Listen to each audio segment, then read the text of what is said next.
or it's just $15 on top of your tower ticket, and it's for ages 8 and up.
Whoa, Neo, you're not playing like a noob anymore. How is that possible? You gotta be using hacks, dude. Nah, dude. I got the Odyssey Neo G9. Sweet, bro, you can finally start leveling up. Let's keep it going, man. This is gonna kill me.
Kia ora whanau, that guy's Energy here, and I am here at the Sky Tower in Tāmaki Makaurau to check out the new Sky Slide, which is just opened. Let's go check it out. This is their brand new virtual reality experience based up on their main observation deck.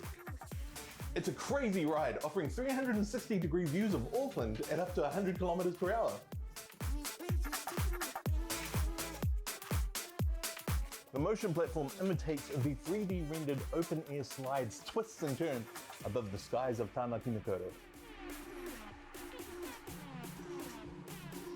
Counting down, punch it, let me at him. Hey! Free air, whoa! Whoever's done the render for this has done like an incredible job. Whoa! It's also really comfortable, like the motion platform's super nice. It's actually really selling all of these like different twists and turns. Another free fall, whoa! Whoa! We're heading home, boys, we're heading home. Whew. So it's $40 for the experience, which includes viewing platform access, or it's just $15 on top of your tower ticket, and it's for ages 8 and up.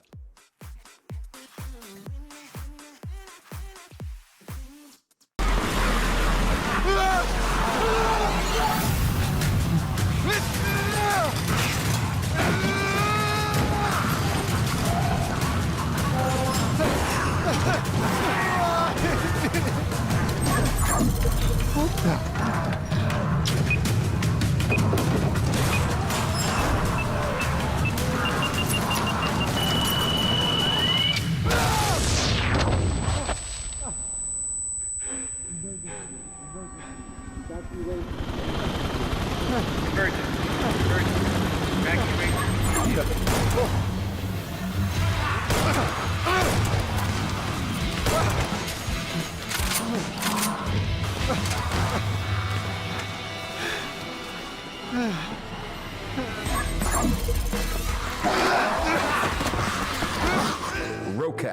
Experience precision.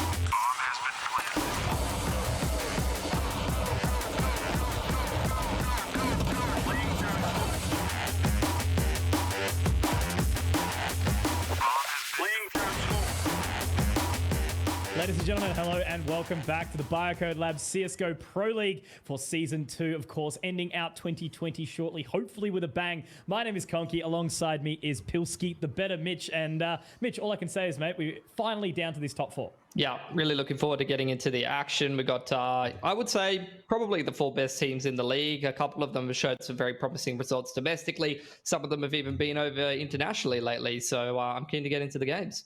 Yeah, absolutely. Off the back of that, you know, there's a few sort of points to prove, I guess, for some of these teams. But of course, you guys know how the tournament has been going. We've been through 3 stages now into the grand finale. There, of course, is going to be 2 best of 3s this evening alongside the grand final tomorrow, upon which we will be determining our leader and providing that crown. But of course, there is the prize pool that these guys will be playing for. So let's run that back and check it out as a cheeky reminder, because first place, Mitch, takes a whole lot of the bag away, 6.5K, down to obviously 1.5 for second, so 5 Gs extra, and then obviously third and fourth will be walking away with just a little over a grand. So already, you know, every single team has walked away with at least $1,000. Yeah, it's good to see. I think pretty top heavy prize pools, so that grand final is definitely going to be one to keep your eye on. Absolutely. So let's have a little bit of a look at the bracket to get an understanding of what will be coming through this evening and obviously against tomorrow as well. So there has been a switch up here in the end. We've got DGG coming up against Nutty Gaming. Then, of course, Vertex versus Antic. The winners of each games, there will be no third, fourth, effectively. It is just going to be the, result at the end of the day of what we see in front of us. And then the grand final will be played out tomorrow. Now, that, of course, will be a best of 5, no advantage. So it's going to be, all the eggs into the final basket. Yeah, really looking forward to that. I think a best of 5 is going to be a nice little test for some of these teams. You don't see too many best of 5s getting played domestically, so it's really going to test some of these teams' map pools, and I think, that can often be a sore spot for some of them, unfortunately. Yeah, absolutely. I think we've had a few chats to some of those teams. You know, we always have that middle of the map pool understanding, the Inferno, Dust 2, Mirage, so it really does sort of extend it out, and the teams that could potentially be in that are really exciting to sort of understand. So running through today's sort of understanding, as we said, for the schedule, it is going to be below us right now. So again, that's DGG versus Nutty first up, and then Vertex versus Antic. So Mitch, I guess just to sort of run it through, like, what are your thoughts on these 2 games ahead? I guess for me, it's sort of sitting like DGG, Nutty, maybe a little bit more one-sided. You know, DGG have been a team that's really sort of been putting in the hard yakka. Nutty, kind of a team that's rising up, I suppose, over time. And then Vertex, Antic, that one also can be a little bit more spicy, but Vertex maybe the clear leader given their international performances as of late. Yeah, we've seen DGG and Nutty play each other before, and I think there was one map there of Mirage that they were able to upset. Nutty were able to beat DGG on that, and then the following 2 maps they kind of got slammed. So I know that the potential is there for them to actually, be able to get upset at least one on a 1 map basis. Can they do a whole best of 3 this time? It's going to be a pretty difficult prospect. And then the other one, Antic have quietly kind of been plugging away domestically. They've been quite a good team that has even really pushed some of the top teams. They were almost able to beat Encore in some of the qualifiers for another event. So I kind of quietly have my eye on those guys. And with Vertex, the weird situation that they're coming into tonight, that could be an interesting game to keep an eye on for sure. Absolutely. We'll get into that one obviously a little bit later this evening, but for now we will unveil the roster for DGG. You guys know them, you guys love them, and we'll bring them back one more time effectively for these last couple of days of the competition. Got Zeph on the AWP, APOC.IGL, Gump, Q, your Wombat. Very, very solid roster that has been putting in the hard yakka, sort of as we've spoken about a little bit lately, Mitch, how they have been really trying to kind of find that time to practice, but there are a bunch of heavy hitters. Gump probably the newest, I would say, kind of in the block, but Wombat's obviously just come over back. I believe he was coaching Vertex over internationally as well, so he's been doing some good work there, got a real good brain for the game, and the rest of the boys are all really, really solid with some good fundamentals and experience. Yeah, I would say it's just a very good, well-rounded team. It's a bit more of a gatekeepery team for me. I'm still waiting for when is the time they're going to take this next step up, because a lot of these players have some big-time experience in terms of being on some of the best teams in the region, or even just in terms of getting an upset over some of the best teams in the regions or pushing them close in the past. So I'm waiting for when's the day when DGG is actually going to step up and get one of these big upsets on the board, because it's one thing, kicking around these domestic leagues and making it deep in qualifiers, but if you lose every single time to some of the better teams, then that's going to be a little bit of a pill to swallow with all of the practice and the effort that you're putting in.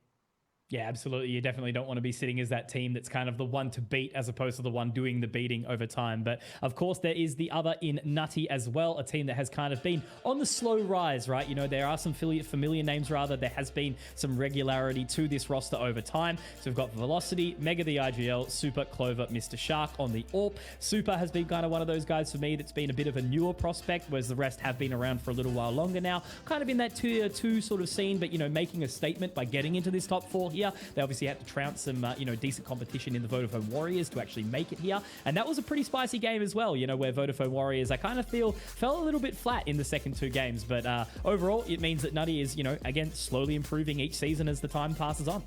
I mean, yeah, they've got a couple of seasons domestically under their belt, and I think they do have the experience to be able to pretty consistently put themselves at a deeper stage of the tournament. I think the issue for Nutty is the fact that they just lack the consistency and they lack the practice that they've needed to put in to be able to really ascend to a better level. I think Mr. Shark, compared to what he was in 8 ballers, is a bit of a quieter player than he was. I'm not sure what has really happened to his ceiling. Statistically, for an AWPer, he's not really doing fantastic. I think some of the other players are decent, but again, quite inconsistent. And for me, really, the main kind of shining light of this Nutty roster is not only how they play fundamentally sound across the board. And when they are having a good game and they are hitting their ceiling, they can be a dangerous team. But I think Super is actually a player that, mechanically, his rifling is actually very, very solid. And I think, to be honest, if anyone was due for a move up, I think Super could probably hack it on a top team. I feel like I've seen enough from him at this point. So I'm really wanting to look at him in this series in particular and see if he can bring those same numbers that he's been bringing at a lower level. Yeah, absolutely. I totally agree. He has really sort of stepped up and been one of those players, I guess, similar to like a Forlex that has just kind of come out of nowhere to a degree and really been impressing across the board. So that's been really nice to see. But as you sort of agree on the sentiment, do hope to see a little bit more consistency from Nutty as we do move on in. But that's where the Biocode Lab head-to-head does come in to give us an understanding of 2 of these players who we actually have talked about already quite regularly. So we've got APOC Dud on the side of DGG, and then, of course, Super for Nutty. Yeah, so Super, I feel like I'm doing a bit more of an aggressive rifler head-to-head in terms of just players that can be, impactful and have some multi-frags and do some kind of aggressive lurking for the most part. So I think APOC Dud, you'll see him multi-fragging on CT side. Same thing for Super with the A1Ss. These guys are good to multi-frag pretty hard. So they're going to be the players that I kind of have my eye on for this series. But I think both of these rosters are relatively well-rounded. I actually think both of them kind of have weaker players in the AWP role. I think Zeph, he's been, especially when he started, his AWP was really, really strong. But I think over the last couple of months, it's been a little bit quieter than I expected. And the same thing for Mr. Shark. And those are both players with very, very high ceilings. So I think if either one of those hits their ceiling, they could definitely be a key player kind of argument for this matchup as well. Yeah, no, absolutely. Totally agree with you. And we actually did speak down to one of the members in APOC Dud to get a bit of an understanding of what his thoughts are going into these finals. Hey, what's up? I'm Apoxod and I play for DGG. I think it's been like a pretty good season for us so far. We just played Elemental and I think that was fairly easy for us, and ANZ as well, which we had like a pretty clean game against them. Our team hasn't got double digits against us yet, so hopefully that continues. That opening pick, and that as well is pretty much going to make it that DGG will now get to double digits. So last time we played them, actually, we dropped the map against them in ESL. So we need to make sure that does not happen again. In fairness, there was some outside things that were happening there. I might have been slightly hungover from a wedding, but that's here nor there, you know. But yeah, I don't think it's going to be the same result. I think it should be a pretty clean 2-0. That's all that they've got to plant. Your Wombat tries to accelerate 2-on-1 and winnable. I think it'd be a bit awkward if we lost, I won't lie. It should be us against Vertex in the finals, I'd say. I'd be very surprised if it wasn't. I mean, we haven't played them in a while, to be honest, and they're in Mexico at the moment, so I'm assuming they got a fair amount of experience over there, you'd hope. In theory, better than us at the moment right now, so we're the underdogs coming in, which is always easier because less stress, so it's good. We haven't had as much time to actually practice as we want, which has made, I think, our progression a lot slower. But if everyone actually shows up and shoots people well, then we can definitely beat them, and that's like honestly the main thing. Definitely Addict and PZ, I would say, but they've been the best players on that team for them recently. Like they've both been popping off. Yeah, those two are the main ones, especially Jordy. He's been playing really well lately, so PZ that is. So I need to basically stop him and stop Christian from farming, and we should be good. There you go. So a little bit of pressure obviously coming in against, the potential foes in Vertex in those finals. And, obviously being a former teammate, Mitch, of the Vertex side, I definitely think he's got a bit of an insight there. But overall, feeling comfort going into this one clearly against Nutty. It's a team, that they mentioned that they are, pretty confident in beating here. Yeah, and I'd say that's fairly well backed up. They did have a slip up in one map where they did kind of get spanked on Mirage, which has kind of been a very, very strong map for Nutty. It's been one of the main maps where they're actually able to get a lot of good results and be able to get some upsets. So, I'm eager to see what happens out in the veto. If I'm playing Nutty, I'm almost considering like a respect ban of Mirage, and I just don't care what else you play in the map pool, to be honest. Yeah, pretty much. I think, Mirage, obviously, that common pug ground being the map that's sort of most commonly played there. But we do have the vetoes to actually unfold in front of us right now. So what are they going to pull away? There you go. There's that Mirage pick straight out the gates. DGG, Vertigo, no surprises at all. And then Ancient. So that's a very, very big trump card as sort of a grand finale there. We know Nutty can play it, but DGG are sort of up here going for the, away from the middle of the map pool route, especially getting rid of Inferno and Dust 2 straight away.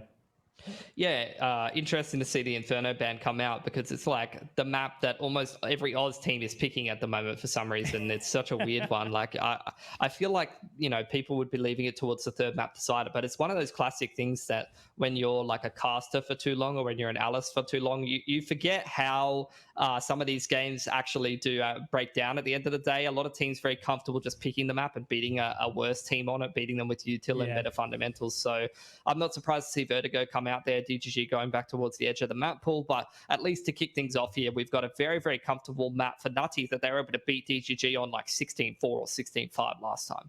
There you go. So clearly they're running it out absolutely confidently. So we are going to be diving straight into Mirage to really sink our teeth into the game. But of course, before that, we do have to give a little reminder about Roccat. Feel the impact with the Vulcan 122 keyboard. It is the best Roccat keyboard has ever built. Available now, obviously, in stores. So now that has rolled along, of course, we can move into Mirage here now. Of course, again, for the Biocode Labs CSGO LPL Season 2.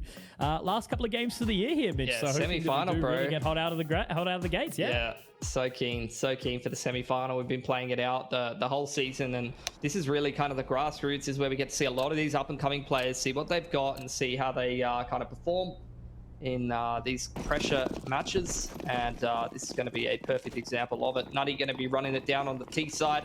One set of util straight into B, and there's already a 3-man setup on the side here. Yeah, they're looking to go really, really quick. Zeph should potentially get some information, but he's already tucked his way over. So it looks like DGG have done their research. There will be that market window smoke, but Zeph is going straight on in. Your Wombat actually the one to pick up a couple here, though, Mitch. Looking very, very nice so far. A dink up as well on the cross. So Wombat is really, really keeping them at bay. A third, making it look super comfortable, and the bomb has been dropped at the end of the apartment. So very strong start here for DGG. Yeah, it's a good setup. I think they were quite ready for this B hit. There was only the one flash as well because they wanted to go P250 drop. And unfortunately, when your one flash doesn't hit well enough, you are going to get run over by the CT stack. Couple last trades coming on out here, but it's really looking like DGG are going to be putting themselves together. A nice little pistol win there. Clover runs straight into the firing squad, and that's going to be the CT side getting off to a good start here. And Nutty, with no bomb plant, it's going to be a little bit harder to put a force together, so usually you just see the single saves in these positions. Yeah, maybe a deagle or two sort of picked up across the board, but it looks like they are going to opt against that one for the time being. Just go comfort. I think deagle purchases in these second rounds is like saying I'm okay without playing with utility, and if I'm super, then maybe I don't want him pulling out grenades. I just want him looking at crosshair and shooting. Correct. They've got to be careful of this one. Wombat's with him, so it's absolutely okay. Just going to be a nice cheeky little farm here in towards the back of the apartments. Obviously, Super still making his way out of the ramp slowly but surely. Bomb now dropped, so it is just very much about that damage here at this point in time. Mitch, the little to no investment hasn't really caused too many issues, but now with Super spotted out, Gump's going to find him across the map with that MP9. And that'll be, easy breezy, beautiful into the next round. As you mentioned, there's that lack of cash, but he's going to go straight up for the AK anyway. Rest of the team will pick up the utility. I thought you were going to say easy breezy, beautiful cover girl for a sec. Oh, mate, if the fact that that was already on my mind means that I know you've been casting with me for a long enough time. I've never heard you say that before in my life, but maybe it's just a Mitch thing. Must be. It could be. We're both easy breezy and beautiful. Yeah, and covered, mostly. Look, Mr. Shark got himself a glass cannon. That's a little bit of a look at A ramp. In the meanwhile, the rest of 90 having a look into middle. Pretty limited utility in a round like this, but they've already invested one window smoke. They're going to have to refresh that. Now comes the flash up onto short. It's actually a top con smoke to try to set up velocity to get himself into a good position here.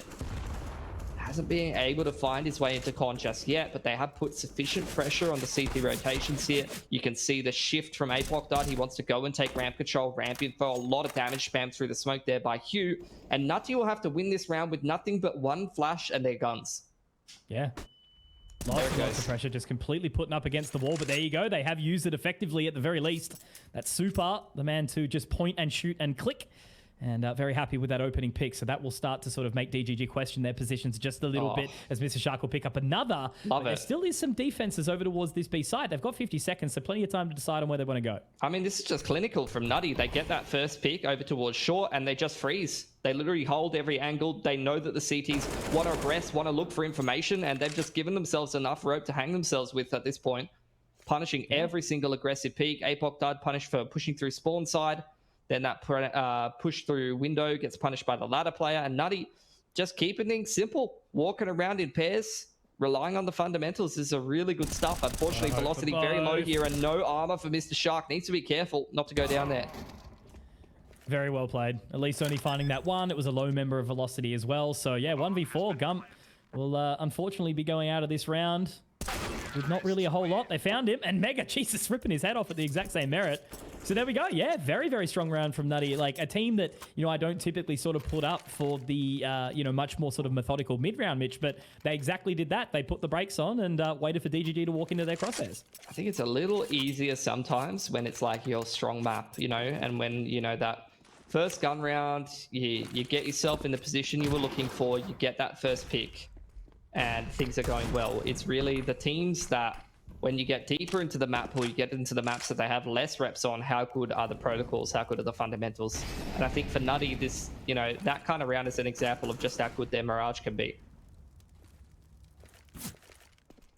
Which is why I'm surprised it wasn't respect banned by DGG. Sure, they play it, but, it's like, I feel like Nutty, it's like they're a one-trick pony almost, It's like, this is the map they can play. And then I just want them to make them play anything else, Mitch. Yeah. The Dust 2 is all right. That was what we sort of saw Vodafone Warriors against them the other day. It was like, I think it was literally Inferno, Dust 2, Mirage straight up. Yeah. Inferno was very strongly taken by Vodafone Warriors, but then it was just like they fell over and died, unfortunately. Nutty, Yeah, Nutty's very close game, second map D2, but then Mirage was a blowout. Yeah, Nutty's D2 can be a bit hit or miss. They're going to run into a stack here, but it's just USP, so it's probably going to only be a couple of kills. The CTs are still alive at the site here. Gump's got himself an AK, throwing that over to Wombat. Yeah, this is rough. This could be really, really dangerous. That AK is already there, so that's the low member. Mr. Shark, though, does manage to get the catch. Bomb still dropped, though, Mitch. 30 seconds, so you have to be very, very cautious. If they manage to find that AK, it could cause some problems, but Mr. Shark, he's been doing his DM clearly, and it all works out for him. So 2-2, but here's going to be the first full buy to come out from DGG. It's what I was saying. It's like Mr. Shark on 8ballers was a really strong prospect, really good up-and-coming player. As he's come across to Nutty, like, I think his rating the last 3 months was like 0.9 or something, which as an AWPer is kind of abysmal. But you know that the ceiling's there, so if he warms up in this series, starts to have a good game, he could definitely be a win condition for Nutty. Yeah. I remember seeing him come up as a very like flashy player individually, and you know, it was sort of, I guess, not dissimilar to Alistair, the way he sort of got really aggressive, but he seems to have peeled off a little bit as of late. Flush over mid. That's beautiful from DGG in the mid round, looking to try to aggress through corner and short, something like that. A little bit of gap in the smoke for APOC.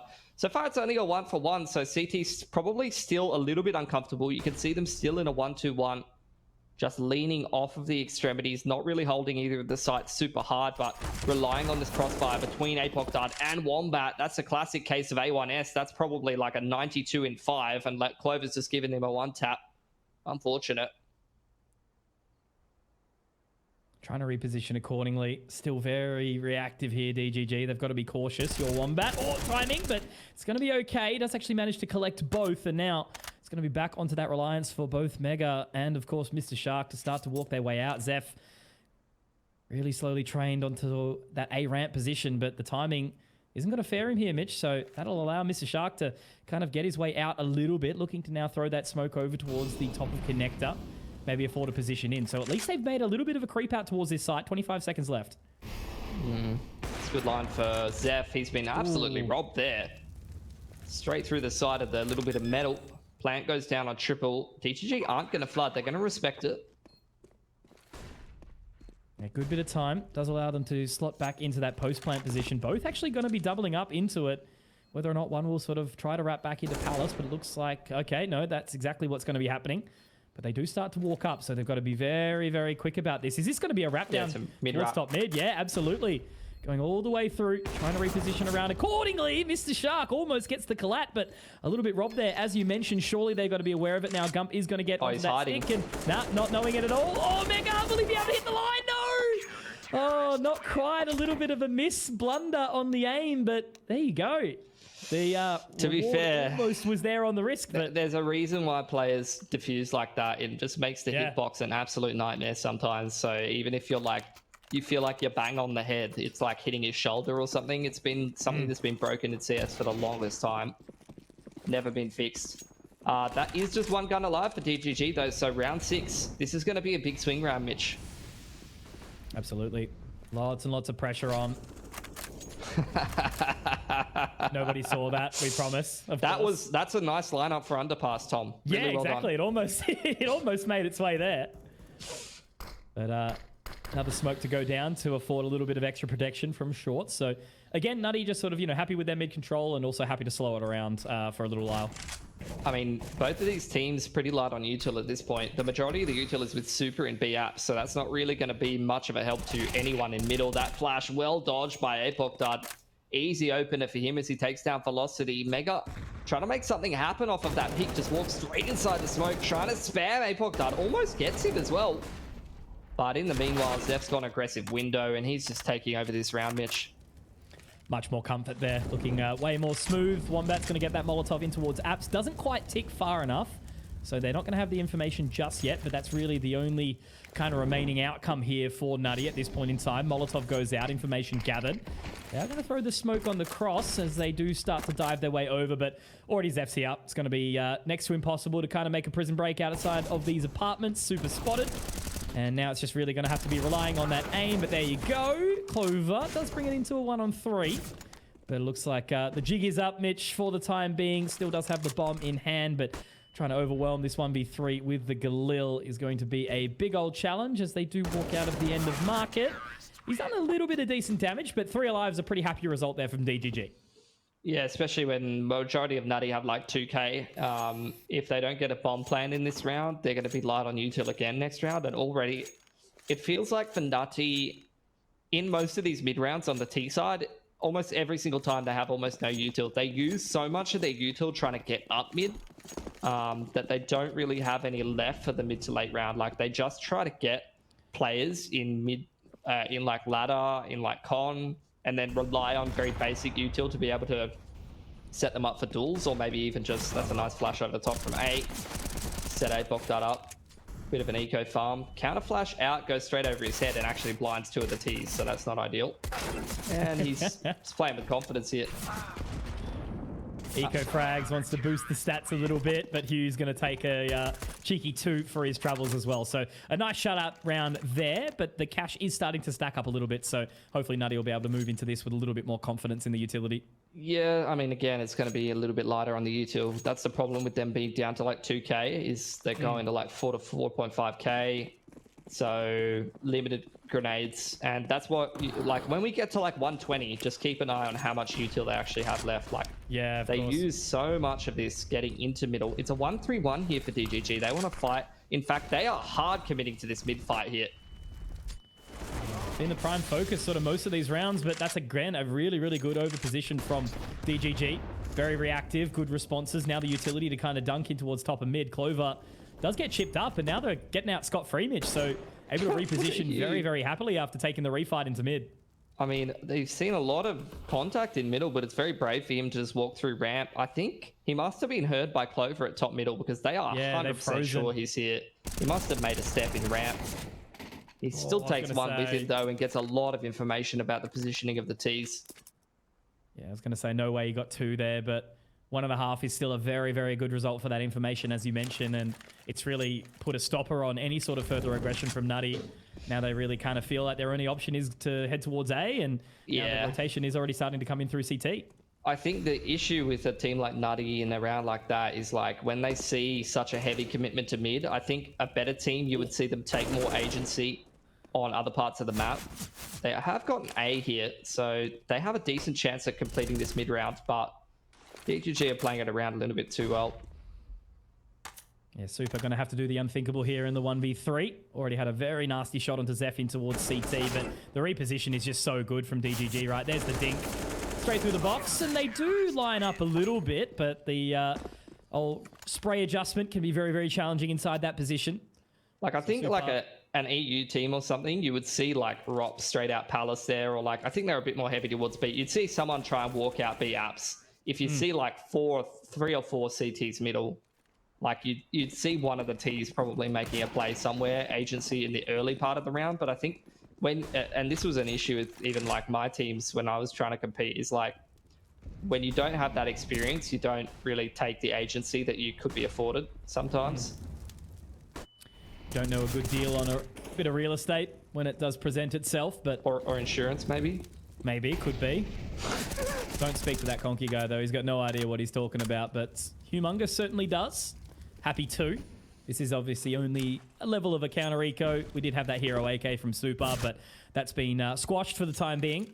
So we just see DGG reacting nicely, sort of changing the position to be a little bit more forward on the site with your Wombat, but they've actually rotated Zeph towards B this round with the AWP, so they've got a heavier rifle lean on the A side. Yeah, it's looking like a pretty clean anti-eco, I'm not going to lie. They have got a nice flash up over Palace that created an opportunity to maybe catch Wombat out, who is kind of bashing noobs this game, not going to lie. He's fragging. This is a game for the HLTV ratings for Wombat. Yeah, is this the NA buff? Maybe come from some South American pugs or something like that and made his way back over? And yeah, it would be if he was playing for Vertex, but unfortunately he's not. No. So he's got no buff. 15-3. Awesome start for him, though, at the very, he's got the uni buff. No, because he was over there with him, so surely he was coaching. Yeah, he was coaching, yeah. I didn't see So maybe he got a few pugs in. Okay. Maybe it's the motivation as well. Could be, yeah. Like when you go to an event like that, you're like, I want to play again. Well, at least for me, I was like, I want to play again. Yeah. He's obviously already playing, so he's probably like fiending for the CS. Oh, geez. Also noticing for Velocity 0010, just been punished on that mid presence, you know, having him sent out round after round. Not really able to find that impact at this point in time. And again, Mitch, the utility that's been thrown out from DGG, like the mid approach being sent out by Nutty time and time again, just being completely countered by DGG now. Yeah, you need to see a little bit more depth out of Nutty here in some of these rounds. Again, they kind of, it feels like if they don't get a kill in the mid round, they are pretty lost most of the time. Mm. There's a smoke to top con from B-Apps. Actually, it's over to bench from B-Apps. And a smoke into windows. So they're trying to make it look like an A split. I know Doesn't exactly where that smoke's coming from though now, right? I mean, the thing is that when you've got Hugh in ramp, DGG's like, cool, bro. Nice smokes. I have full info. There's the info as well, and Super goes down, so Wombat continues the farm. APOC Dud with that firm focus. There's the utility. Wombat is just super comfy. That's, I think, the commentary that I can make here. Like, not really being shaken at all. Now Mr. Shark has 17 different angles to watch. And they're not even going to peek. They're just going to leave him. 15 seconds. Sure, he saves the AWP, but he's going to have absolutely nothing if he does go through. And that's going to be him going down as well. So Mega also in a bit of a precarious sort of situation. You know, saving the AK doesn't really do a whole lot here at all. Yeah. And I think this is the T side falling flat a little bit for Nutty. And my issue really here is like if they're not getting it done on this map, then I am pretty worried about their chances on the rest of the map pool, honestly. Mm. Yeah, DGG very comfortable on Vertigo. Ancient is a little bit more of a question mark, I guess you could say. We've seen Nutty kind of pug that one out a little bit as well with some decent results. But yeah, overall, like losing this map pick, the confidence map pick for Nutty would be a little bit daunting. But starting on that T side, maybe a little bit more challenging for them, but not really you'd expect in a pretty 50-50 map overall. This is just a round where there's very little utility for Nutty. Hugh almost gives them an opportunity there. And in fact, he does.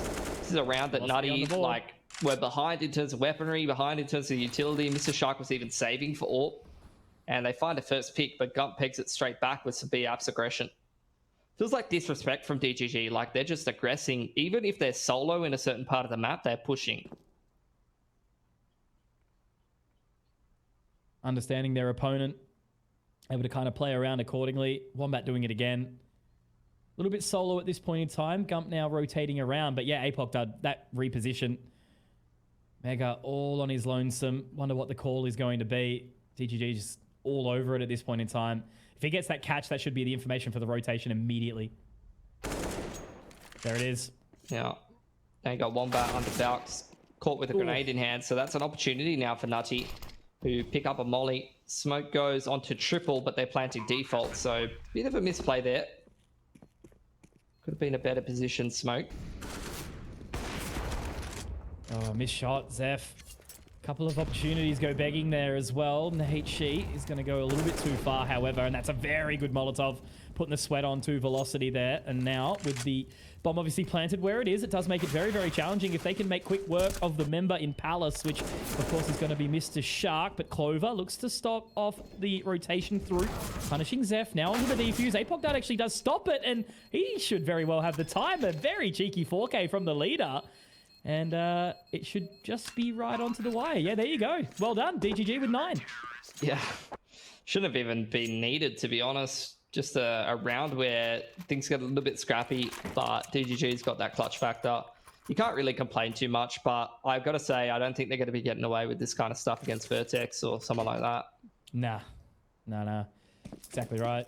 I'm excited to see what the Vertex roster for the evening is going to fare out. I mean, I've already seen it. I think be fun.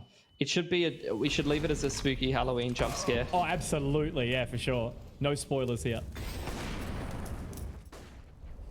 Well, opening pick for DGG.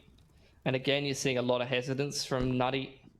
Someone needs to take initiative. Someone needs to make a bit of a play here to get them in a winning position, because it feels like most of this T half they've basically been playing not to lose, not creating opportunities enough.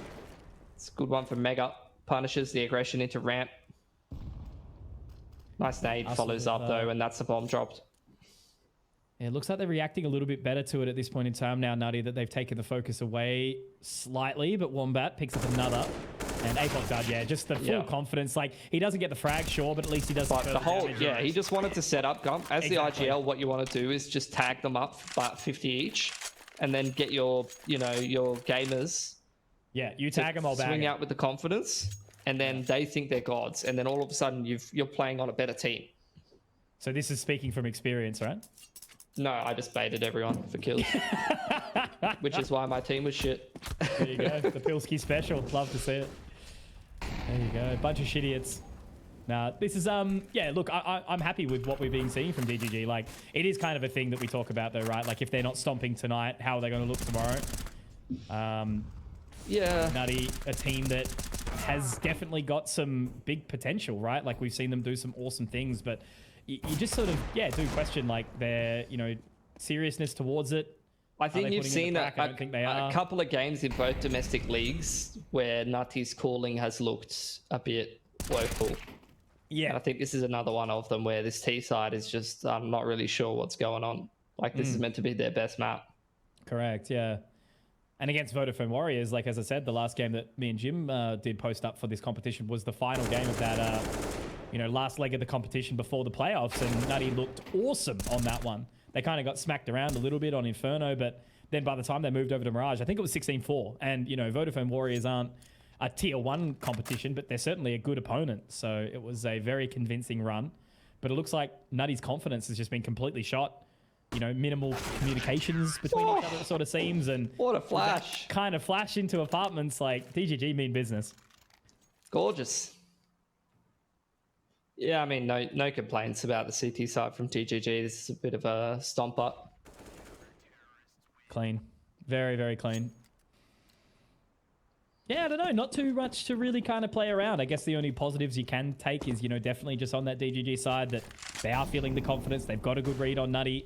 And even when we're seeing opportunities present themselves where, say we'll see a super or velocity entry, they're being traded out nicely. Feels like DGG is sharper. They've got better macro. They've got better teamwork. There's nothing going for Nutty at the moment, unfortunately.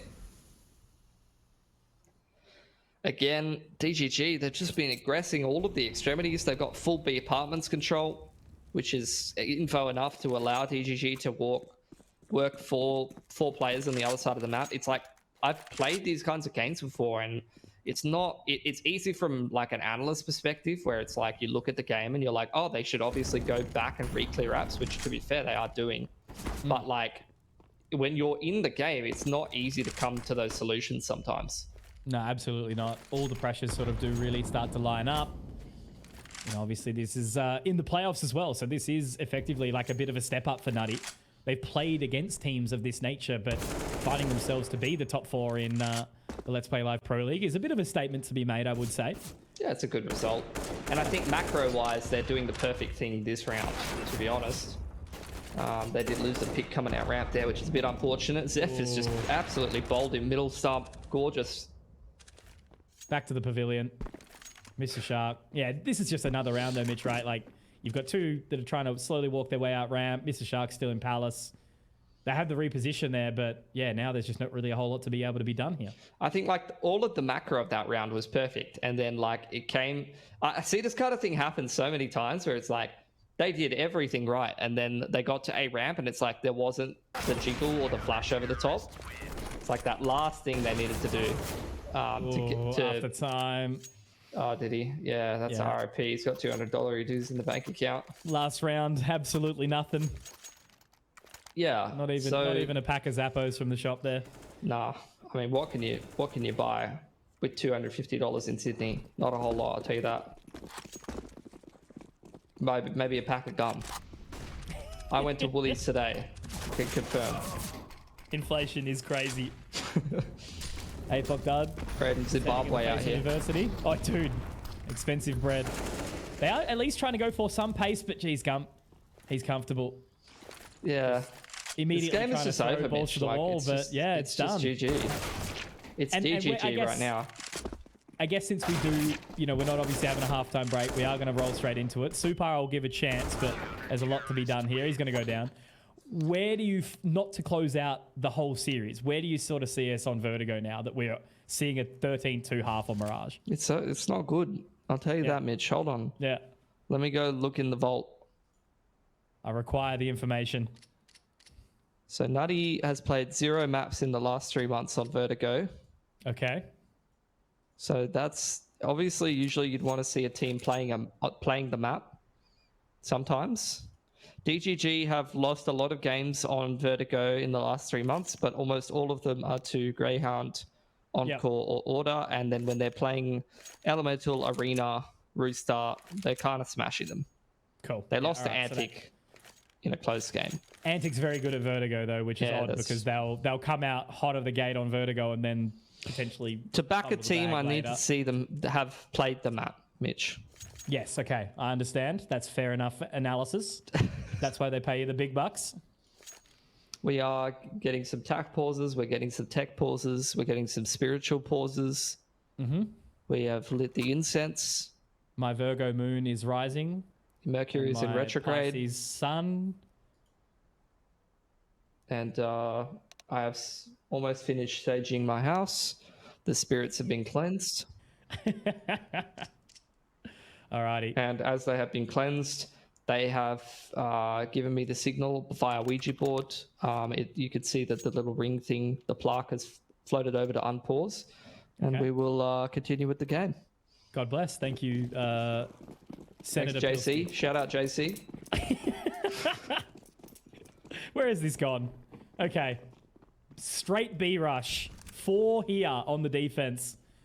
They have pumped the brakes, though, so this will be an interesting result. I'm wondering when they're going to put down the accelerator, because this is going to be very much the determination. Humongous already out. Mr. Shark completely blind. Good cross, though. There's some damage. Very good defense. Okay. Almost 100% clean. Gump responds with 1. Damage could mean everything here, but Mega is going to rock up and close the door on it. So at least something from Nutty. A CT pistol, certainly not something to laugh at in the current meta. Yeah. Well, it's good. It's going to set them up for success. They didn't allow the bomb plant to come through either. We're going to get a reconnect from one of the boys. There's that tech. So quite honestly, Mitch, I might go put my aircon on. That's a good idea. Keeping cool. It's really hot. Yeah. My hot weather hasn't yet arrived. It's been a bit sad, so we'll get there eventually. But it's one of those things where it's been over the last little while kind of waiting for that summer to come on through, but I'm back. It's fine. It'll be here. Yeah, and I was just talking about how I didn't quite have enough time to go make some biocode lab. Oh, that's cool. I'll give you some shortly. Thanks, mate. You got that Focus Plus, Think Sharp for alertness and mental clarity? Yep. Beautiful. It's just going to be a suicide waterfall out onto A for the bomb plant. Stat padding? Bit of a farm for Super. But to be honest, he's been playing quite well the last 3 months, so I ain't mad at it. Yeah. We'll give him the eco frags. Good on you, Super. You got the thumbs up from player, me. Like, has been one of those players that has very much like, been a relied upon player. Whenever Nutty's doing well, usually Super's also having a good game. He's it sharp, used to be dude. Mr. Shark. Yeah. He's sharp. Absolutely. Got a real good deagle on him as well. He's just mechanically gifted. God, I wish that were me. No, you're too old, bro. Dude. You coming to my 30th? Wait, you're not 30 yet? No, what? Next March, man. Crazy. Okay. Maybe. I haven't been to Perth yet, so we'll have to hook it up. Yeah. You can see Nutty, they really want to force this mid aggression, and DGG are just max chilling. Like, they're like, cool, keep throwing your flashes out, Con. We got all the time in the world here. More util out. They're like, DGG, look at them. They're holding their util. At this point in the round, Nutty would have no util on their T side. And again, it's the same thing. Like, they are just force stacking mid, and they're throwing all their utility. Even the B anchors throwing more flashes to try and force mid. And DGG are literally just in the lawn chair outside with a beer. Like, not doing anything. watering the lawn from the same position all afternoon. But yeah, no, very, very nice. You are the 40 sprinkler. seconds. Yeah, correct. Just need a replacement beer after a little while. Bunnings hat on. Velocity going to try to sort of push his way in. Gum is aware of it, however. Should spot the Tootsies, but he does crouch below. So, okay. Nutty have actually managed to do something, making a very good recovery out of a dark situation. And Clover's also punished Zeph. So, maybe this map has a little bit of life to it because we aren't going to be seeing any repurchase from DGG, I'm sure, into the next with that bomb drop down short. It's going to make it really, really tough. But Wombat, hey, he's doing some damage. Nutty want to keep alive as much as possible. Wombat does have hops, and he does see Mega a little bit too late there. So he will be able to find it. 5 rounds for Nutty. Some movement here, and we should see the AWP up for the Shark as well. Yeah, done a good job building up some economy there. At least they didn't lose that third gun. That's kind of the tipping point most of the time. And now they've got a chance at an anti-eco. Hopefully they don't lose too many guns along the way and they can really build up that economy from that point. I mean, it's already pretty good. There's actually a case for a CT side comeback here, honestly. Yeah, for sure. I think macro-wise, DGG did play that round a little bit better, but once they got into the mid to late round, they were getting banged on every angle because Nutty is... I mean, you know, as much as I talk smack about their T side, they are all sharp aimers. And on the CT side, without having to need to take as much agency, you can just see them a bit more in their comfort zone, I think. It's really going to be onto DGG to kind of step up into that field and, you know, show the confidence when they do move over accordingly. Zeph's going to be able to pick up that deagle at least for some sort of position. All have very much the capacity to hit those shots, but Clover hits one, and that nade should actually dunk down. Not too much, but at least it gets something done into the window now. Mr. Shark hits one. Great little spray transfer as well. Nicely done. Clean as a whistle. So the cash position has stacked up very, very nicely. Maybe they do know what they're doing with the money. Yeah, the cash is really good. Like, they have banked to actually form a bit of a CT side comeback here. We haven't seen too many gun rounds, though, for DGG, so still plenty of legs for them to close this game. Zeph's got his hands on it. AWP. No AWP for DGG. For Nutty, rather. And they, again, are pretty heavily committed to mid. It's a 1-3-1. In the meanwhile, DGG, they're going to go for B-apps. So, whereas you saw on their T side for Nutty, they did just kind of stick to trying to run the mid control. DGG immediately have kind of recognized that their CTs are leaning heavily towards mid and they go straight out B. They've spotted it, and the Molotov doesn't go down quite deep enough, or maybe a little bit too deep, actually. Gump and Apoc dart open up very nicely.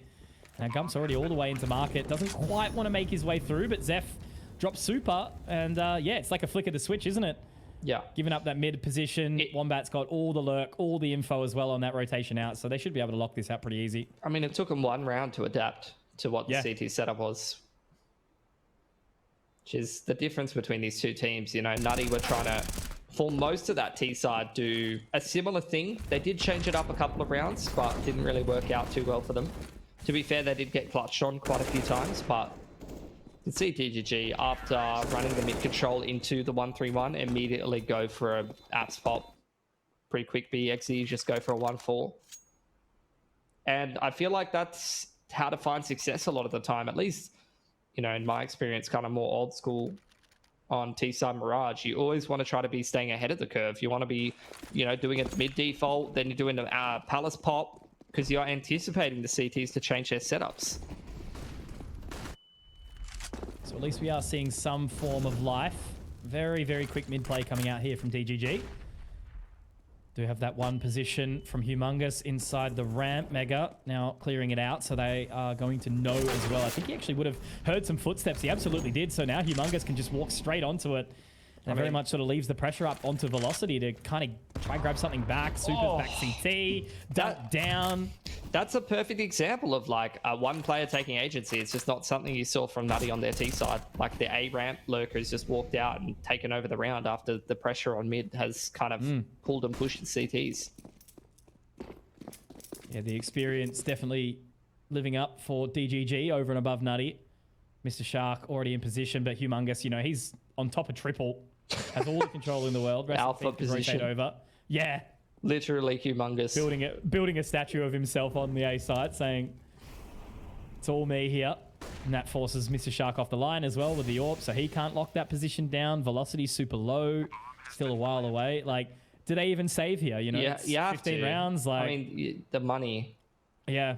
Like, they can at least buy next round if they save. We're getting ourselves some exit frags to make ourselves feel a little bit better. That's always nice. You got to, right? Yeah. That's how you end up with a 1.05 rating after your career's done. Wouldn't know. 0.57 here. Oh my god, that's Listen, not good. All right? I had to verse Encore. We need to get you back in the server, Mitch. Yeah. I don't You're know telling me that anymore. you're wait, how many matches have you played? Officials? Yeah. I think 3 on HLTV. 3 officials. Like 3 full maps? No, officials. Okay. Series. Yeah, you definitely don't want one of your only maps to be against Encore. That's just asking Listen, to tank Hazard the rating. dropped 35 on us, and Brace, I think, got 1 kill on Mirage. Yeah, it sounds like Brace. So, no, that's old Brace. New Brace is good. Yeah, it's true. Before he started looking down his glasses like an anime protagonist. Oh, yeah, true, actually. Yeah, looking over the top. All right. Anyway, they want to close it here, Mitch. Nice and quickly. So DGG is just going to be straight out of the apartments. Full confidence. And they actually do line up. Velocity being a bit of a body block there for his teammate. They are sort of trying to force this one back. Clover will be able to get one good one for it. There's the Mr. Shark that you love to see.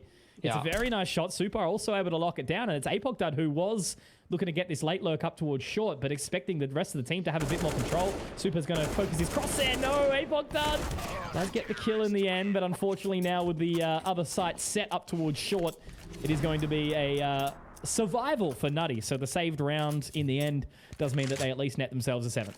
I think it looks like their CT side is much better than their T side, but unfortunately... Which does surprise me a little bit. Like, I don't know, I thought they'd be a bit more loose and comfortable on that T side, but I guess, you know, when you are versing an experienced team, it can be hard to feel, easy to feel helpless rather on the attack. Sometimes. I just don't know if they have enough room to be able to make use of it. This time they're going to go for the Palace pop though.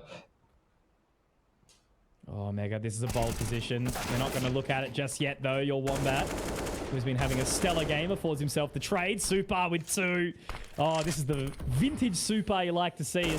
Building his own narrative. 3. Those are hard shots, Mitch. Yeah, those are not easy shots, dude. And he makes them look so easy. Very good. Very, very sharp. He's now, so Gump sharp. has to do a ring around the rosy all the way. Just solo winning the round there, Super. Like, Mega at least got some info, but from a swing Super position, had to do all the heavy lifting. Like, swing position with an AK, peeking every angle, hitting every shot. Easy peasy. Beautiful stuff. Really kind of shows his position, right? You know, playing against a good opponent in DGG. Back up against the wall. We're into the 24th round now. 20 and 18 for Super. And it is going to put DGG in a position where they do actually decide to respect it and go for a cheeky eco. Yeah, I think Nutty kind of saving some face here a little bit. You'd back DGG to pin one more across the line at some point. But at least Nutty are warming themselves up in this series to play the harder map. Gives them a bit of confidence. Going to be aggressive B ups, and yeah, he's done all right there with an anti-eco farm. Don't think there's a rifle to pick up off the back of that. No, Clover's going to defend it. So just straight down to your Wombat, who I'm sure he would love another frag by the way he's been going, but Clover will be able to clean up shop here pretty nicely. Yeah, well done. Yeah, Clover has always been an interesting prospect for me as well. Been watching him for a little while. Perth boy. Always seems to be relatively consistent kind of playing that support role. Yeah, he's a decent player. I think it's quite hard when you're on the come up and you're playing a lot of those kind of roles. It's going to be pretty hard to get yourself noticed and picked up into a better team. For sure. People don't understand the importance of the B-Apps jump spotter. Yeah, that's not how you're getting yourself scouted. No. Wow, his jump spot is so tight. He's only showing a few pixels of himself. Oh, look, I guess the saving grace is at least if you play Nuke and you play Ramp Anchor, and at least you can show off something, but when you're on a map pool that's only quite shallow, it can be pretty hard to show off. Yeah. This is late mid take. This is something that Nutty should be able to read at this point. DGG have very much been taking slow mid control. You get this 1-for-1 in unders. Flash over the top does blind the CTs, but Super doesn't peek over the top of it. He's just trying to keep himself alive right now. There's another flash over the top from the B anchors. Now trying to play over the top of his one-way hit. Just so calm and collected, being able to line up those shots nicely. Now we should see a bit of a rotation to kind of try fight off Hugh, but Hugh's going to do the fighting himself. Bomb's still top mid though, Mitch, so it's going to be a bit of a challenge to get them back. Velocity at least forced off.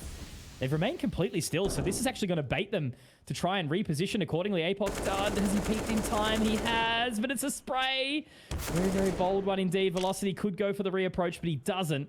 Now Mr. Shark all on the Reliance in the 1v2, but he's got his crosshair trained over towards the position of ramp, and that's not where Humongous is. He's going to strike from the default position, and they are going to walk away, DGG, with a 16-9 victory here on the opening map of Mirage. And Mitch, as we sort of talked about, right, very important map for Nutty to win, and with no real runs on the board for Vertigo, what are we sort of thinking here?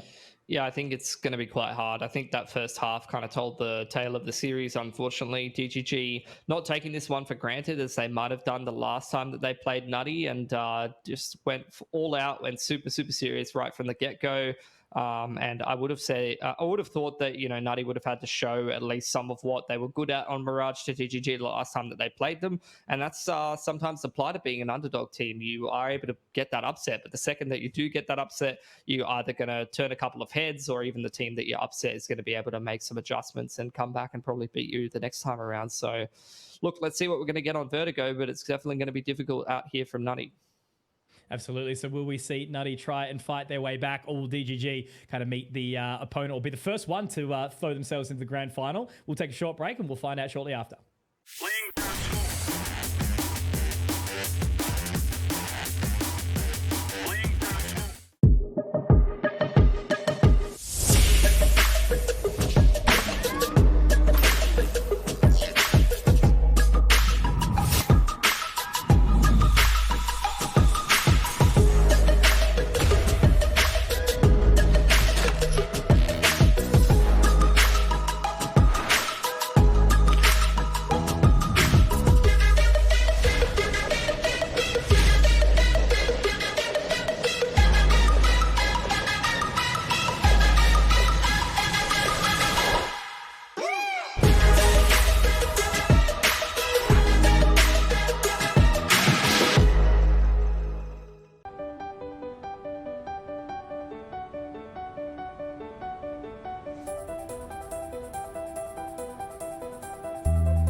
Ladies and gentlemen, hello and welcome back to the Biocode Lab LPL CSGO Season 2, the Pro League. We're into the semi-finals, Mitch, and obviously we just have had DGG come out of the gates pretty strong on Mirage, and it was one that we were kind of, talking about in the pregame, thinking that Nutty kind of really had to take it by the balls early on this one, move out strong, and they haven't really been able to show that. 12-3 in the opening half, and then DGG did have a little bit of a slip up on the T side, but once they kind of worked out what their opponents were doing, they really just rolled over. Yeah, 100%. I think pretty similar performance from most of the players on Nutty to what you saw last time. I think they did get it done by committee last time as well. They just didn't play as good of a game last time that they played DGG. They were able to beat them 16-10. Probably seems like they might have kind of bullied the B side a little bit because Gump in that series went 6-20. So I'm assuming that they must have got into B a lot on T side and got a lot of rounds that way because they did get a fair few rounds on that T side last time, but this time they weren't able to have as much success. In fact, they were like 7-8 or 8-7, something like that on T side, and then were able to kind of stomp on CT side. So I think we saw the same strong CT side that they had last time they played DGG, but the T side was a little bit more absent this time around, which is guess where they ran into some difficulties. This time we are going to get Vertigo because last time they got 16-6 on Inferno, so they banned out Inferno in the first ban stage because last time they didn't have a good time on that. But even the last map of the series was Ancient, which was 16-3. So I think no matter which way you kind of push it, this series is going to be quite difficult for Nutty from here on out. Yeah, very much comes down to that thing about what we're talking, funnily enough, about what the grand final will be, right? Best of 5 means you really have to kind of extend out that map pool, but knowing that Nutty isn't a super prac-heavy team, a lot of the time I think they just sort of queue up for pugs together to kind of get the momentum a little bit that way. And, when you're pugging, as you know, you end up on, Inferno, Dust 2, Mirage every single time, right? So that's really kind of the only runs you're going to get. And with those being banned out straight away, I appreciate the Inferno ban, but then obviously it really does start to kind of fall off a little bit from there. So moving into Vertigo, I think it's going to be really, really tough for Nutty. And the thing that I did really sort of notice is that at least DGG in the previous map of Mirage, on that CT side, they were super happy to just take control wherever they sort of needed. They were pushing all the way into apps. They were taking control through A ramp. I think Hugh pushed into spawn a few times as well, wrapping around top mid. Apoc Dud going mid to unders. Like they were just kind of everywhere and, only really started to fall off a little bit. And I think if they did win the pistol as well, it might have, potentially changed up a few things. But obviously Nutty with that early stack, it looked really good. So I guess the question is like, what can you really kind of do if you're Nutty here? Do you just play it for a little bit of fun and try and enjoy yourself on the way out? Or is there kind of a more strategic approach you can take? I think that's kind of the approach that they take in general, to be honest, because I know that like I have kind of been interested to know like whether they are pracking hard,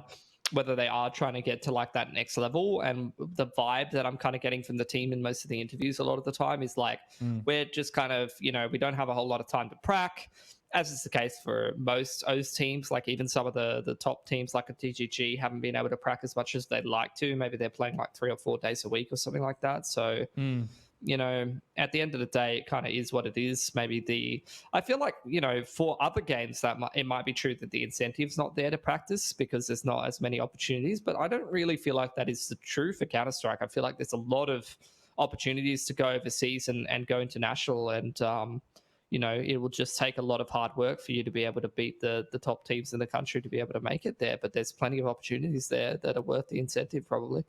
Yeah, absolutely. And hearing some rumblings about potentially what we've got around the corner in 2023. Like we just saw Greyhound get bested for the first time in whatever, I think, to think about it. If we talk about that kind of core, to have a team overwhelm them to then go. I think actually rather we did have Encore, I believe, do that as well. But I know that it might have been Order and stuff. Like there's been teams to beat them in the past, but Vertex had never beaten them. Correct. It's like a real step up, right? From a team. And it had never really been that team that was kind of the more kind of gatekeeper team that stepped up to beat them. More of the time it was like, we used to have those top 3-4s in those. That's kind of a thing in the past now. We've had for like the last 2 or so years, maybe a little bit more, we've had like one really good team that usually just wins every qualifier spot. But back in the day, where you had like the top 4 almost, you had like a Chiefs, a Tainted and Greyhound and another team most like of the time. Dark-sided and Immunity, or like going back there, we had some really, really hot competition. And I think we are sort of moving that way a little bit because like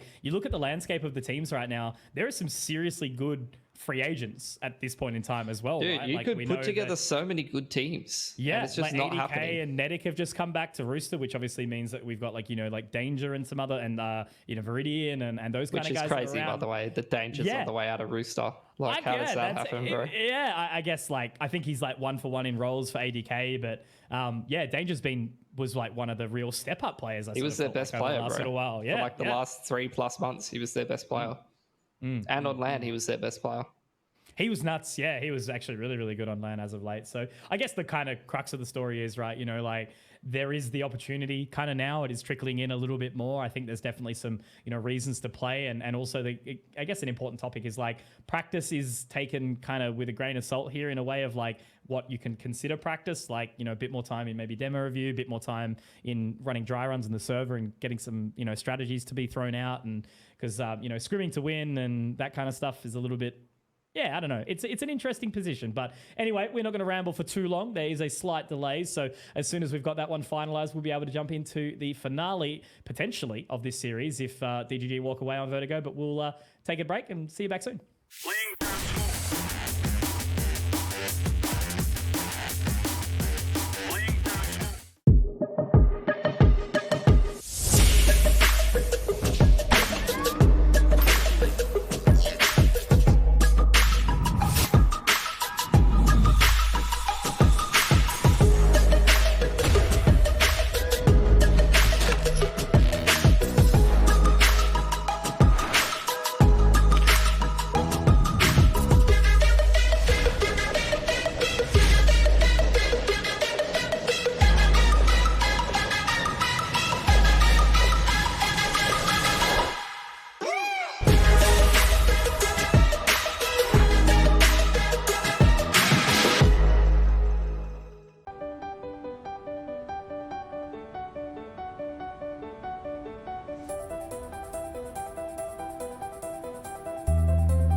Ladies and gentlemen, hello and welcome back to the Biocode Lab LPL CSGO Pro League. This is Season 2 and we are into the semi-final in the couple of last sort of games that we've got going on. So I hope you guys all filled up the Biocode Lab. I certainly did. And Mitch, I think without further ado, let's just dive straight back into Vertigo and have a little bit of a check out what could be, again, you know, one of the final maps of this for Nutty unless they really step up. But of course, with that said as well, just a reminder, the Roccat Burst Pro Air, a lightweight optical wireless RGB gaming mouse, also now available in stores, so make sure you do check that out. But yeah, Mitch, so into Vertigo, again, you know, the pressure really is sort of on Nutty, but I think overall they can even if they go down here, they can be pretty happy with their performance in this season.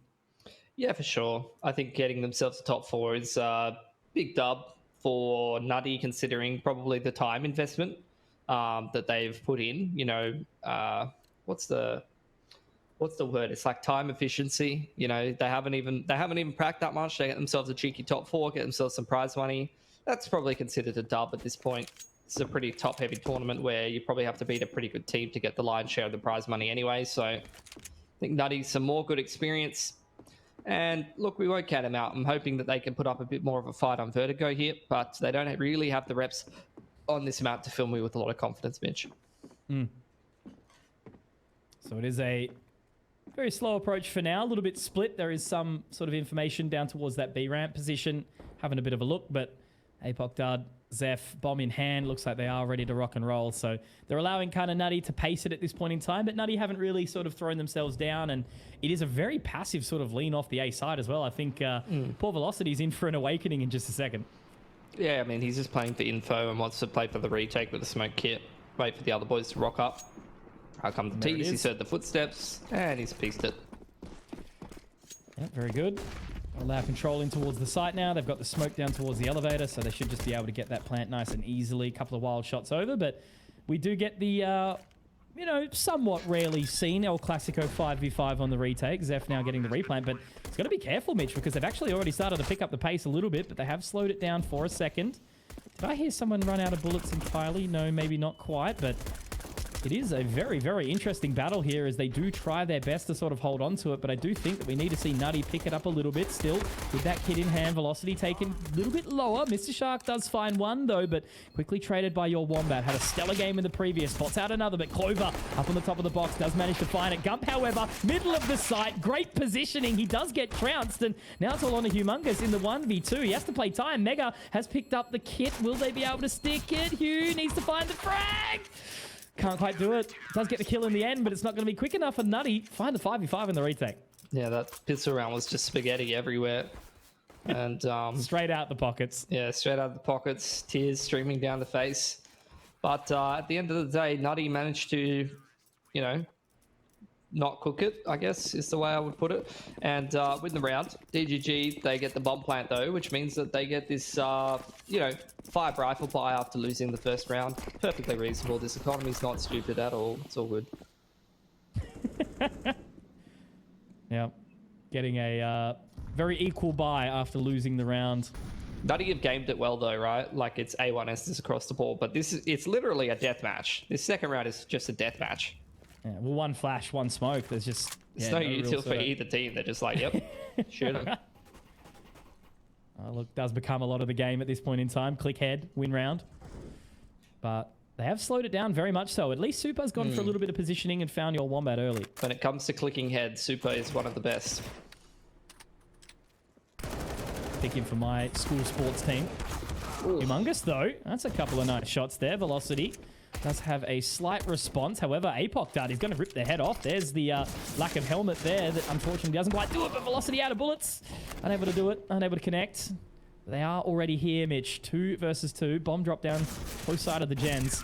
Makes it really awkward, but Mr. Shark happy with that. No bomb plant this time around for DGG, so the secondary round force not going to pay off, and I think Velocity was a bit of a hero in that round. Yeah, for sure. You usually want to get the bomb plant so you can reinvest, right? But unfortunately, they didn't get it, so end of the day, that's going to force DGG onto the single save. They can invest in some upgraded pistols to try to keep the money low if they want, and they have got a couple, but mostly they're just looking for a bit of pace here with the Glockies and the P250s. Straight up. Super. The spray control is there, so at least he'll be able to find 3, clean up the round nice and easily. AK recovered, and Clover's just going to be straight through the smoke there as well. So a little takes 2 to tango moment for Super and Clover.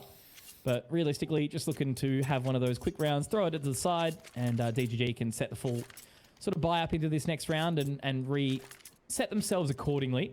Because it has been a very, very slow start in those first couple of rounds. You know, it's a tempered approach. Didn't really try to sort of push for real estate early. Will that change up in the coming rounds? We'll have to see. I mean, they got a completely different util here. Gump's going to be that aggressive lurk that you often see on Vertigo. Mega, it's an interesting question mark. Yeah, and the flash from Velocity didn't even hit the mark to set him up. So you could see with the SMG, he really wanted to make it across the ladder and just try to gimmick his way into a really strong position. Unfortunately, he's just given up the first pick though, and Clover is caught with nade in hand. This is just all kind of falling apart for Nutty, and this is where you can kind of see. This is what I was talking about before. It's like, how is their macro on a map they're comfortable on? Yeah, pretty good, but then what about the map they literally haven't played an official on in the last 3 months? Yeah, absolutely. Makes it tough. Vertigo can be a very, very challenging map in its own right, regardless of who you are. Velocity does manage to get a catch, though, and he has potentially not spotted Humongous. Does get it, but ultimately the save, yeah, relatively important. They've obviously got the cash to go into it. Supar's had to invest pretty low, so Velocity living in this one, pretty important. Mr. Shark will be able to pick up the AWP as well. So just having Velocity drop over that rifle to Super will be huge. So very important for them to sort of moonwalk his way out and set these sights into the next round. But overall, DGG have picked up their first, and it was a relatively convincing one. But at least for me, it felt like, you know, Nutty kind of walked in to the crosshairs nice and early.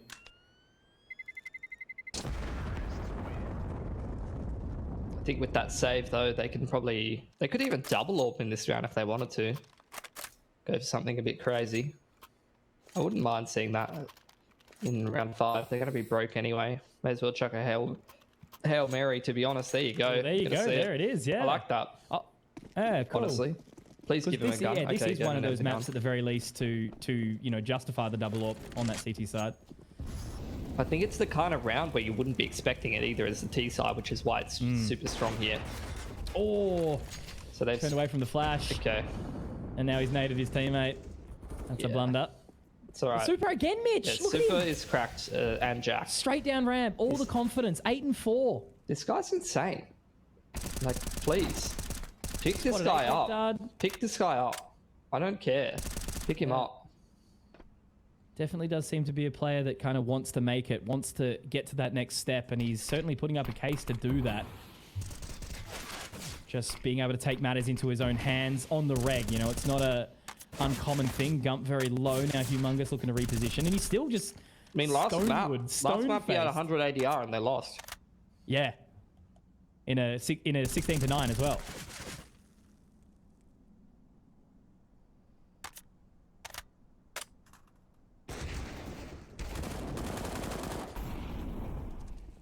Not really a whole lot being sent out by DGG's side. Super with 4. I mean, that's a super round. Yeah. Just locks it down himself, but a super impactful round to do it in, because that's going to help cement their economy. Like, they had 5 alive there. Wasn't sure if they upgraded that last MP9 into a rifle. You could see Velocity running through the middle of the map there. Might not have made it in time. And yeah, you can see that he didn't, but that's fine. He's going into an anti-eco anyway. So really a good opportunity to cement that the economy now, you know. They need a clean round here. Like, if they drop a handful of guns, it's like gonna be a bit cooked. Mr. Shark very reactive to that utility. Bit of a airstrike coming out of ramp. Super though on the other side of it, so we're gonna sit for now, keep that control. But it looks like DGG are happy to kind of set their sights over towards A. B rather. Pop flash in. I don't mind it because it is the MP9 heading in. Then he does get a fair bit of info. Mega going to keep himself safe by lighting everything on fire. It's got the rotation Usually across. Good delaying utility.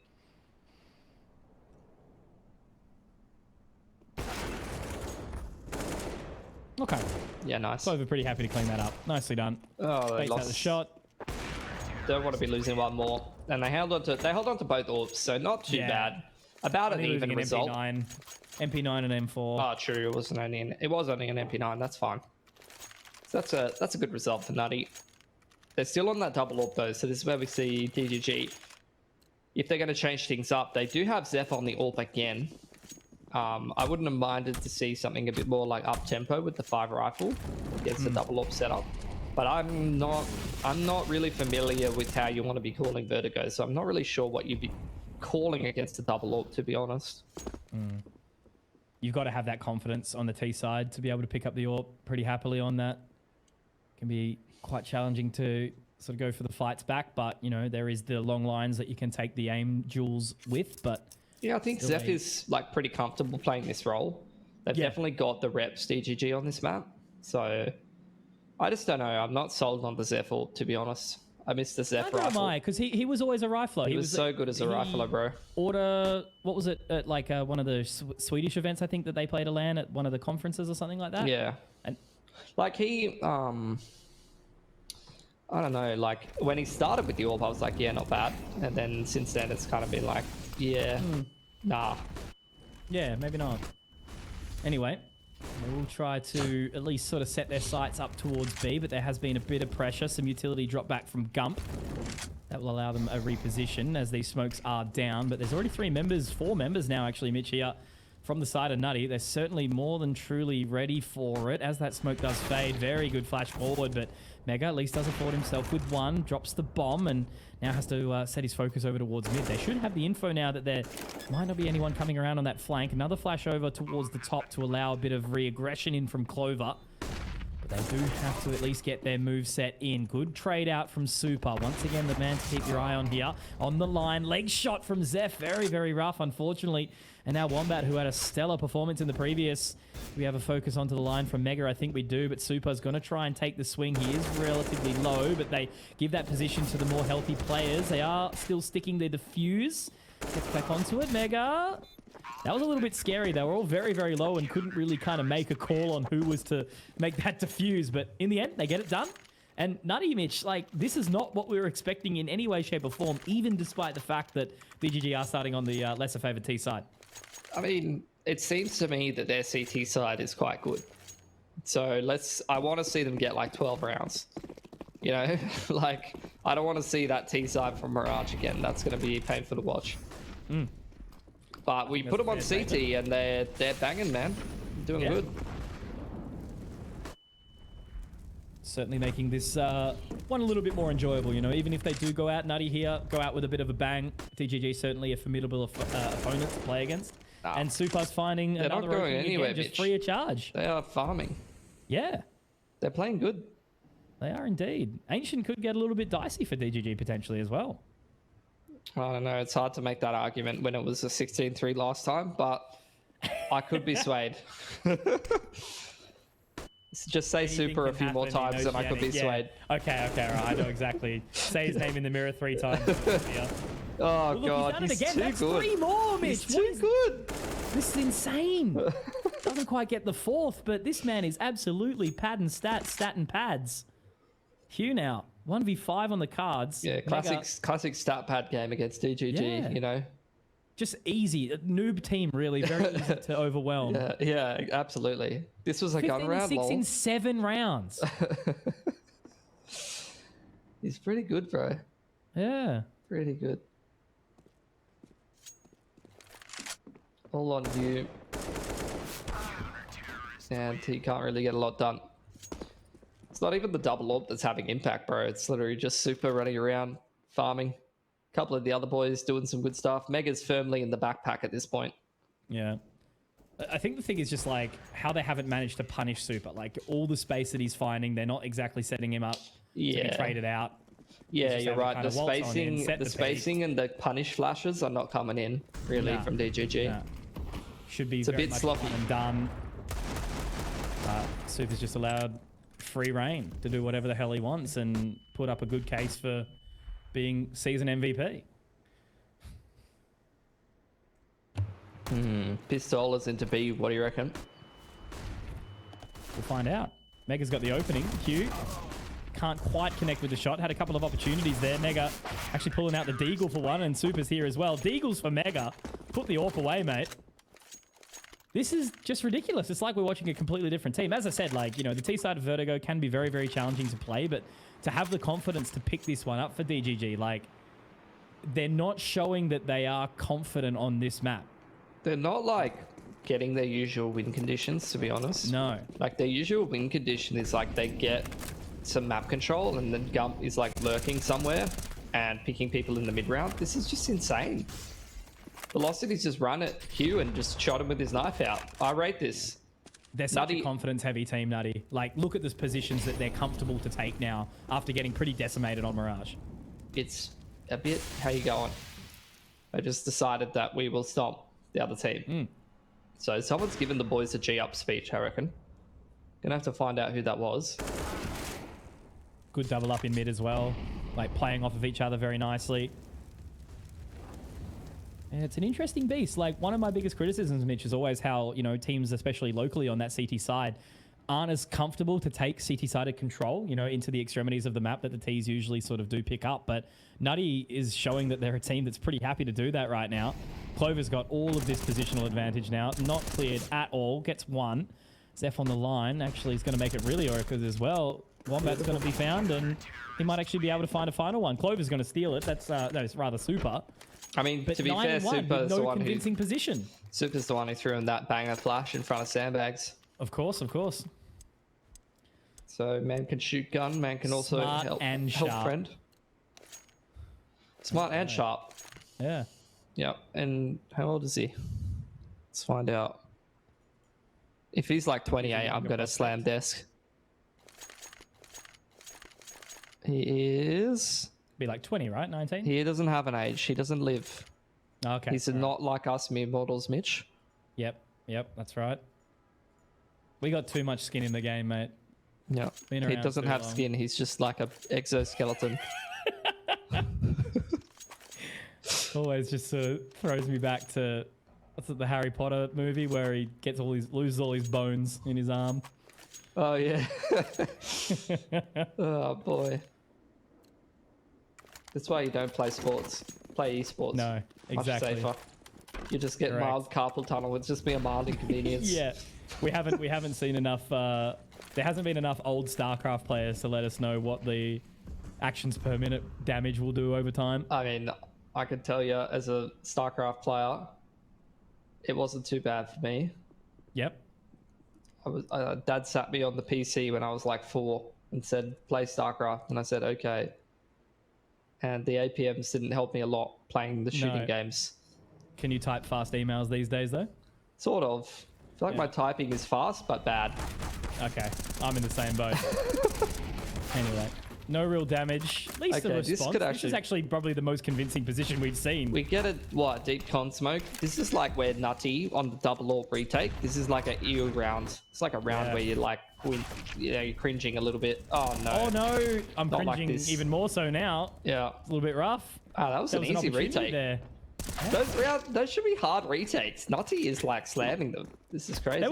They just like pressed the button and cruised on in. There was nothing really to respond to it about at all. So I don't know. Yeah, this is just a very, very confusing game for me. It feels like DGG just aren't on the same page. I guess is probably the only way you can kind of summarize it.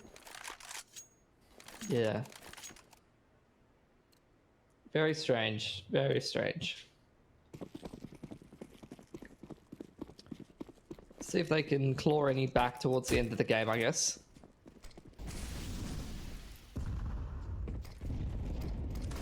Seems like 1-1-3 from DGG. Got, Gump on that aggressive lurk again. You had Hugh towards mid, but he's now going to meet up with the rest of the boys, so they're going to turn it into a bit more of a 1-4.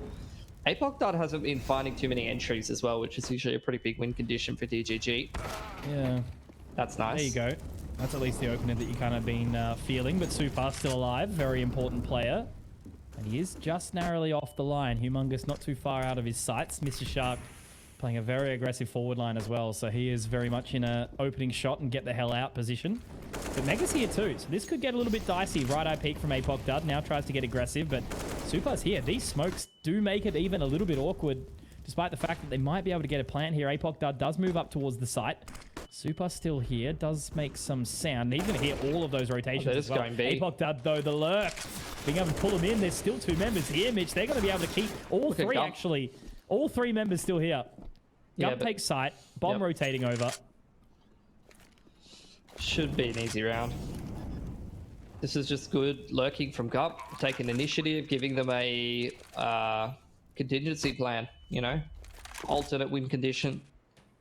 Calling the mid-round rotation. Nutty have so much money, though, they might just go for this one.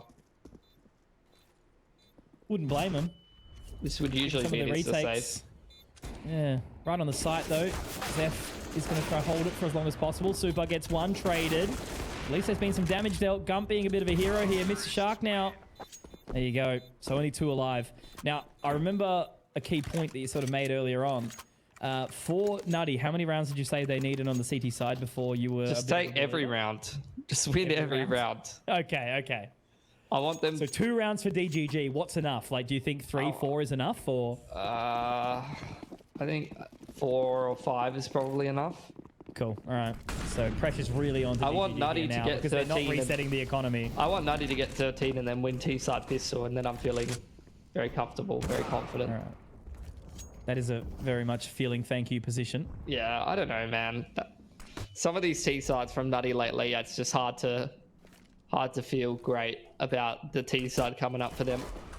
Yep, understood. It's kind of proof in the pudding, really. Their CT sides are next level, though. Like, even on Mirage, their CT sides were pretty good. That seemed pretty good. And in the last game that they played against CGG, their CT side was the strongest side as well. I feel like for Nutty, it's almost like their T side is like, you want to try and grind to get a couple of rounds. Oh, hold on. Nah, he's got 22 HP. Surely not. Orp. That's the only thing. Very separated. I don't like that from Mr. Shark. What are you doing, sir? Zeph was actually aware of the rotate as well to get some quick movement. Oh, Those were all headshots as well. He's one being people with the AWP. yeah, the old 460 to the head. Yep.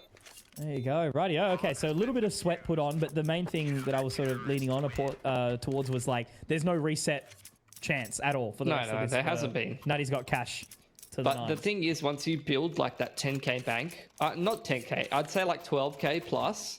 Once you have like a 12k bank, and if you're sensible and responsible with your money, like you're not going for every round, you can't really get reset because you get that 3.4 at some point, you know?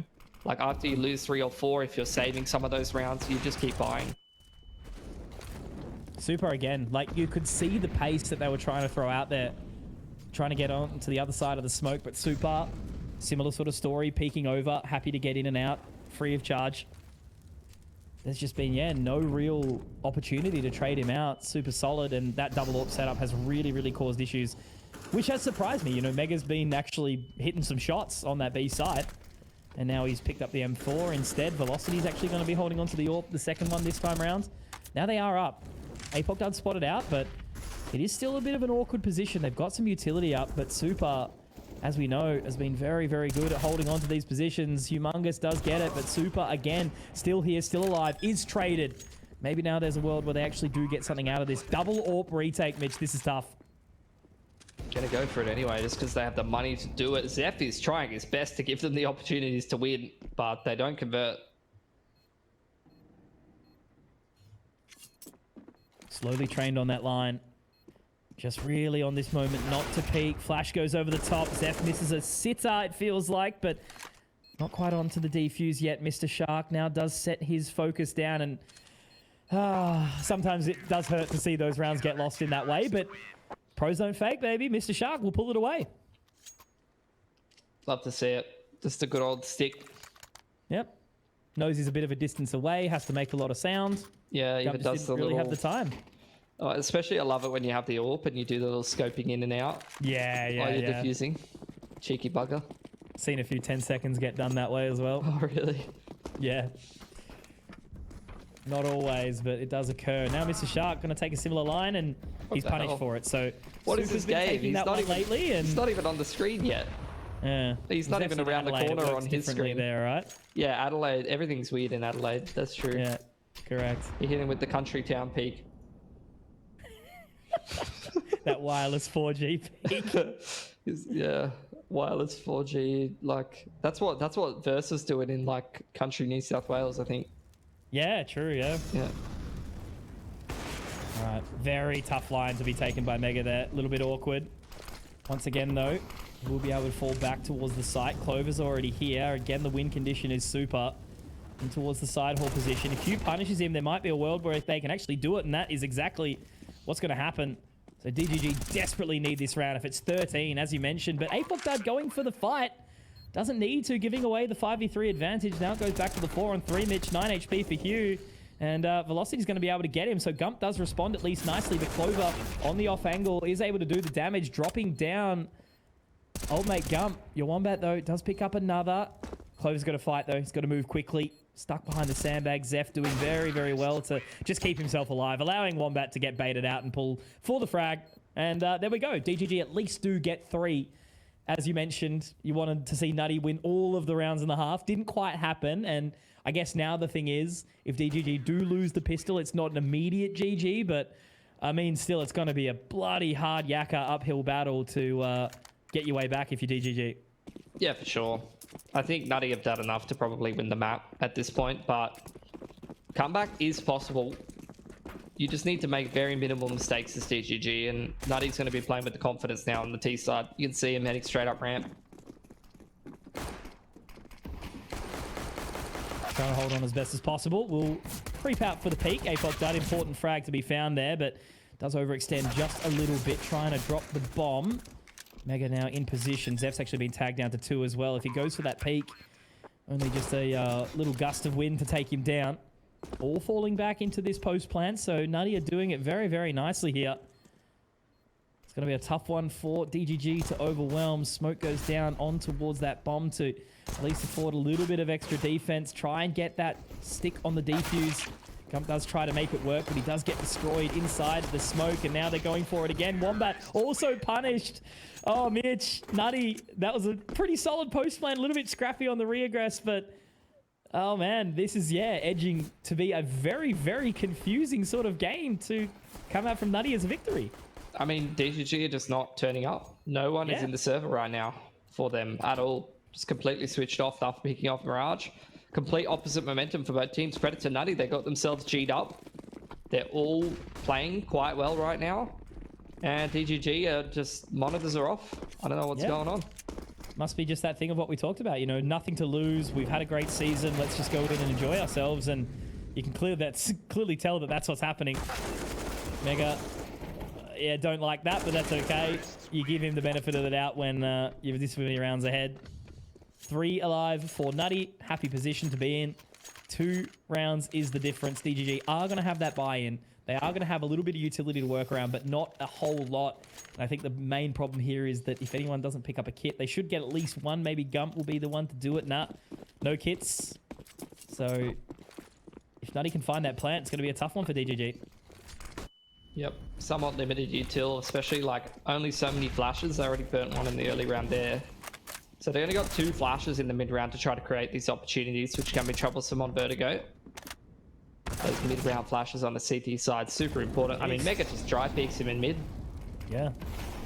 The Wombat gave him a little stare down. He'd get the trade back. Now they're actually trying to afford themselves a bit of further controlling towards Elevator, and they'll get it. Apoc got taken down. Zeph now has a lot of heavy lifting towards the ramp position. Does get some further damage onto Super, but this is a next to impossible retake to be coming out. They at least do stem the bleeding slightly. Taking down Mega. But Humongous and Gump have to do basically the near impossible. 2 mollies as well down towards that CT position. Now they're watching their flank, knowing that potentially someone could be around, but that's that bomb plant that I was talking about, Mitch. They managed to find it, and now with no kits, it's going to be such a tough recovery into here, especially with all 3 members falling back to the side lane. Yeah, so much utility as well. Like, Nutty have got so many flashes to make this post plant a nightmare. At least Gump has been able to find one, but again, they still have to get a bit of a wriggle on Hugh. Playing the anti-flash, Mr. Sharks found him, and that's basically round done. No time. Already walking out, already knowing that he has to try and save something into the next round, and it's going to be a very, very scrappy and rough looking buy. But yeah, DGG, they've disconnected. Maybe they let their little brothers onto the computer for just 1 game, but it is they're regretting that decision. To be fair. Yeah, Mum did say it was his time. Yeah, I was that little brother. I have 2 older brothers who were very much PC hoggers. Yes, of course. I wanted to level my undead mage, and I could just never get the game time to do it. So my computer was never good enough, so I said, Dad, can you get off work? I want to play Habbo Hotel. And how was your hotel? Was it successful or? No. Well, I guess that's why you're in insurance now. Yeah, exactly. The dark memories giving me the motivation. But it's just no respect, Mitch. Straight up towards site. Gump doesn't even get a response. There's 4 CTs on B. They were late out of spawn buying, and they just said, "We're like, oh, I guess they go B." Oh, He's kill still me. here. This is a bold reinvestment of position. I think Mega actually could do some potential damage here. Nah, never mind. Gump smelled it. So now they can rotate. APOC Dud in position. They're not going up the scaffolding, though. They're just going to be walking straight around the ramp, it would seem. That could be an issue. That's a skin for APOC Dud. I haven't seen that one before. A lot of tentacles. I'm a fan. You think he surely got spotted by Clover there. Good molly. Buys the time. Oh, humongous. This is a bold position. If it doesn't get cleared, it can be good. 40 seconds. And they have been pretty happy with this rotation to come back around, but Gump is still alert to the potential prospect.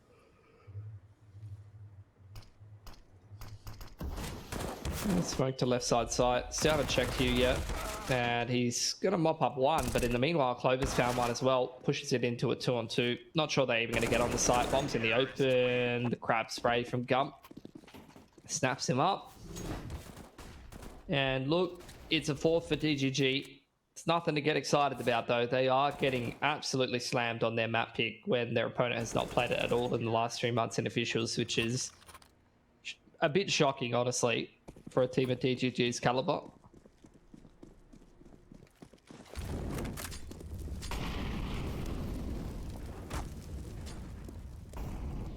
All right, so Hughes found himself into mid. I think it was unspotted. Super. A little bit of a slower last few rounds, but he's still 25 and 12. Certainly a good shout in 19 rounds. Good position. So they do fight the good fight, but Mega is actually able to quickly take down Gump. So this is basically just like DGG. You know, it's such an awkward one for the next 11 rounds. Even if they do manage to, slowly start to make their way towards overtime, like the more and more frags that they do lose, it does make it awkward on that reinvestment every single time. There's another rifle lost as well. Humongous does go down. So it's all on the Clover and Mr. Shark, but your Wombat will quickly take him down. Now 1v3 for the Shark. Can you smell it out? Not quite. A little bit of a spray across. Flash comes in. He's able to avoid it. So it's A-okay for now. And that's the round done. Zeph to close. 3 alive. At least a bit of life in it for DGG. Yeah, these are like the... What do you call them? They're like rounds that will help you play better on Ancient. Just kind of warming yourselves up, getting the aim back in. You're not really expecting to put a comeback together here, but if you start picking back more rounds and get the flow going again towards the end of Vertigo, it can help you kind of get that momentum and feeling warm again once you head into the last map of the series, which you're feeling pretty confident on, even if this game has gone completely upside down.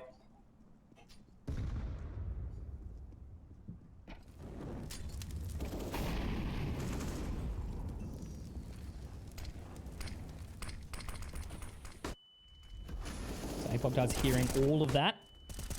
And he will at least be able to get one. So a very important opening pick here. Molotov to go down as well to kind of give him some extra time. Clover going straight into that. Where'd Maybe that the molly go? I don't know. It's a bit strange. I don't know if it got caught off by the side of the smoke or something there, but that's 2 free kills. I heard it go Clover. off, yeah. So did I. Yeah, I heard it definitely go off. That's gone into Narnia, mate. Mr. Tumnus is getting burned alive by that. Yeah, jeez. Poor thing. Can hear his little hooves clicking away. Oh boy. Look, 2-on-3. Mega getting his pre-aims in, trying to size his way up onto the site. It's a retake setup for Hugh. Not interested in anything. Just wants to wait for the boys to come in with the numbers if they lose the site here.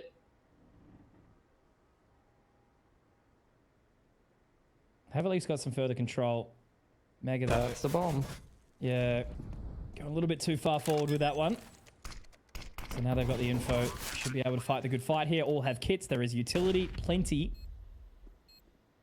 And they're going to be able to do quite well with that one. That nade is excellent from your Wombat. Now it's all left on to Super, but that's a scary person to be alive in against a 1v3. Mitchell does get the 1 to remain here now. It is the top spot. Smoke up very, very high, but ooh, okay, they can breathe a little bit easier for there for now. But again, it's... Oh, okay, no, never mind. Zeph have got decent money as well as APOC does, so it's not too bad. 2 alive is good. Drop over for your... drop over for Humongous. Not too bad. All right. But yeah, look, DGG still have plenty of hard work to do. It's 9 more rounds ahead of them if they even want to consider an overtime. I think Nutty half buys here. If they gave them something, you know, if they gave themselves just like a couple more rounds, like this would be such more competitive. But it's just knowing that that only takes the 1 round to kind of close it. Oh, the nades. Dear Lord. Velocity's going to peg 1 back, but that nade stack was absolutely brutal. Really, really well timed. It's a good read from DGG. I mean, the HE is beautiful. Something that DGG are kind of underrated on. Their util usage is quite good. When they're on their game, they play off of each other well, because they've just got a bunch of these players that have always been quite good with the util. And players who know each other quite well as well. They've built up that chemistry over the last little bit. 7's up for DGG. I mean, surely Nutty is going to put a round in at some point. Velocity's sending it. He's licked the stamp. You can already tell.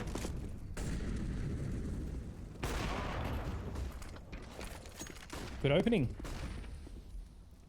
At least a happy sort of position to find himself in. Can actually get legged up as a response. So Mr. Shark, very, very quick. Dab will be forced out as well. Velocity peeks his little head up as well. So it is a little bit awkward, but he does have Zeph there to kind of support for a little while longer. Velocity now taking point in front of the site. Great shot there onto Apoc Dart, and Humongous now also needs to be very, very careful. Going to fall back towards CT. The Wombat is going to join him now as well. So just leaving solo Gump. 4 versus 4. Only needing that 1 round again, Nutty. Seth still kind of in pole position, but he's in a swing position where he has to be worried about Secret and the open area. Molly does go out and he couldn't find a gun, unfortunately, Mitch. So that's a 2-on-2 post plant. Nade will do some more damage to Super though. Another one followed up as well. Oh, imagine if it went off just a second earlier. Double nade would have potentially really done it for them. Now Super has to play this very, very close line, and up against an AWP, it's not going to be a bad position. Gump gets it, but now Mega just needs to be the solo man to close it, and he absolutely will. Okay, there it is. Ladies and gentlemen, we do have a 3-map series on our hands, which has quite honestly, I will be straight up, blown me away. I never expected this to happen in any way, shape, or form. 13-2 opening half on Mirage in favor of DGG. You know, super strong map, obviously, for Nutty. They lose it. It's like, okay, you know, they've had a great season. We'll start to wish them good day. But they've just come out swinging out of the gates on Vertigo CT side and really, really punished DGG for being, I guess, a little bit complacent, maybe, Mitch. Yeah, totally complacency. After winning Mirage, I think they just thought they would sweep this one away fairly easily. But credit to Nutty, they got themselves pumped up. Super had a hell of a first half. Along with Clover, but even after that, they got it done by committee. Like, everyone was kind of firing up a bit more for Nutty. I think, yeah, look, DGG just did not turn up to that game of Vertigo at all. That's a bit crazy. And I think, to be honest, like, we have seen maps like this from them before, even against this opponent. Like, the first game of Mirage, the last time they played them, they got 16-5. It's like, some of these games, DGG just do not turn up into the server, and I don't know what's going on with that. Yeah, you sort of raised it a little bit, Mitch, on the matter of consistency. You know, maybe they haven't had all that time to prac. They've not really been able to get all on the same page as maybe 100% as they need to. But they were very confident about making their way into that grand final. So we'll have to find out if they are going to. But we'll take a short break in between. So go get a drink and we'll see you back soon.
not playing like a noob anymore. How is that possible? You gotta be using hacks, dude. Nah, dude. I got the Odyssey Neo G9. Sweet, bro. You can finally start leveling up. Let's keep it going, man. This is gonna kill me.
Kia ora whanau, that guy's Energy here, and I am here at the Sky Tower in Tahamaki Makaurau to check out the new Sky Slide, which is just opened.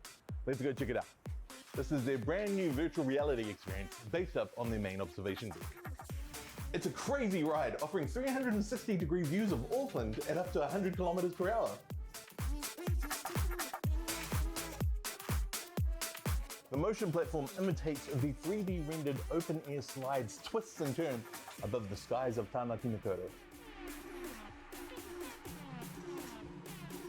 Counting down, punch it, let me at him. Hey! Free air, whoa!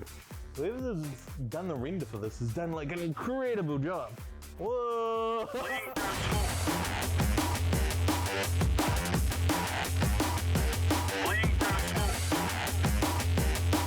Hello and welcome back to the Biocode Lab. Let's Play Live at CSGO Season 2. We're in the semi-finals, and if you have just joined us for the first time, I'm Conky, this is Pilski, but of course we are into the third map now between Nutty and DGG, as we sort of spoke about, right? DGG came out swinging, 13-2 opening on Mirage before a little bit of life came back in from Nutty, and then all of a sudden all the life fell out of DGG completely into that previous map of Vertigo. Maybe a little bit complacent, they came into it feeling maybe a bit too loose, and yeah, they kind of got slapped around for it, Mitch. So now we move into Ancient, and I realistically can say, unless we see something different come out from DGG, I think it's a 50-50 almost. Oh, I got to cast the knife round though, Mitch. All right, you go. Yeah. Have it. You're my favorite play-by-play caster. Am I? Okay, that's great. Oh, DGG are on T side knife round, so that means nothing. Just so you guys know, this is the standoff. They're just waiting for someone who's going to entry. Who's going to be the man? I always loved entering the knife round. All right, in they go. A couple of rights. Can't really see what's going on. I think that was a team stab, so that's probably not ideal coming in there. And there you go. Nutty, which is actually DGG, win the knife rounds, I'm pretty sure. So DGG going to start CT side Ancient, which is actually big. It's big, yeah. That's actually big, yeah. Yeah, Ancient is like one of the most imber maps in terms of starting on the CT side. And well, I'll tell you right. Say, like, is it similar to Nuke? Do you sort of think it's like worse, on the bro? T-side Nuke isn't even that CT sided anymore, unless you're like really noob and you don't know how to, just do outside smokes and like work the T side. You can play pretty basic T sides Nuke. Last time DGG started CT side and they 12-3'd them and then won all four on T side. So Well, let's see what let's just the dive boys into it, have. right? I guess that's the best time to do it. Let's just go straight in and start to understand the action, what we actually will have in front of us. Ancient is a fun map. I do like this one. You know, it can be, you know, very, very challenging to play on that T side, but if you've got, you know, a bunch of the boys together, a little bit of confidence, you can have a good time. And Emily likes it because it's green and has archaeology on it, so that's a tick box for me. Yeah, cool. Hopefully she's watching this cast and she's proud of you. Absolutely not. She's probably yelling at me from the other room for being loud. Yeah, that's true. Either way, let's see what the Nutty Boys have for us here, Mitch. Because, like I said, last time they started T-side, they got 3 rounds, and that's not going to be good enough this time around. Gonna have to dig a little bit more than that. Last time it was a 16-3 for DGG on Ancient. That was how long ago? How good's my math? That was just over a month ago. Okay, very nice. So there is at least some history to go on, but I definitely think that's a rude awakening potentially for DGG. Like, as I said, if they go down here, that's a map where they would feel embarrassment. Like, I know them all in that sense. Like, you know them just as well as I do. If they say that they unfortunately bombed out and didn't get to go to the grand final here, that would be pretty depressing. I mean, they already lost to Rooster to get a land spot. If they lost this match, that would just be another pretty big missed opportunity, I would say. Big fight from Hugh in middle. He's got some supportive utility from some of the boys, and Nutty just have not been able to capitalize and push him out of cubby here. Super's coming in and says, all right, boys, I'm just getting this done myself, I guess. He's done it, yeah. As like the fifth man in, he's like, all right, come on, let's let the real men in. Yeah, Mega tried to sort of just like hop his way back towards bottom mid, and he did manage to get out, but then Super said, no, mate, you got to come with me at least. And that's going to be a big old nade through the front wicket for Gump. Everyone's just caking Mitch. Oh man. Yeah, this is really rough. This is not the DGG that I know and love, is what I'll say. Whereas, you know, Nutty can be a frustrating team to play against, and maybe they're just living rent-free inside their head right now. I mean, considering how the last T-side went, that on this map against DGG, that pistol round win is absolutely massive. Because they got absolutely nothing done on T-side. So winning T-side pistol on a map where your T-side is not good is like, you might have a pretend good T-side, you know? See how the anti-force goes, though, against the MP9s and the pistolas. It's a good read from Mega. Ooh, sharp shot too. Yeah, bit of a Jawan tap. I thought that was Zeph potentially getting dinked through his teammate just then, but maybe that was just some aim punch. So Hugh pushes all the way down long. There is a wild Mr. Shark, so Hugh very, very lucky to be alive, but DGG taking a whole lot of risks here to try and sort of find some further control. Are they going to clear him? Oh, Clover! He does. There's been some good damage dealt, but that was actually some further team damage. So this is really, really, really, really scrappy right now. Velocity gets taken very, very low. Oh, no way! Yo, Wombat! Oh my God, Zeph cleans up with one as well. I've just bloody fallen out of my chair almost. The most action that's been happening in this series comes in the form of an MP9. And now Mr. Shark in a very awkward position. He's actually going to cruise his way out very, very quietly to head his way towards A. He knows exactly where the other two are, and he might be able to get away. I think they heard that. Not sure, though. Neither one of them have picked up the AK yet. There you go. They double upgrade at the same time. So both of the CTs with AKs. Mr. Shark's got himself some flashes, but he's going to tap it. This is going to allow time for them to actually scale out together here, Mitch. They've heard it now. Beautiful. So it's really just going to be onto that opening peak, but yeah, they peak together.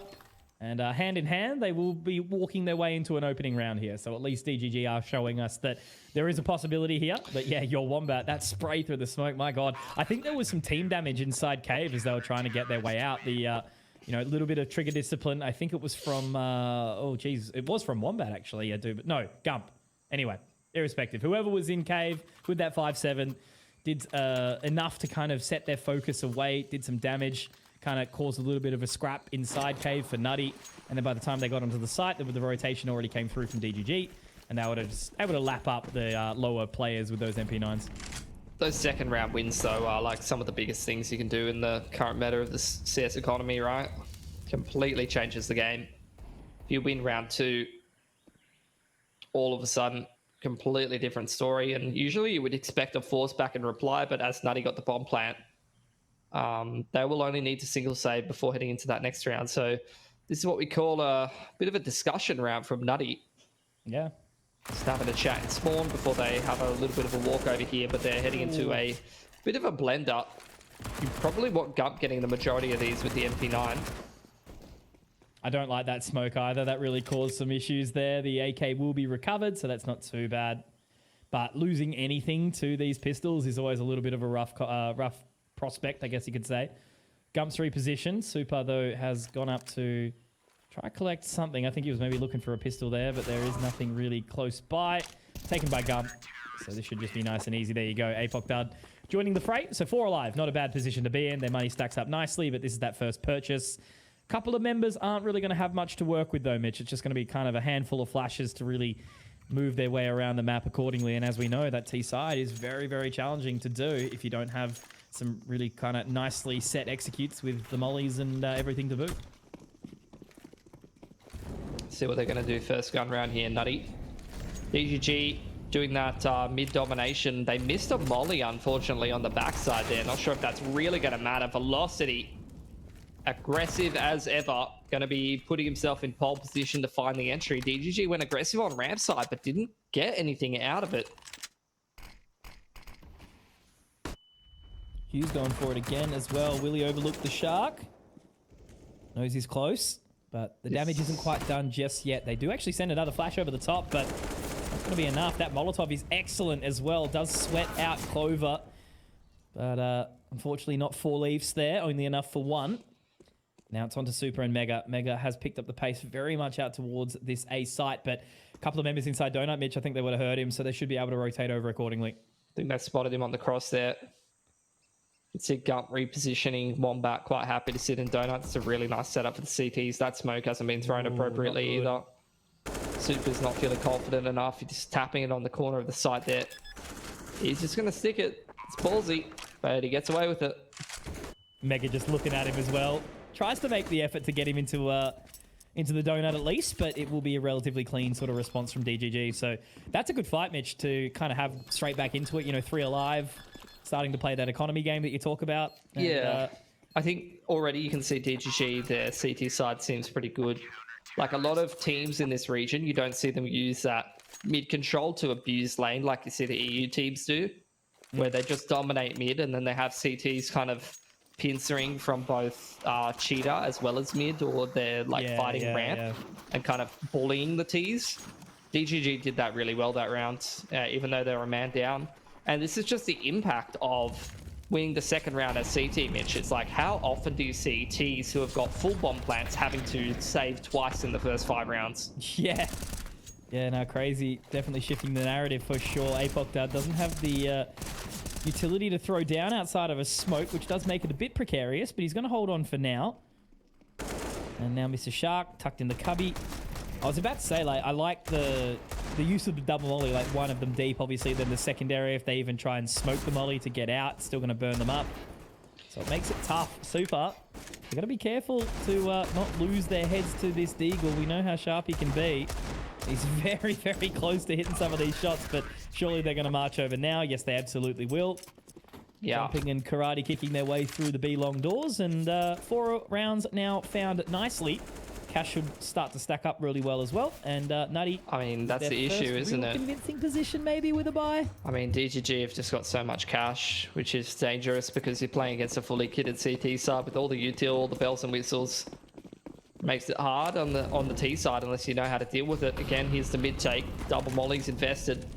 They don't smoke them out. They're going to wait them out, but you can see DGG have just got full control of lane. Ooh, it's going to be the late bus here. They're going to try to get onto Wombat. They don't even get out. It's like they can't dislodge this mid control. They're just sitting and waiting for it. But you're going to get, again, they're cycling smokes. DGG have just got full control of lane here. So Nutty there as well. I guess, oh my God, the nade was huge. I don't think Nutty really, they're waiting this out. Let's see how they do, like going for a late mid take. Like, are they going to throw donut and top mid smokes? that's going to be all their util. Then they have nothing left for them into late round, which was kind of the issue they had on Mirage. I mean, they just contact out. They're going to go... The thing. It doesn't look like they really know those smokes. I think that's probably a potential prospect to not have that information on the util.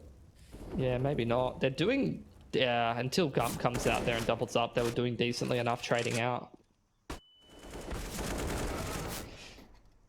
Yeah, it definitely does seem like there's going to be a little bit of reliance upon the Angels as best as possible. Bomb obviously down a long way from home as well. I think they should have that information here, DGG, so they just need to make sure at the very least they trade out Super in this 1v2. He's definitely good enough to win it, but wasn't ready for that off angle over on Donut's side. And again, DGG convert yet another round where they abuse the mid and lane control to a round win. It just feels like they have got a much better understanding of how to play this map. Gump's 10 and... Oh, was it 10-2? Jeez, I'm taking 7-2. Rather. Now he's moved his way up. But he's had a good start as well. And it seems like most of the members of DGG are looking pretty confident here so far, Mitch. I mean, they've just got tons of money. And you even saw this at like the minor recently, where if you have too slow of a start on the T side, it doesn't matter who you are going to get shut out of the game. Jesus. Didn't expect to walk out a cheater though. So Apoc Dud will get 2.5. Still, jeez, all right. Very bold to go have a little bit of a further look with the USP. But Clover does have that AK in hand now with some Kevlar. Velocity already hit a sharp shot here too. Apoc Dud trapped on the corner. Almost a world, maybe a half second longer, and he could have hit that shot, but just left on the Clover now in the 1v3. Apoc Dud trying to spam him. I mean, positionally, it's a winnable 1v3, and that smoke actually does give him info that there's a player playing back site. He gets out here. The plant will help Super maybe get a couple more grenades, but they've got pretty good loss bonus anyway. Ooh, that was nice. Very sharp. Spacing's a bit too good for DGG. For the dud, though, not too bad. Yeah, I mean, he is like, it's a reason why I put him up against Super in this matchup. He's in the cheater position. A lot of the time he's in those aggressive positions on the CT side to try and frag up, try and take initiative. He's been a bit hit or miss on this map. I've seen him have some shockers on cheater where he's getting like entry'd every round, and I've seen him kind of have a good game on it. I think this one's a bit more of the latter. Seems to be pretty comfortable. Doesn't seem like Nutty. He's had such a interesting player development arc as well. Hey, like going from an AWPer to now moving into the entry on the rifle. I mean, he was a rifler when he was coming up in like the amateur scene. Yeah, he was. And then he just started AWPing, I guess, out of necessity. For that long time with the genuine roster, right? With like Maker and Jinx and Skull and whatnot. Yeah.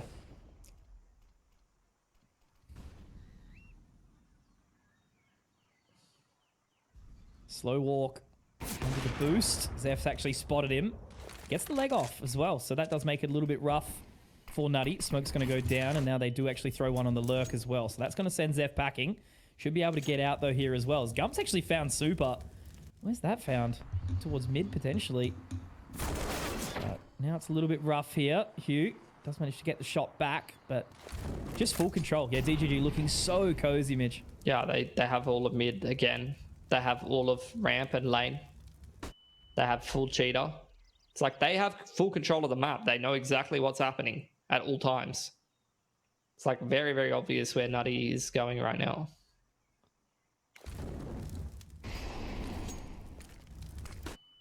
So they are going to go for this fight now on towards the A side. 35 seconds left. Gump will be still kicking behind this box.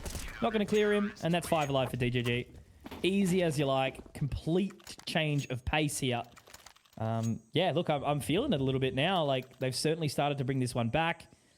Appears that DGG have stopped lounging. They've kind of sat themselves up in their chairs. But, yeah, winning, I think, that knife round as well, Mitch, is a pretty big position. You know, starting on that CT side just makes it so much more comfortable. And to lose the pistol, too, and then go straight back into it is a big statement.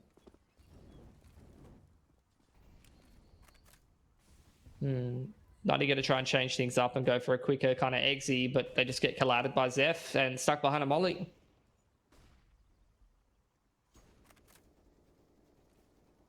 Important response at the very, very least. But they seem to still just be super, super hesitant. You know, they've managed to get that forward position. Now they're a little bit stuck, a little bit awkward. Gets the shot off, and all left on the clover. Gump's just everywhere, man. This is what he usually does on Vertigo, where he's kind of like ping-ponging between being the anchor of a site and like aggressing mid and shooting people and catching rotations and stuff. This is where he does his best work.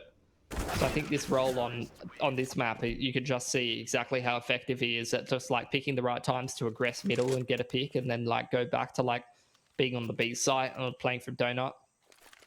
He's got so much freedom to just kind of go wherever.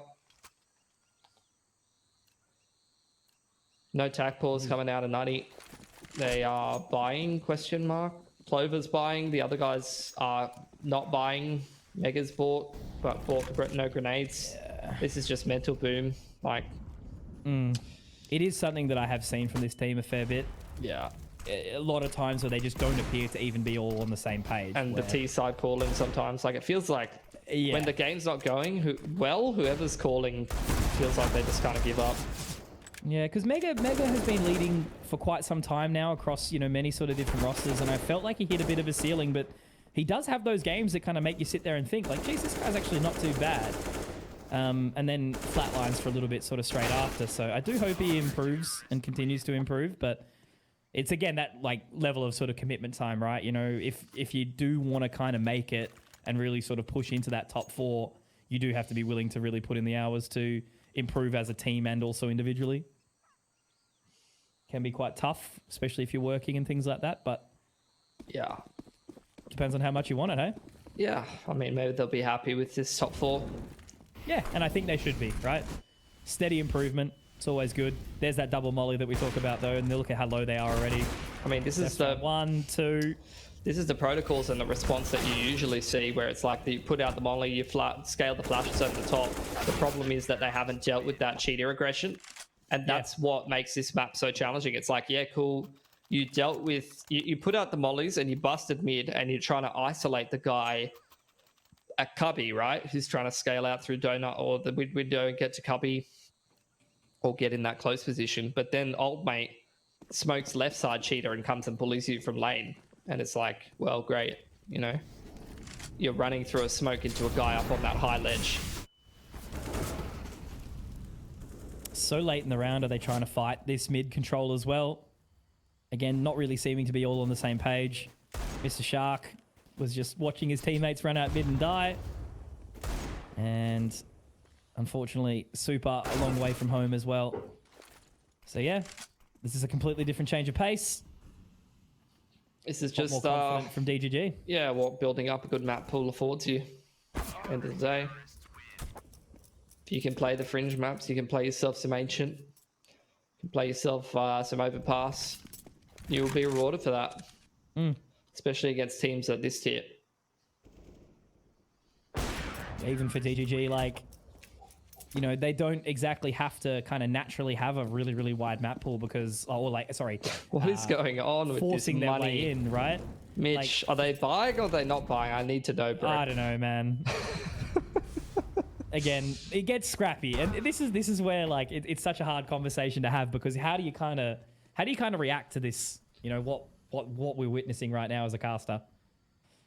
Tilt. It's just the basic fundamentals are not being delivered. That was a cool really flash kind from of rough to Gump. watch. Do you see that? Yeah, it did bounce off the wall. That's cute. Yeah. Yeah. Because at the very least, it's like, if this is the last map, go out with a bang, give it your best. Even if you're running out of options, like, just send yourself out together. Just as long as 5 are going, it's all the call needs to be. Just keep it simple. Hughes just walked straight through mid. But even so, he had his teammate kind of with the leash on him. Wombat was there with him to help him out. I mean, that's how you want to play this mid-control style on Ancient. You always want another guy. Like, even when the T's get the entry, like they're 1-for-1, that's when, like, old mate peeks from lane, or you have a guy top mid on the offie or donut or something like that. Night and day. 2 completely different, like, almost all 3 maps. I guess, like, both CT sides were really strong, I guess to a degree, like less so for Nutty, on Mirage, but at least we got to see something. Then obviously Vertigo, DGG was just completely absent on that T side. And now Nutty is showing exactly the same thing. Like, I think, you know, it's basically that position now where if we see a 14-1 half, it's pistol, then it's GG. Yeah. So yeah, a little bit of a sad note to kind of go out on. You know, I would have liked to see a bit more of a fight from Nutty, but to everyone watching along from home, I hope, first of all, that you've drunk your Biocode Lab for the evening, but also Vertex versus Antic up next, which should be a bit of a steamer. I'm confused with how it's going to go. Or, sorry, not confused. Excited. Should be fun. Yeah, I think it'll be a better game. Spooky secret for what the roster is going to be for Vertex, but that'll be discussed shortly. Yeah, I heard they picked up some guy from Mexico and brought him home with them, and he's going to be in the server tonight. Crazy. And I think their owner's playing too. He's Silver 2 or something. So Silver that's 2. Exciting. That's pretty good, honestly. Yeah. The average OS player, according to HLTV, is like Silver 3 or something. Mm. So he's probably right up there. Yeah, according to Twitch chat. Clover. At least something here, but didn't get the second. If he got Apoc Dud there, maybe there was a little bit more life as Mr. Shark. Jeez, Mr. Shark, yeah, 1 and 12. Very, very out of character. Like, not everyone is doing poorly for Nutty. There's been little to no life. Like, even Super's being I mean, I had to absolutely I had to punished. catch myself, bro, because I was like, Mr. Shark's a sick AWPer. And he was in 8-ballers, but if you actually look at all of his statistics playing for Nutty, he has not been performing on this roster. Which is a real shame because, yeah, you see people come up. You know, we do, unfortunately, spew out a ton of AWPers in this region. But he's not from New Zealand, though, so that's why. Correct. That is true. It's what? Who have we had? Alistair. Alistair's not New Zealand. No, that's not Aussie, New Zealand. Aussie, okay. Yeah, because obviously all of the Kiwis are the AWPers, right? Yeah, like literally, Sicko. you could just get someone from the LPL production, put him in the server, drop him an AWP, and he'd probably ace. Yeah. Oh, man. Yeah, because even running it back, like we had, like Raz and all those guys as well. Yeah. They're always pretty good. Yeah, I think literally like super solid. We talk basically, Alistair and Infrequent from Australia. Havoc back in the day. Oh, yeah, geez. Had his moments. Yeah. All right. Here we go. Gump holding down the fort as best as he can. Only the one, however. Wombat is there for the trade. Smoke goes down. Mr. Shark does get at least a bit of a trade out there. So it's a doable round here, 3 versus 3. But now the important thing will be overextension because the bomb isn't exactly in a recoverable position. It's down altogether. What happened to this 3-on-3? It's now 1-on-3. And it's Super smoked off all on his lonesome. And if he loses this one, Mitch, it's basically door closed unless we see the pistol secured. Gets one. Very, very nice shot to come on through. As I said, if he can break this, you don't win a 1v3, you lose a 3v1. If you can get the secondary 1v1, but Apoc Dud just below the crosshair. And there we have it, 14-1 in the half for DGG. He read it well. Absolute decimation. Yeah. What else is like very decimation, like very abysmal, is that we forgot Ricky. Oh, true. Yeah, Rick. Because he started rifling. So we just forgot he was an AWPer. Yes. Well, I think which is kind of he was always a good rifler, but I think he got a bit stubborn on the AWP as well. Like he wanted to always AWP. I don't know. But he was good as a rifler as well. So anyway, I like the rosters that have the versatility to have the secondary AWPer.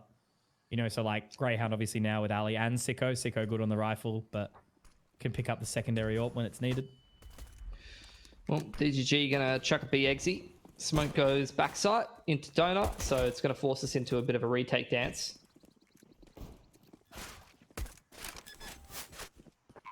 There's a bit of a dance with the old spinneroo on site, so good shots from the Shark here, but they have to find a couple more. If damage is dealt here, DGG could look to close very, very swiftly, but at least they're making something work. Zeph does drop Super. Velocity also doing plenty of damage back, but nothing found as of yet. Zeph somehow still kicking with a couple of frags here. Not much HP left, but they have to really try fight the good fight over towards the main position here. But Zeph's still alive. 4 alive there for DGG in the end. I thought that was absolutely done and dusted. That was a 4v5 with 2 extremely low members, but Nutty just couldn't quite get the swing around. And yeah, now we potentially see Nutty go away in a 16-1 fashion after you kind of thought for a second, holy crap, DGG better actually start playing the video game. Yeah, they decided to play the video game. It would turn their monitors back on. Correct. I begged them to. Well, the little brother got the computer back. He said, here's your hour. You know, older brother back on the computer now. That's interesting. Thanks, they make a lot of noise at B and then they run away. I guess trying to bait someone to push into Gump. It's interesting. Ooh, they managed to make it across. Gump's actually found a second as well here. Velocity down very, very low. Hugh playing with fire there, though. That makes it very, very dicey. But now this should very well be GG. Wombat's got a bit of a rough smoke, but he should be able to find Velocity on the angle, on the cross. And there we have it. 1 versus 3 in favor of Super. Because it's Super, I'll give him the benefit of the doubt for a little bit. There's a great opening shot. Is that an AK down? It was a Galil. It does get recovered, but now he has to find his way through that smoke as well. Where's Gump? A little while away, but I don't think he has enough time here. So he is going to wander his way through. Zeph gets the one tap, and there it is. Your first grand finalists are going to be DGG, who do set themselves up nicely to see who will be versing them, obviously alongside Antic versus Vertex, which is coming up shortly. But yeah, there you go, DGG. They said that they were going to find their way into that grand final. I guess, you know, sort of most people watching along from home would have been expecting them to be the team to make it in there as well from this matchup. But after whatever the hell we saw on Vertigo, you started to maybe put some question marks up, Mitch. But there we go. I'm super happy to see what we have seen. A great response. And DGG showing us that they do mean business on Ancient with the 16-1. Yeah, for sure. I think, you know, they were obviously earmarked to kind of be the grand finalists. They've had a couple of maybe kind of disappointing results lately, but definitely haven't lost to a team like Nutty. So it's good to see them recover themselves. Worrying to see that they dropped like one of their most played maps in Vertigo in such a, you know, one-sided fashion. But that's kind of the streaky upset potential that a team like Nutty has. I think Nutty, look, as far as expectations go, they got themselves a top 4. They did pretty well in this league. In the other league, I think they're up against the ropes right now in like a 1 and 2 position in terms of the Swiss. So I'm interested to see whether they're going to be able to recover from that and try to grind into the playoffs, or whether they're just going to have a decent result over there. Has to be said as well in terms of the top 8 of the stats. Super was 7th overall this season. Obviously, the stats aren't finalized yet till we see the grand final, but right now he's got a 1.3 rating, and he's played more maps than the rest of the competition. So across a bigger sample size, he's putting a 1.3 rating on a team that scraped into the top 4 and had a lot of close games. I think that's definitely a player that's worth keeping your eye on, and I think in most of the domestic leagues, he's been playing quite well. So I'm keen to see, you know, what Nutty does, whether they're happy with these results, whether they're going to stick together as a team, whether maybe they'll put some more prac in, or whether they'll just be happy to kind of just be a rock up and play team and keep kind of, you know, just enjoying some competitive CS, because there's nothing wrong with that. It's just as casters, sometimes we get, what's the word? We want more, you know, we want to see like we want to see the upward trajectory. We want to see the anime storyline, but sometimes reality is a little bit different. Yeah, for sure. But we are still seeing some of those, you know, players come up. And I guess that's one of the joys, obviously, of like a Let's Play Live league, right? You've got Amateur, Evo, Challenger. This is where you scout all the good players, dude. Like, this is where you scout all the gamers. Yeah, and we're seeing more of that, you know, now with some of the other leagues as well, a bit more opportunity for a bit more wider competition to really dive in and give it a go. So, yeah, we do hope to see more. And obviously, you know, even with a team like that, to have a Super looking really good. But we've got someone who also does look very good in Humongous. And Hugh, mate, here we go. How are you feeling going into this next one, buddy? I'm feeling great, Mitch. How are you feeling? It's good to see, mate. Absolutely. No, look, I'll ask the nice questions, because Mitch is probably going to ask the dirty, right? How is the team been going as of late? Like, have you been finding time to prac? Is everything looking all good in that way? Or what's it been like these last couple of months? I know it's been busy for you all. To be honest, we actually haven't, since I've joined this team, we actually haven't had a consistent week where we've all been on. I'm not even kidding. Every week there's been something on. Like, there was like the month in a row where there was just DreamHack and then local lands, so just everything's going on. So our prac has been super disrupted.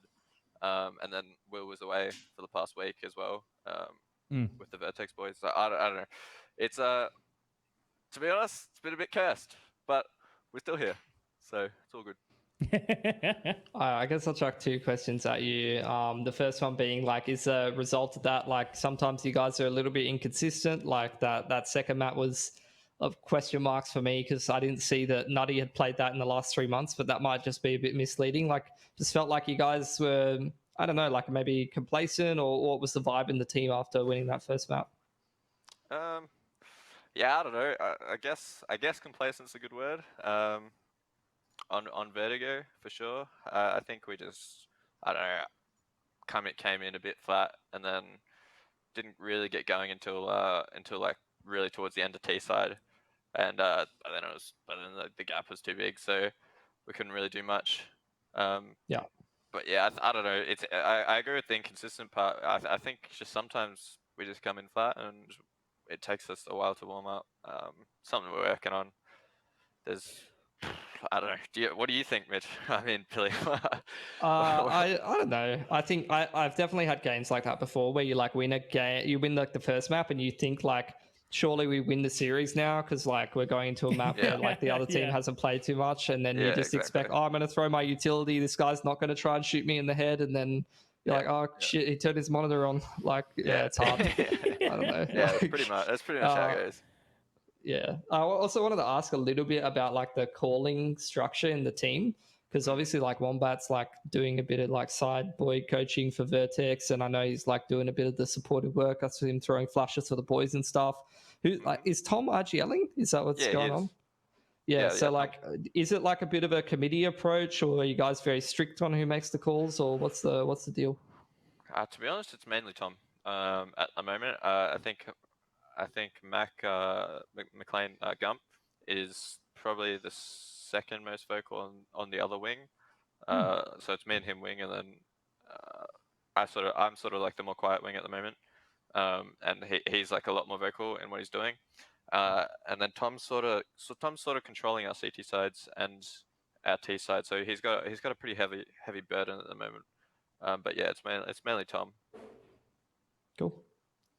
Yeah, fantastic. And I guess, look, to sort of lead it out, obviously it's going to be, if it is Vertex, right, obviously they've still got to make it through with a couple of members down, as we know at this point in time. So if it is going to be, like moving into that grand final, do you sort of have any, I guess, fighting words or any position to sort of be as you go into that grand final? Any fighting words, Mitch? Any fighting words? Oh. I spent like I spent at the local LAN. I was there. I stayed at Will and Toby's house for the weekend. Little did they know, I actually snuck into their room. I stole all their strats, so they're going to be screwed. It's all good. There you go. Perfect. Absolutely love to hear it, mate. Well, we'll let you go. We'll see you back tomorrow in that grand final, and take care. There you go.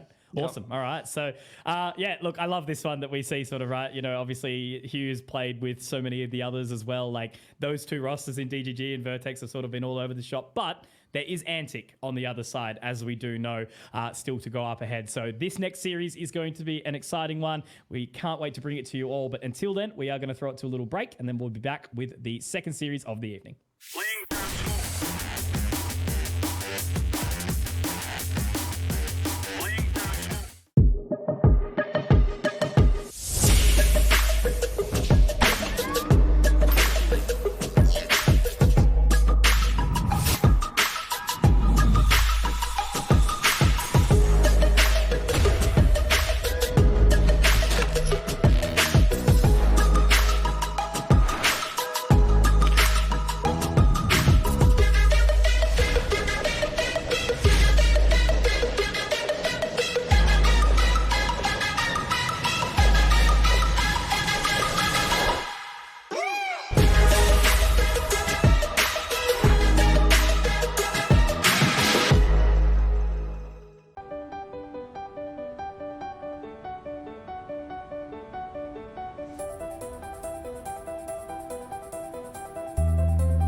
It's also really comfortable, like the motion platform's super nice.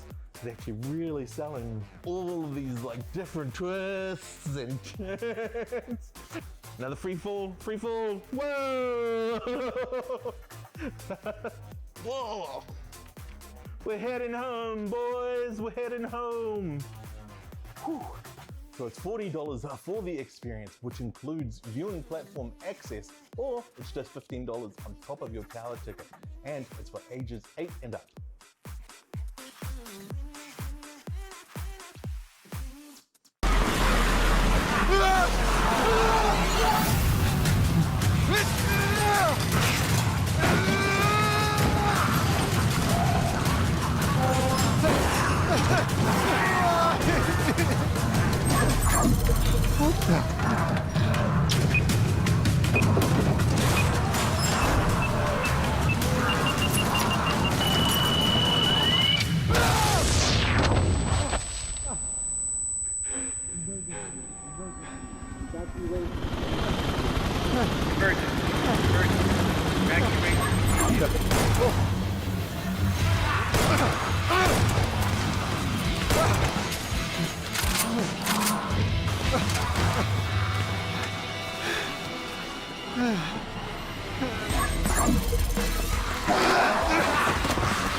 Whoa, Neo, you're not playing like a noob anymore.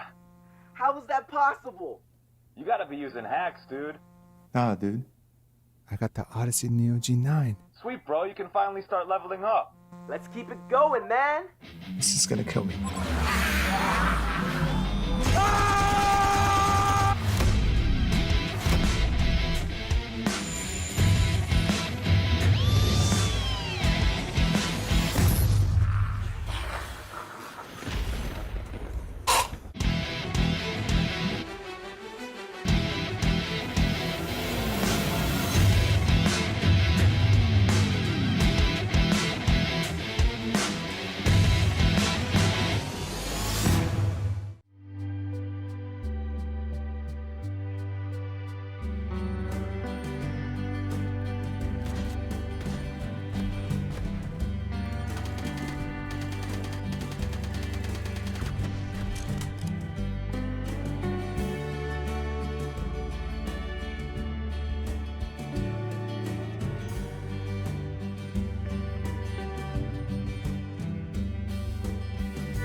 Kia ora whanau, that guy's NJ here, and I am here at the Sky Tower in Taimaki Makaurau to check out the new Sky Slide, which is just opened.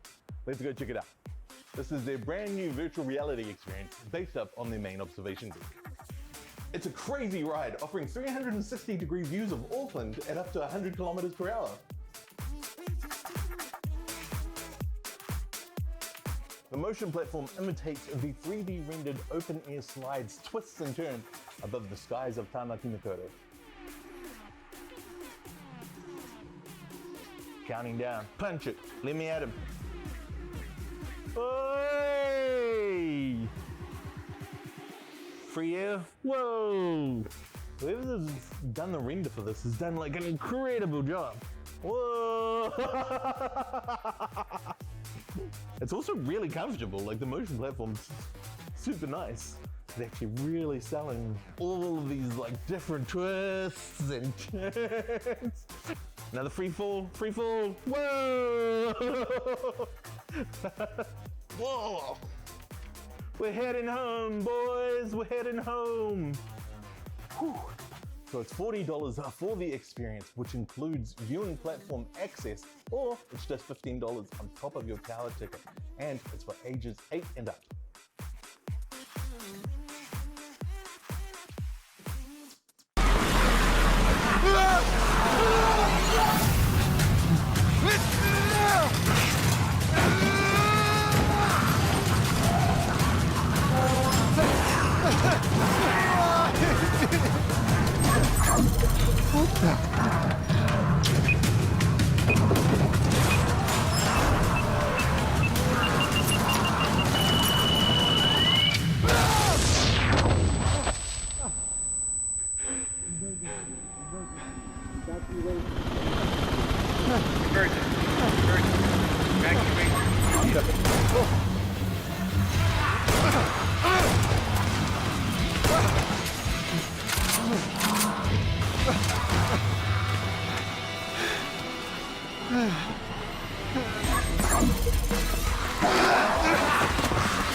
Whoa, Neo, you're not playing like a noob anymore.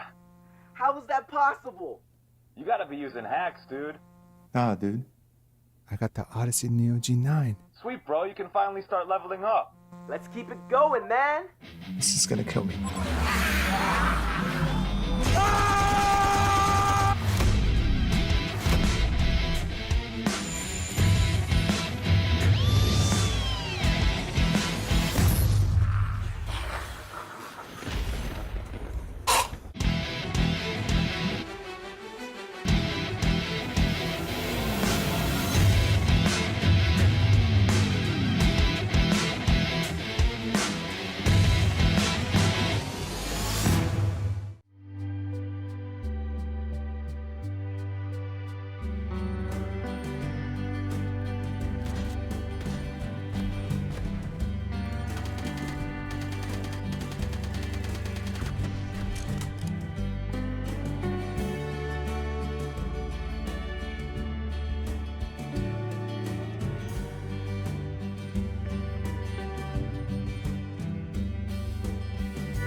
Rocat. Experience precision.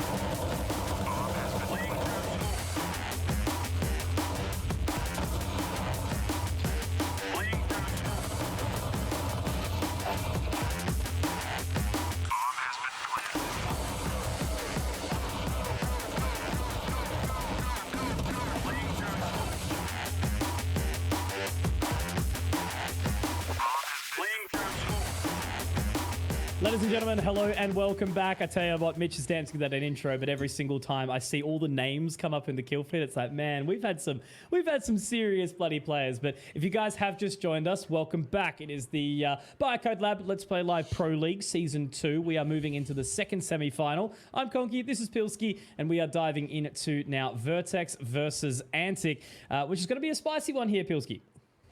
Yeah, very spicy as Vertex, you know, they've just been over there in Mexico. They've sampled some of the food. They brought the chilies home with them, you know, the dried chilies, and have now made some salsa, and they'll be sharing it with everyone. Very good. Can't wait to hear it. So obviously for the previous, we did have in the end DGG take away a series from Nutty. It was an interesting one, kind of hard to really sort of break down, but ultimately, you know, DGG managed to get the job done. We spoke to Hugh a little bit ago about some potential complacency onto Vertigo, but unfortunately we do have to obviously say goodbye to Nutty for the time being. But to reintroduce our two teams of the evening, we'll start with Vertex, and that one's going to be an exciting one for us. So just to give some context to everyone, so Forlex is still stuck, I believe, in Dallas. He was there for 24 hours, finally flying home currently. And Addict had something to do with like 5 random flights that he had to find to get his way back home. So Brace, PZ, and Malta, all the players located in Melbourne, did manage to get home from Mexico in time for this evening. But outside of that, we couldn't delay the game, and we've had to dive straight into it. But as a result, we get Hats and Danger. And Pilski, mate, I think there's a bit to break down there because those aren't exactly downgrades by any means. That's an upgrade, honestly. Like, no disrespect to the Addict. He's playing phenomenally at the moment, and just the other night had like a 36 bomb in a map here in the LPL Pro League.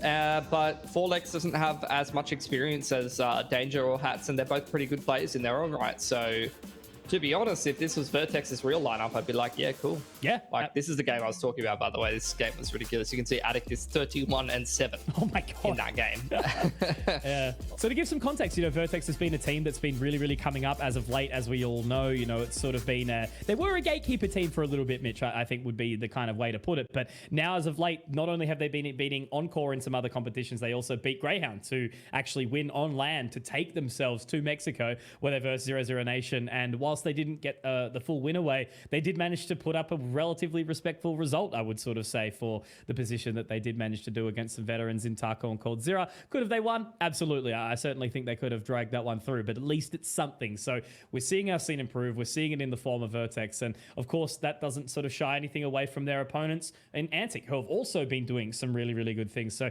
no strangers, of course, across the board to the LPL Pro leagues by any means. But there is the boys. Okay, so this has been my big question mark, Mitch. Now, Jinx is meant to be that 5th. He finished his doctorate, came back, said, I want to play some bloody pro Counter-Strike again. And he hasn't really been there a whole lot. So this time we've got a secondary AWPer, Kiwi AWPer, that we were speaking about earlier in our Cookie picking up that. Yeah, that's the thing I always say about Cookie, actually, is like he played his entire career as a rifler. Like most of his career when, like, he's OG. He's been playing for ages. Like, I used to play against him in COD Pro Mod. Oh, wow. Before CSGO was even a thing. There you go. And, you know, he played his whole career as a rifler, and then it took him until like 2020 or 2021 to be like, wait a second, what country am I from? And then he starts AWPing and he's just automatically amazing. Yeah, he's been really, really impressive. Yeah, I don't know what the hell is going on with this Antic roster either, to be honest, Mitch. Like, they have a different set of players playing every single game. And this time it's going to be Cookie. Before they had like Licky and someone else playing. I think Mizzy's meant to be their sub, is what I was told. But he seems to be playing more games than Jinx does. So, yeah, I don't even know what's going on. Either way, Antic, they have been a team that has, whether they're playing with stand-ins or subs or not, been pushing a lot of good teams. They almost beat Encore in a couple of BO1s. They have upset Vertex on a map or two before. They're definitely a team that I've been keeping my eye on, but the roster instability kind of sours the prospect for me a little bit. You know, every single game, just, you know, different fives. So, look, let's see what they can do tonight with Cookie. I'm sure they can at least put up a fight against an unstable Vertex, but the stand-ins, I mean, you saw what Hats can do to a AU team at you know, the recent big event in Melbourne, and even Danger has been probably the best player on the Rooster roster. I don't know why he's on his way out of that roster, to be honest, when he's been their best player for the last 3+ months, but you know, these players for Vertex are probably good enough to win this series themselves. Yeah, no, it's going to be really, really exciting to find out what's here. But of course, since Antic's been away, we did actually, Vertex, we did get to pick into the brains of Antic before we got into the match earlier. Oh, sorry, that's right. I think we didn't even sit down. So we've got the head-to-head, which is the Biocode head-to-head, of course. And Mitch, you've picked out some items for us here as well to discuss, which this time is going to be Recons and Malta. Yeah, so Reckons in the last little bit has kind of been the statistically best player for Antic, and he's had a couple of pretty big games. He always tends to have his dog watching over him as well, Leo, which is a very cute like little chihuahua thing. So we always love that. Also, this is the battle of the dog logos. It is, yes. Which we always get. Every org in Oceania has to have a dog or a wolf or something for some reason. Well, now we've got the dog back as well. Greyhound's returned, so it's all kind of happening. Yeah. 100%. So, it's going to be a doghouse out here in Oce. And as for Malta, I mean, he domestically has been very good. He's obviously been kind of the guiding force for this Vertex roster to actually ascend to being a top team. He's brought in a lot of necessary experience and stuff. Overseas, I think he had a couple of quieter maps, but not really much to say about one series. I think now that he's back on home soil, I mean, he had a massive game against Greyhound to push him across the line to get that spot. So back here on home soil, he's going to be farming once again, I would say. Yeah, I think Malta's been a really sort of good addition in there, with some sort of leadership to kind of add into an already, developing roster. But overall, of course, now it's going to be the vetoes that really kind of tell a little bit more of a tale for us. Obviously, not having that much stability in the side of, obviously, Antic makes it a little bit more challenging. But okay, so we are going into relatively familiar territories for both these teams. I think, Mitch, no real big surprises here. Antic, obviously, really comfortable in that Vertigo pick right now. Vertex, exact same. Super common for them to be picking into that Inferno. Banning out Nuke, banning out Ancient absolutely makes sense on this end. And then, getting rid of the old Mirage. Okay, so Vertex also, they feel pretty comfortable usually on Overpass 2. So to end up here on Dust 2 is always a bit of it was a question mark where it was going to end up, I suppose. But I don't think this map pick is anything sort of out of ordinary for these two teams. Yeah, I think it's like the kind of veto where you don't take too many risks, particularly for Vertex, a team where they're kind of pugging it out a little bit more to what you'd usually see. They probably don't want to go towards an overpass as a decider. They want to go towards the middle of the map pool, most likely. Antic is, they have upset, I think, Vertex in the past on Vertigo, so not surprised to see them go back to that again.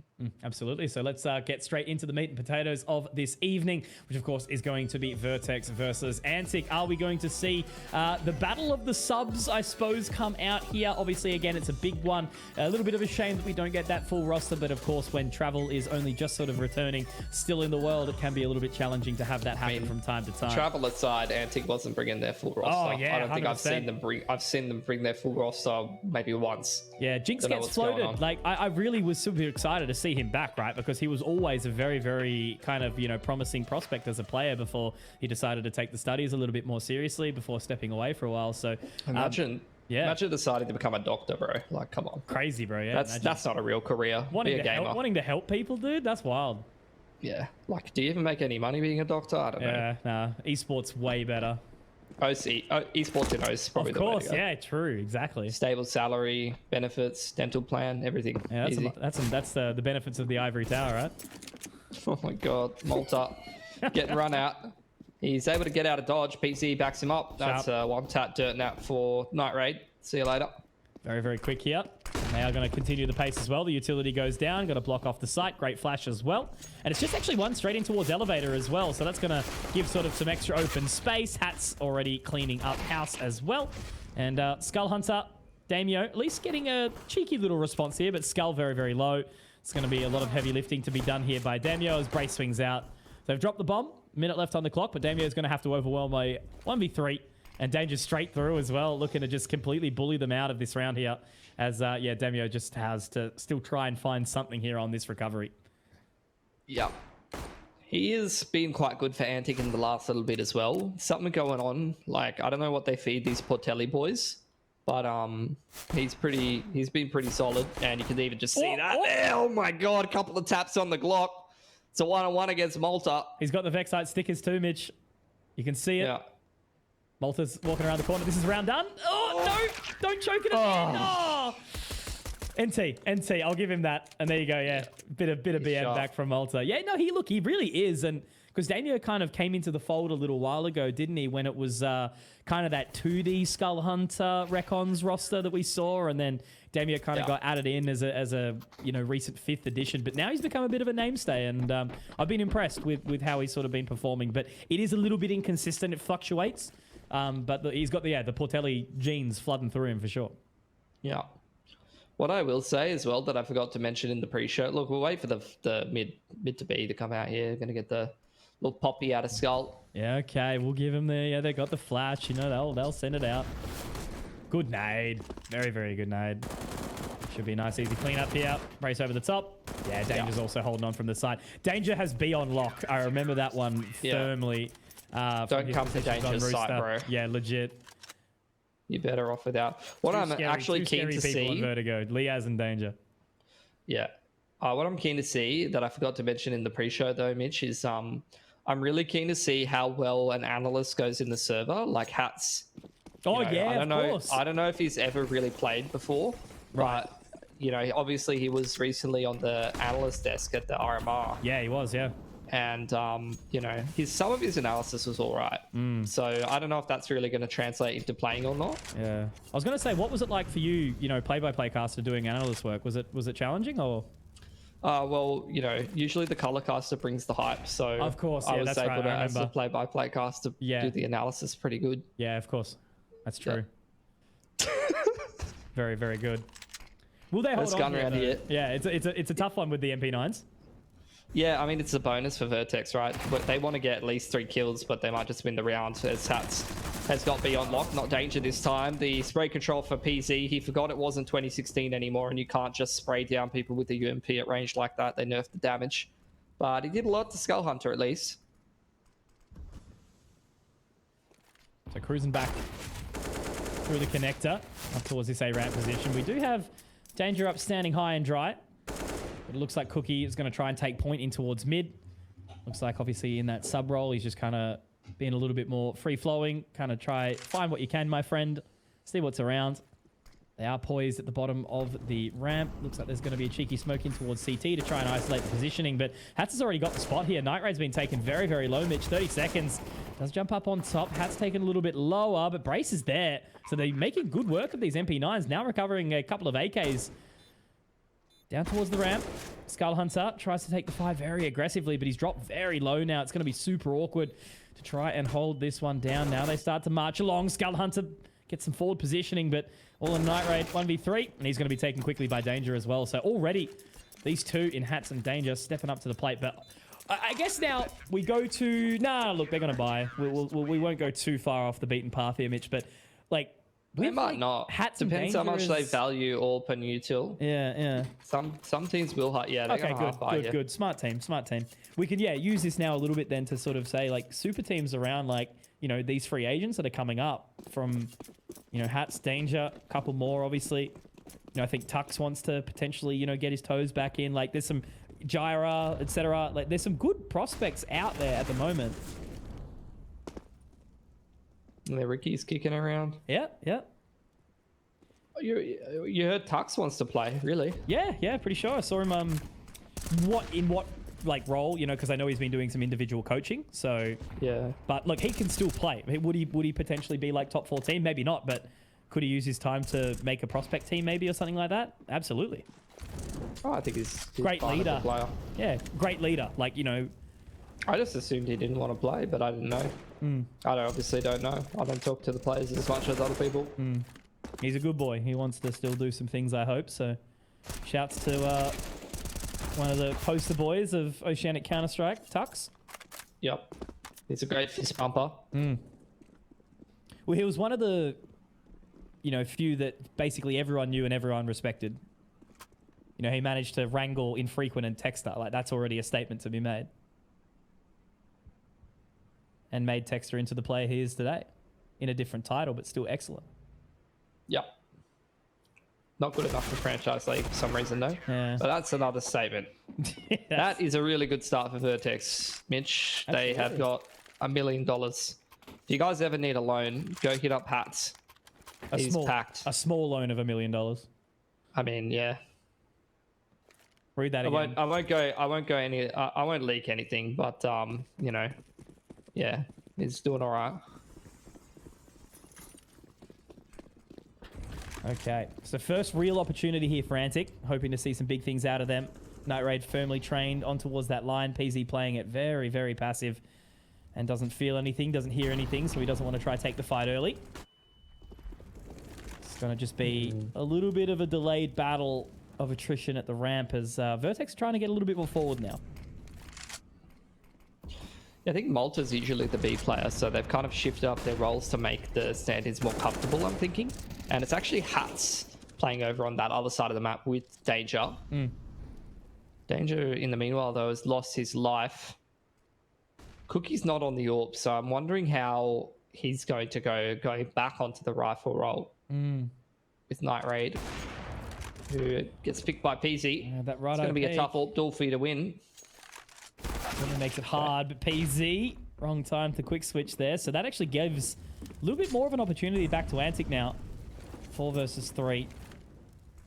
First real sort of convincing opportunity outside of the pistol. Brace does hear that spot as well onto the damage of Recons. And Recons, he should have potentially been aware of that, but Hats gets also an additional, leaves it just down to Skull Hunter and Damio, who really have been looking not too great here. Antic, like the aggression just hasn't quite been there. They've gotten a couple of early trades, but then they've kind of looked a bit lost, right? They haven't really sort of shown the confidence to move their way back in. Loving seeing the amount of Vexite stickers that we are so far. Yeah. He's been buying all those up. Yeah. Gotta love the brotherly support. Absolutely. Might have been back in Damio to win a 1-on-3 there. Gave it a crack on the pistol, but look, Antic, not really a whole lot going on this C side so far, unfortunately. Now, Malta's 9-1. Their control's been fantastic. They're not really kind of moving. You know, they're setting themselves up nicely to trade. Like, Vertex are just a very, like, they've got the core 3. So, you know, Brace is a really good leader in the sense as well, where and Hats and Danger have so much experience that all they need to do is just kind of listen. And I mean, the core is playing together on A. Yeah. The stand-ins are actually the mid and B players on this CT side. You can put so much trust in them, though, you know, knowing their experience and their ability. What is with it with that little glitch? That's the second time PC Util has just gone onto the map in that exact same spot. Small budget indie game. True, yeah. It's pretty hard when they put 100% of their dev investment into Dota. Ooh, true. However, Damio is doing some doming. He's hit a couple of nice shots, giving them a bit of an opportunity back in the 3-on-3. Yeah, he's been playing sniper apparently, and he just got himself a couple of mini stunts with the scout. So there you go. There's your Dota reference, Mitch. I know you're happy with that one. I played Death Knight like one time, and that was it. That's pretty good on you. Didn't know what I was doing. I just play RuneScape. Well, Danger has effectively clicked on the willow trees there. I'm going to get bullied off the broadcast. People are like, this Conky guy doesn't take the broadcast seriously, all right? Listen, Vertex are just kind of putting down the stomp. The games have all been stomps tonight. Yeah, maps individually so far. Yeah. Just very, very hard to sort of like, you know, the CT sides have been super strong this evening, and there's been little sort of foundation on the T side. And like, you look at these rosters and, you know, again, knowing Antic do have some real strong ability in them, like that's a good opening. Right. There's some life to it. This is a game. This is a round. That's a nice nade. The problem is Antic, they've had man advantages before, but they very quickly did actually end up losing them. That's a good little combo. I love it when you layer the HE nades with the Molo. They have spammed him out, further extending their advantage. Nicely done from Antic, Mitch. Exactly what we've needed to see. Finally, a little bit of a response. And Night Raid's ready for PZ as well this time on the right eye. Beautiful stuff. Almost misses, close to hitting that shot onto Danger as well. So yeah, Danger 1v5. At least gets one for his troubles, but there we go. That was a way better round from Antic. They had a little bit more confidence behind them, it would appear. Like, as you mentioned, right? I mean, get a couple of openings.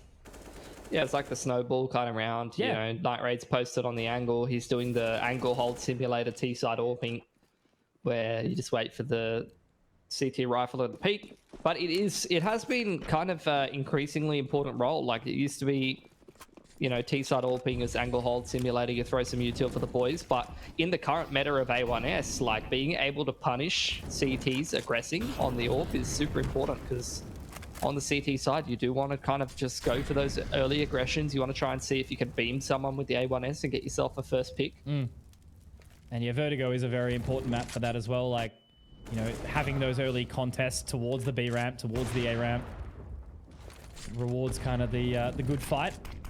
PZ gets a little bit scared, thinking it's a molly, but we'll throw down the HE as a response. And Night Raid, yeah, he's picking up a couple of really nice ones now these last few rounds. Good response, back to a 4-on-4. Night Raid's been a very streaky player on Antic. He's like the classic 30 bomb or 10 bomb is what I've seen from him for the most part. Sometimes he has these really big games where he's hard carrying the team, but very, very streaky. Gonna do a bit of Bogdaning, which is Can't believe the lore help. still continues. It's beautiful. Yeah. Steel I should have was done wrong. I should have done a Goblins in Lummy reference instead of the Willow Trees. That would have probably gone over better. Here's the prog smoke in mid, but it's actually going to be a ramp creep here. Malta going to creep out on the time, I guess.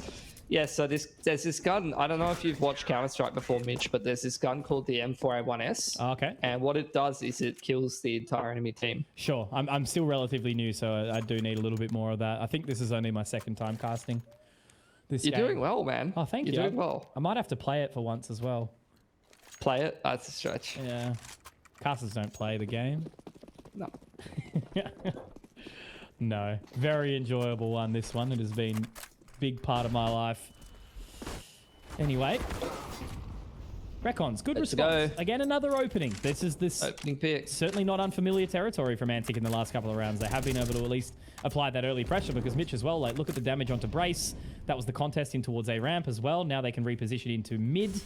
Looks like they're pretty happy to do so. Flash over towards mid, should be able to get PZ off the line, and it will. Yeah, the protocols are there. Like the util's good. The util to set up for that entry onto B, then they scale up through middle. Oh, it's kind of fallen apart. Hat's doing a great job anchoring at the moment. Still two players at the bottom of B ramp. Night Raid heading back in towards CT spawn. Trying to join up with the boys. There's only Molos here though, so they're going to have a tough time kind of scaling into the site. Good shot from Reckons, but how do they push PZ off this angle here, Mitch? Very, very challenging. Managed to do it at least once, but no utility left, just the molly. Maybe blur They the just vision. cut sound. I think that's good because they obviously, PZ has to worry about mid. So many lanes of attack, you know, as the T's. This is just very sensible for Antic. You know that if you just go quiet, if you just cut sound, you can sometimes naturally kind of reset the CT rotations. And they've really benefited from that. That was cute. Yeah, try a different option. There's that Molotov to force PZ off the line that you were talking about. So at least they've managed to do that, afford themselves the plant. I think there was actually another molly on the floor as well, so they've recovered that one for the post plant. Not bad. Smoke on the bomb from Malta though, Mitch. Doesn't quite make it. A bit of an awkward one here. They actually get an opportunity to kind of flood their way back into the site to close. Night Raid is on the line, but he's going to be dinked up. Doesn't quite manage to spot that information earlier. Still to have the anchor position, though, from Damio. So Night Raid's just going to have to try and be the bait here as best as possible. That's an excellent shot. 2 in the round for him. Now all already closed out by Night Raid. What a round. There we go. There is still some signs of life left here for Antic, because as we know, you know, sort of, you find 5 rounds potentially on that T side. Maybe there's an opportunity to bring it a little bit more back on that T, especially when you don't have that full 5 for Vertex. The T side is going to be the one that struggles a little bit more. It at least fills you with confidence that they've got the protocols. Like some of their util is looking really good, really tight and on point to push people off the lines. Yeah, just need that consistency as a 5, right? Again, like they've got Reckons straight out there onto the B angle right off the bat. Push that B side anchor off. I think a smoke's gone off the map for Vertex there, perhaps. Shuffle around a couple of positions and sometimes the util goes awry. Prog smoke out from Antic. Trying to make Malta uncomfortable here, and they're doing a good job of kind of pushing and pulling him around a little bit.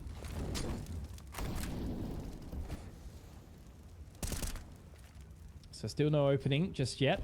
Bit of a slower start to the round here. Minute 10 left on the clock for now. Still have Night Raid dancing around that air ramp position, seeing if there's going to be any further aggression. PZ obviously falling off the line now. Did have that one way to have a bit of a sticky beak, but he's actually looking to try get back on the line now. It is a slow creep. I do think Skull Hunter's actually holding on to it. They do flash their way back in as well. Great anti-Mitch. Good flash. This is what we're talking about. They had both. The delayed flash from Cookie. I mean, yeah. That was from Spawn side, I think, as well, right? Yeah. Yeah, like over the top from Spawn. Just layering that beautifully. Like Antic's util usage has been super on point. They found another opening pick. Like they've found opening picks in plenty of these rounds. Just only converted 2 of them from the man advantage situations. thundering on in. Great pick onto Skull, onto Brace from Skull. Sees one more close though. They've got to be careful not to overlook Malta here.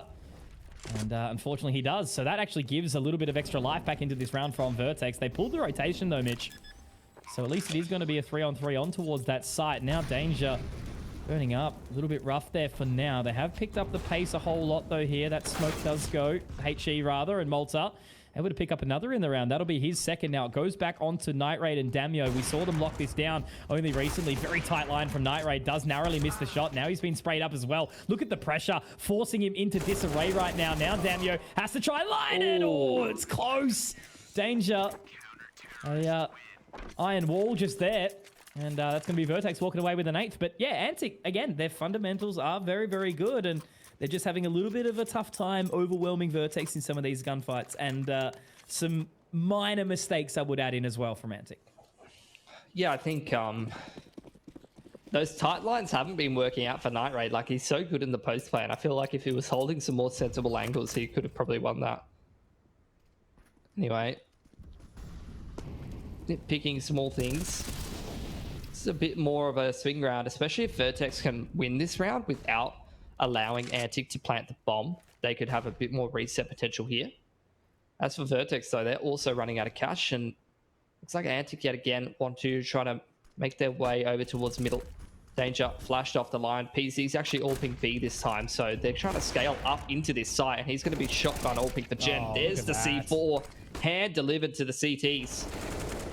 Brace also gets it. Had his ice skates on in that round, clearly, as he slid along. But Daniel, that is a shot and a half. Rogue bullet goes over the top. Jesus, that was insane. And Skullhunter's actually managed to find another as well, out of nowhere. Demio, RKO. Malta now with a very, very big task at hand here, Mitch. 1 versus 2. And they do manage to fall their way back in towards that ramp position as well. So playing a much more casual post plant. And I think Malta, he ain't overly keen to go for this one. No, he's going. He's just being patient, seeing if any of them are going to overextend. He's got a smoke for the bomb. He's going to expend it. Gets onto it now. Molotov not actually going to be used. Okay. All right, Malta. We see you. And he's even going to go and find that AK as well. So he's got plenty of time for the defusal. Happy with that. And surprised he's dropping the A1S gun, because that one's pretty good. Yeah, no, I know. It is certainly a choice at the moment, isn't it? Where you're kind of sitting there going like, oh, and he wants the... he wanted the AWP anyway. That's fair. Yeah, of course. Money's low. You give PC the AWP. That's a pretty good result. Yeah. Bit of a quieter game for Reckons. And obviously Cookie getting chucked off the AWP and onto a rifling roll. Yeah. Bit unfortunate. Well, it's kind of rough, like, to feel for Cookie a little bit, hey, because we'll talk about that in a second, but they are very quick up the ramp right now. Malta does manage to get the Molotov down at the very least, which does keep them at bay. This is a swing round after that bomb plant, for sure. It is, yeah, absolutely. Either which way. This could be Antic back into the half if they win this one. I kind of hope it is. Would really like to see a little bit more, competition into this semi-final. They very much slowed down the round, but there's Recons, as you mentioned. A bit of a quieter start, but at least he does find that opener. However, they've left Brace completely open. Skullhunter and Damio, despite being very, very low.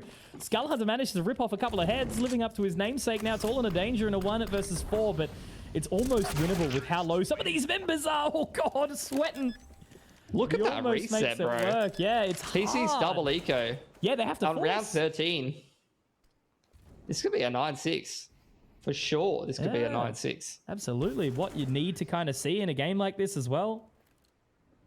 Right. They got a force. They have to, yeah. They're straight in. It's just the Eagle Armor. This is the saddest buy I've ever seen. Hard reset, 1400. All that damage dealt in the last couple of rounds by Antic. Crazy the game of economics in Counter-Strike, isn't it? Like how close a game still can be despite the scoreline being quite far apart. Antic need to make the best of this. If they can get 6 ground back on this T side, this is a completely different game of Vertigo.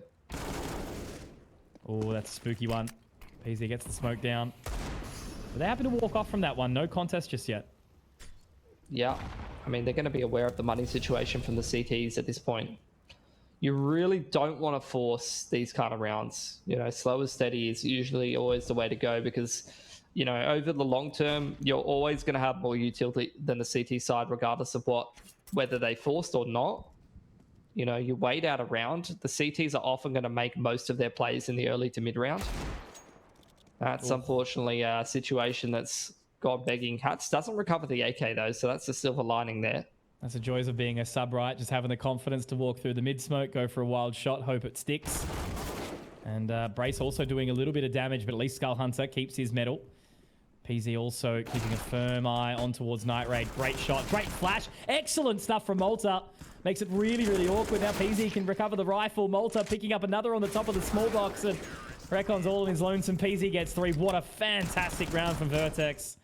And that really shows their experience. Absolutely. Antic were well and truly back into that one there. But yeah, they would have reset. And then it's a single eco. And then it's a really weak CT buy. And all of a sudden, it's a very easy 9-6. But now we're in a world where Vertex win the round and recover 4 AKs, which is a big economic swing. And now Antic have to save. So this has gone from what could have been a 9-6 to likely a 12-3. And from that position, it's very difficult to win the map on the CT side comeback. So close with the yet current so state far. of the economy. Yeah, really, really rough. But it's been fun to watch, you know, like Hats and Danger have been slotting in nicely, just like a, you know, comfortable kind of position. They appear to be having fun. And Danger really sort of taking point down towards that ramp position. Damio inside the fire and the flames. But unfortunately, he will not carry on. Cookie, though. Cookie, oh, though. my God. He's been quiet, Mitch. He's been very, very quiet now, and he's found 3 in this round. He can actually take point in towards the CT position here as well. If he takes some forward control, could be massive, but he doesn't want to overextend his hand, which I understand completely. So he takes a little bit of a less risky approach and falls his way back to the sideline. Smoke for the bomb, though. Both of these players have kits and flashes. No util for Antic. Oh, this could be the ace of redemption. The arc. Oh, it was close. Now Danger. Skull Hunter has to hit the shot. Oh, Cookie, you'd be feeling bad right now, wouldn't you? Tried so hard. He got so far. In the end, it didn't even matter. .jpeg. .mp3. Yeah. .exe, it's LimeWire virus. You have been hacked. Mum. I don't know what's wrong with the computer. Mum, I just tried to download Linkin Park _num_jz .exe. Okay, last round and a half. And oh, look at this. Straight in. Breaking the habit here. Straight up into the ramp side. Gets the opening pick. Damio thought he threaded the needle, but unfortunately, something about a haystack. Nade coming down like a meteora. 3v5. Lots of pressure still being applied. Yeah, just nothing at all. Danger has just been absolutely farming. 17-6. Like, pick him up now. Did he get kicked or did he leave? I want to know. He got. I think because the original Rooster project was. It was always going to be based around that team. So I think they were kind of just like, maybe they even said it. Like, I'd actually love to speak to Danger about it. Like, is it one of those things where it's literally just like, hey, you can join our team until ADK's unbanned? Because maybe that was the case. But we'll find out. If you let Danger go in this economy, like, what is wrong with you? It's a big statement. But, you know, Rooster, they've always been the boys club. But, yeah look, because I was very surprised. Like, when Danger came into that roster, it was like, really? But it's only made him into a better player hard. Like, he was on that little... He was on the Paradox project aside, like, eCull and stuff. Then he got obviously moved over to Rooster, and he's just been playing absolutely fantastically. So, yeah, this is just a hard example of why he needs to be picked up immediately. Bit of a gamer. And a kind man as well. Yep. Vertex working their way through middle. PC is on the aggressive lurk up ramp side.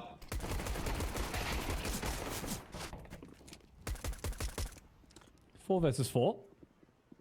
Bomb now making its approach towards that A site. Hats with the jump across.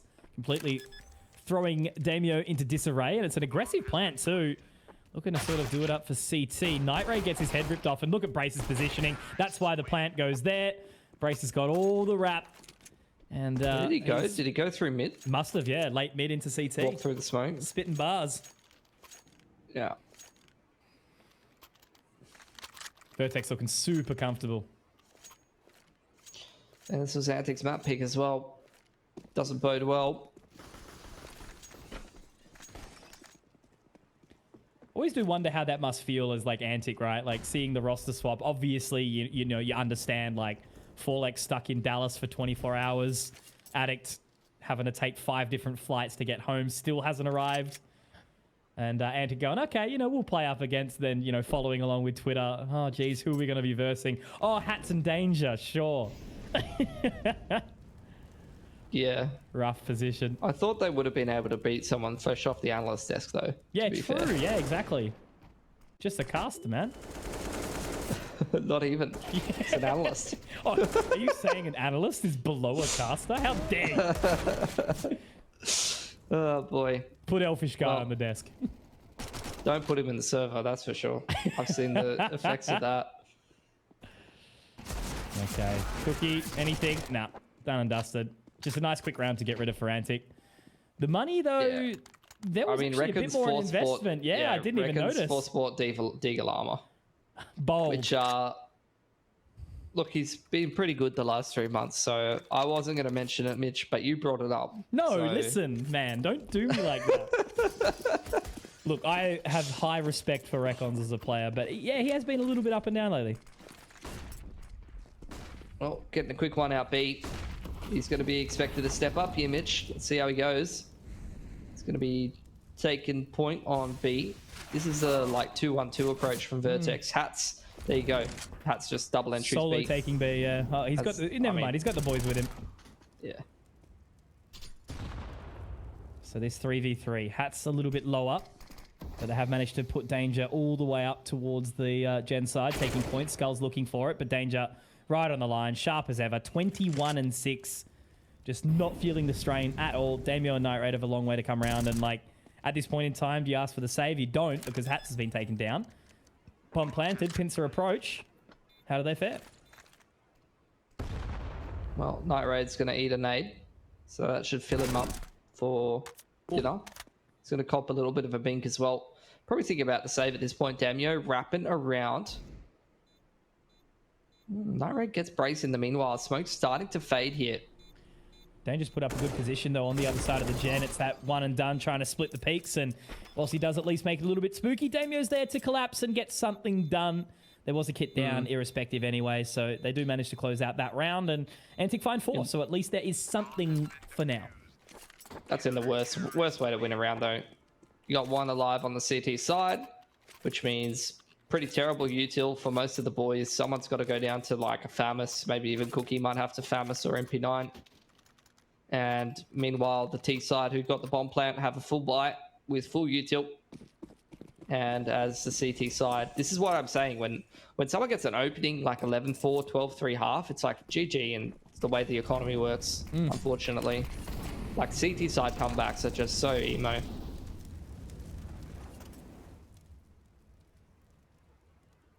Every round, it's just the verge of resetty spaghetti.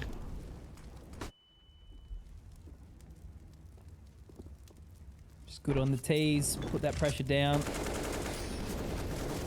Vertex is certainly experienced at doing it. Now Night Raid, very, very forward angle. At risk of being flashed off, and he's actually going to fall away completely. Manages to get the catch on the fadeaway. Very good position. Now Damio, ducks back into that smoke, but he hasn't been seen. Gun barrel. Brace getting away with murder there. Skull Hunter does at least manage to find one more, but now they have to get sent packing. Very tough 4v3 rather. And this is where you talk about that economic game. It makes it so awkward. You need so many alive. And it looks like there actually will be at this point in time. Brace gets the one-tap though. Very crispy. Now he has to afford himself a reposition. Where does he go? Bomb drop, mid-sight, 1v4, 40 seconds. No utility outside of a couple flashbangs, but they might just be enough to at least send some sort of change up. But again, they are lined up nicely here, Antic, to trade out. He doesn't even need a win. Like, he just needs one more kill. 1 or 2 more kills, make it expensive. Right on the line. Night Raid spotted. Info gathered. He actually does look the clear. Skull, though. Brace almost makes it work. That's that damage you spoke about. And now, yeah, certainly does start to... will just continue to put the pressure on the bank account of Antic. Like, Yeah. Renting in Sydney, basically. Yeah. Trying to think of an analogy for that, but I don't know. It's like renting in Sydney, and then whatever on Reddit says the landlord has raised your price for the 6th consecutive month in a row. You've got to tip your landlord. They are so selfless, giving away shelter to kind home enjoyers, you know. Sometimes they give all the shelter up and there's nothing left for themselves. Invite them in. I don't Give them a warm coffee. An apartment. I don't miss renting an apartment at all. Currently doing it, man. It sucks. To be fair, I don't think that my landlord, I don't think the apartment owner lives in this country. The one that I was renting, but anyway. Nice and easy. The bomb's fallen out of that little crack in the map again. Oh. Just reset. That's the 3rd time I've seen something to fall through that tiny little hole in the scaffold. This map. This is a good round for Antic. This is an economy building round. Beautiful. 5 alive. Chef kiss to that one. In fact, Conky kiss. Mwah. I guess. No. When are you going to make me a succulent Chinese meal, Mitch? Soon, all right? Tasha's got to let me use the cooking utensils first, though. I'll bring my own knife. Yeah, I don't know about that. That's the most important one, all right? Yep. It's got to be a butterfly knife, though. True. Everyone knows that. Yeah, of course. Best for carving up the schmeats. Money's good for Antic. This is CT side comeback money. If I've ever seen it. Probably need one more really solid round to guarantee that they could just keep investing and buying all the util even when the rounds get close. It's not about whether you get reset or not, although obviously getting reset on that point would be pretty emo. Vertex are taking their time here. They're waiting out a lot of this util in the early round. This is, you know, one of those strats from Vertex where just wait for the CTs to invest most of their util in the early to mid round, and then you kind of get in there in the mid to late round. Hats tries to go for that lurk out 8, gets punished for it. Here's this mid to B action from Vertex, being dealt with pretty decently. Oh, Reckons. There he is. It's gone huge there. That's who we need to see. Recon's fighting. There we go. Massive kind of ego boost there a little bit, right? Or a confidence booster, rather. Ego's not the right way of putting it. It's enough to kind of, you know, fill your cup up just a little bit, have a cheeky sippy sip, and get straight back into the action. So that's what we can hope for. Maybe sprinkle some biocode lab in there. Correct. Yep, exactly right. Focus plus. With that think sharp TM for alertness and mental clarity. I love Biocode Lab. I drink it for breakfast, at lunch, and tea. That's why I'm so smart. Can do the analysis. Yep. That's why the play-by-play cast up. Exactly. Well, is this tech bite? See if Reckons is going to boost up the confidence yet again. As that flash out, Racon's really awkward position. They're completely... they can't do anything. Hang on. I was about to say, there was an opportunity there that has just been completely created by Skull Hunter back up against the wall. Real high amounts of pressure there, making it super awkward, but Vertex have found the site. He's only got a Glock and Malta still robbed him. Classic Malta. 3v2 though, so at least they are working hard for the money.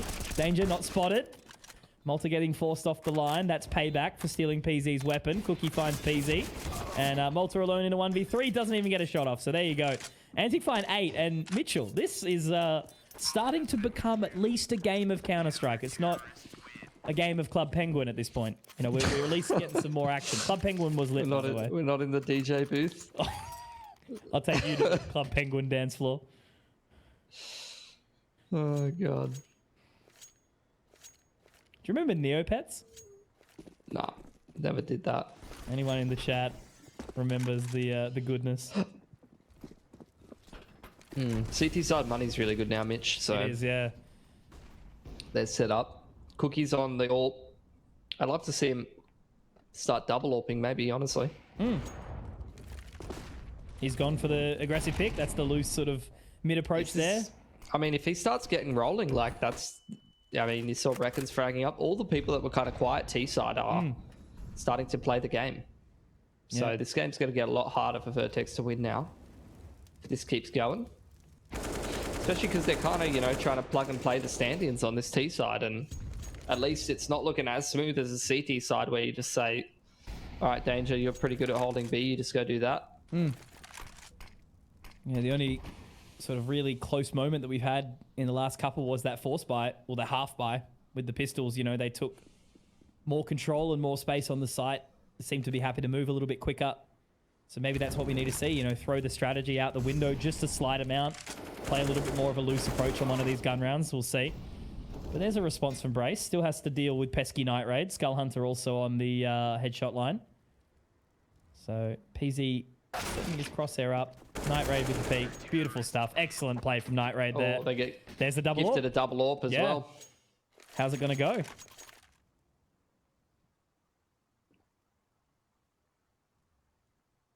Vertex didn't get a bomb plant, but they're well and truly maxing out the loss bonus at this point. So they will buy. It's going to be somewhat limited util. PZ goes down to a dig. Looks like quick one towards ramp this time.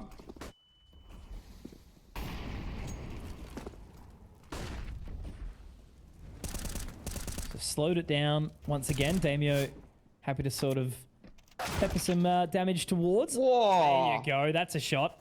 He doesn't need an AWP. Well, there's going to be one to collect for him if he plays his card rights here. They're walking straight up the ramp here, Mitch, so it's going to be all aggression. Hang on. Oh, my God. PZ has just come out of absolutely nowhere. Now, Recons has to do big work on the flank. Does bring it back to a 3-on-2. Certainly a winnable prospect here. But PZ is on for a disgusting-looking ace. He's keeping the deagle out as well. Yeah. You know, you can't have the ace with the AK. You got to make sure you do it all with the deagle. Yeah, how do they go here? Recon's making his way back in. Maybe actually going to fall into the plate of PZ. Has to find Cookie here. Danger's found Recons, though.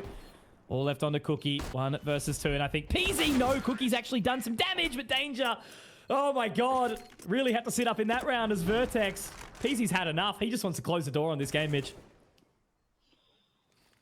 Yeah, good little entries from him. I mean, Antic at least have built up their economy to the point where now they can reinvest, even though that round hasn't gone well, and even go into a double AWP. So it's not over yet.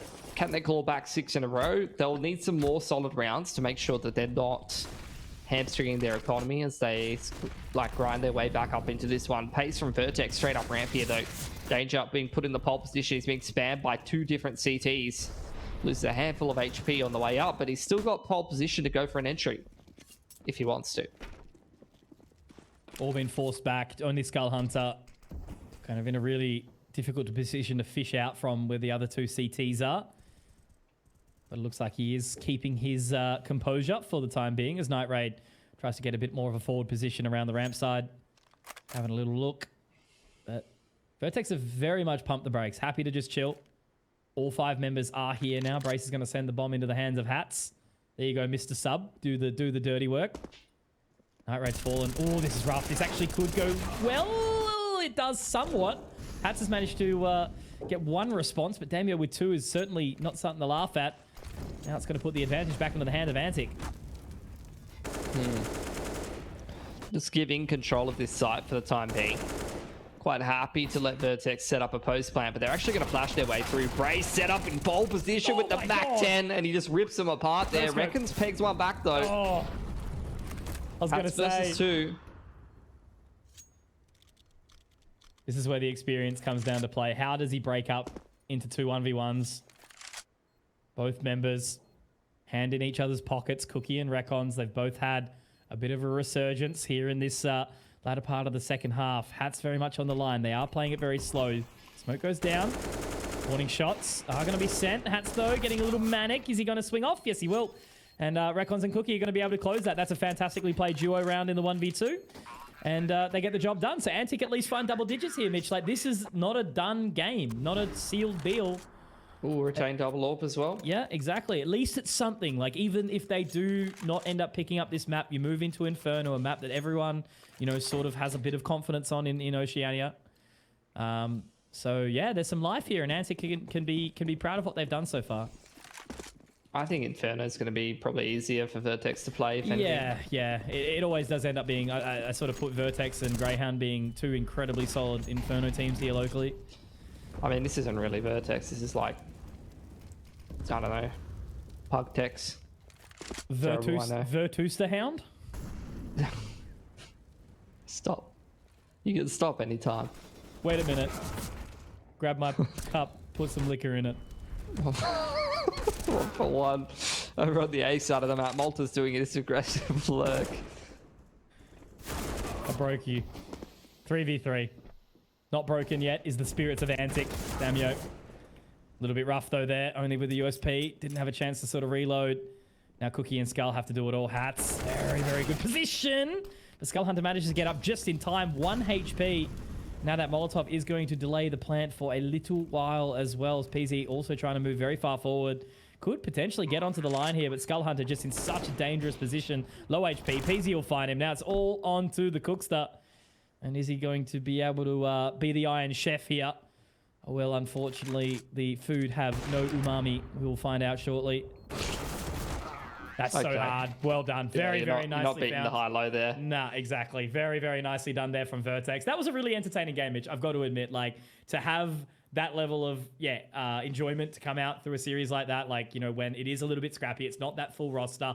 Antic not exactly finding that full five, because even without Jinx, it's usually Mizzy, right? So to have to, you know, bring in Cookie, maybe a little bit not more traditionally sort of played with them, has to sort of drop off his traditional AWPing role as well. Whereas then on the other side, you know, having Hats and Danger both do really well. Unsurprisingly, right? Like, you always expect them to put in some good digits, but Danger almost up at 30, just slapped straight into the roster, happy to fill whatever role he needs, and that ended up being, quite an entertaining 16-10 in favor of Vertex. And again, you just so many talented players who are either free agents or are in some, you know, mid-league teams. You could slap together a couple good rosters in here if you just found the right combinations, to be honest. And I felt like Antic, you know, is probably one of those good rosters that are on the come up. Like, their core have looked pretty promising, but yeah, again, the roster instability is just making it quite hard for them to achieve consistent results, because they just have a different set of players in the server every single series. And I think you saw in that game, despite the fact that they lose it, a lot of the things that makes Antic a good roster, you know. A lot of good rounds from Night Raid. You had some great entry work from Skull. Some of the util was quite on point, quite tight on that T side. And they really started to make a bit of resurgence on the CT side, but just wasn't enough. Absolutely. I think they showed certainly some really, really good fundamentals, but at the end of the day, you know, Vertex just way too strong when it came to a powerhouse. If Antic got moving maybe a little bit earlier, there would have been some signs of life. But anyway, we did have a game. We did have a map. It ended up being a little bit closer than we expected, and that's exactly what we are here for. Is it going to be Vertex moving into that grand final against DGG? Well, we'll have to find out after this break, so don't go anywhere. Make sure you are waiting, and we'll see you soon.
Hello and welcome back. If you are just joining us, this is the Biocode Lab LPL CSGO Pro League Season 2.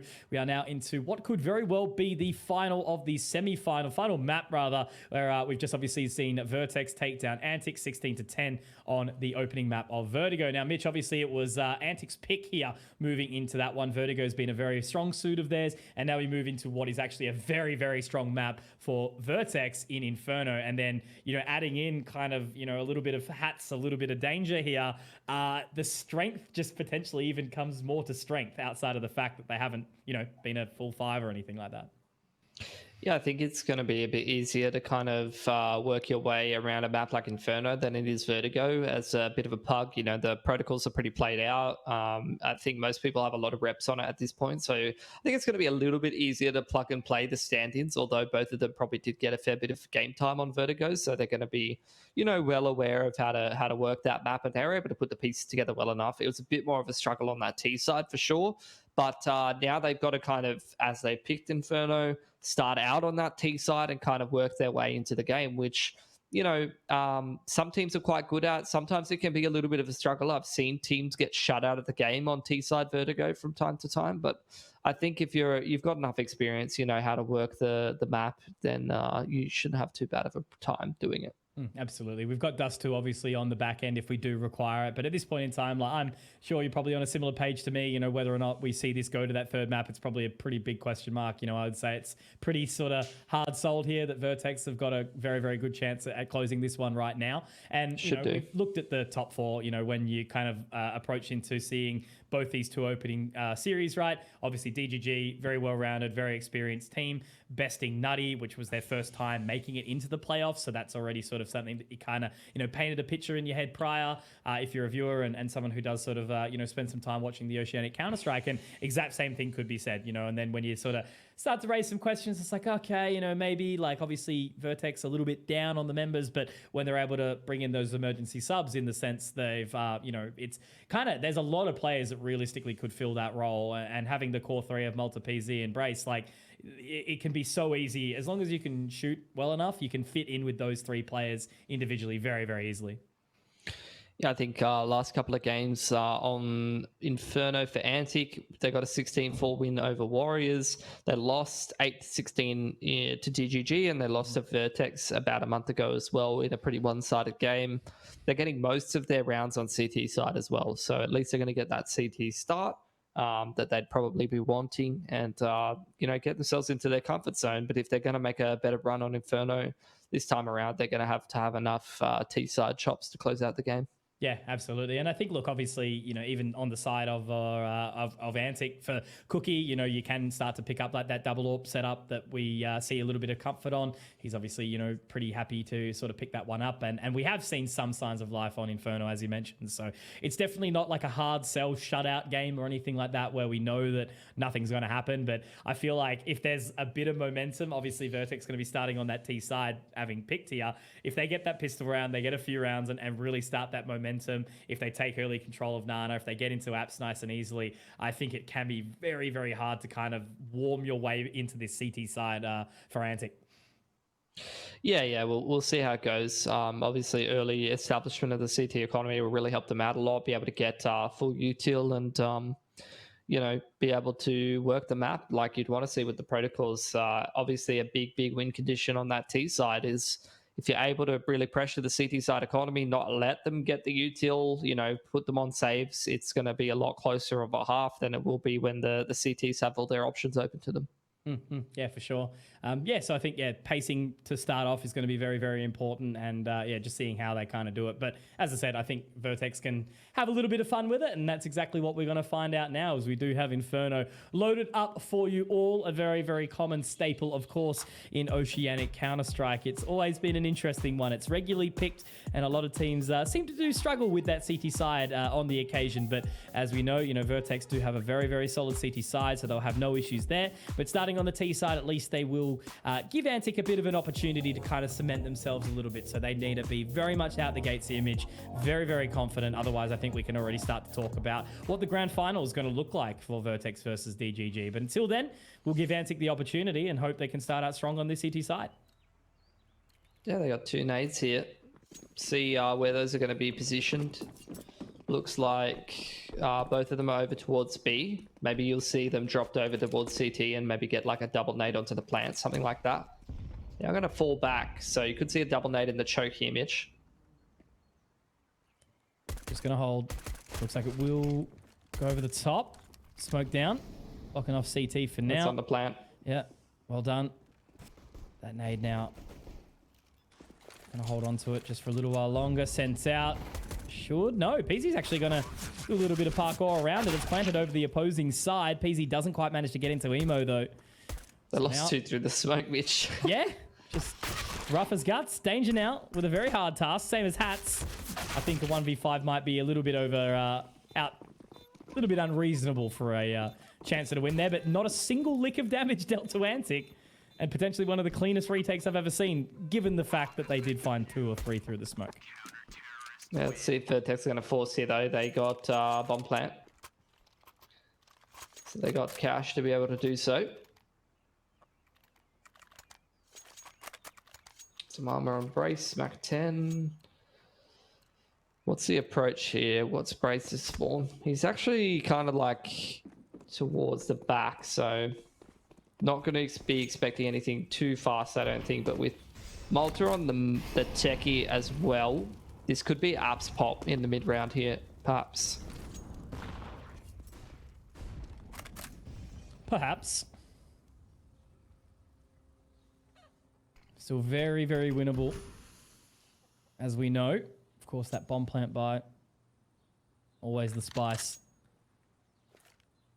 But it's a pretty slow start. Apps control. Yeah. Brackets locked down by Damio for now. Smoke will go down and isolate him though, so that lean towards apartments might start to feel the pressure as we've already got someone into the brackets, which will be danger. They're going to go back and retake Nana here. No, there's a jungle wrap smoke. Yeah. They're kind of going nowhere right now. Looks like they're going to just try to go up Deegan Carps. Yeah. Should be able to find it. They are locked in, Antic, here to at least try deny one on the balcony, but it's actually Damio. Okay, very, very nicely done from the library. Being able to be an awesome little support as he does get a bit of confidence back in. And now it's all left on Hats. Again in a 1v5. At least this time he's found 2. But doing it with a Galil, not much HP. Does fire off a warning shot. Night Raid. Does a moonwalk back into Apps. I really hate that. Like whenever you see the dig force, just doesn't. I feel like it almost never works. And they get to get absolutely ripped by the. Not even the dig site crossfire, like the library player 3Ks there. Well, that's it. So they didn't have the motorway smoke down, did they? Because they burnt that doing a wrap. No, they threw a prog smoke up near Haycart. But yeah, they used, like I said before, like they used a fair bit of util on Nana. Then they got an airstrike there onto Car, and then a second airstrike was meant to go main, but they got hit by nades at the CTs. Yeah, they used a lot of util. Like they basically used all their util for info denial, and then had almost nothing for the late round, and then tried to do like the lowest percentage shot, which is very uncharacteristic for Vertex, honestly. Oh. Blind shot from Hats, but realistically, all they can kind of hope for is just to keep the economy honest here, right? Bit of chip damage, make Antic reinvest as much as possible, not allow them to kind of put the pressure down.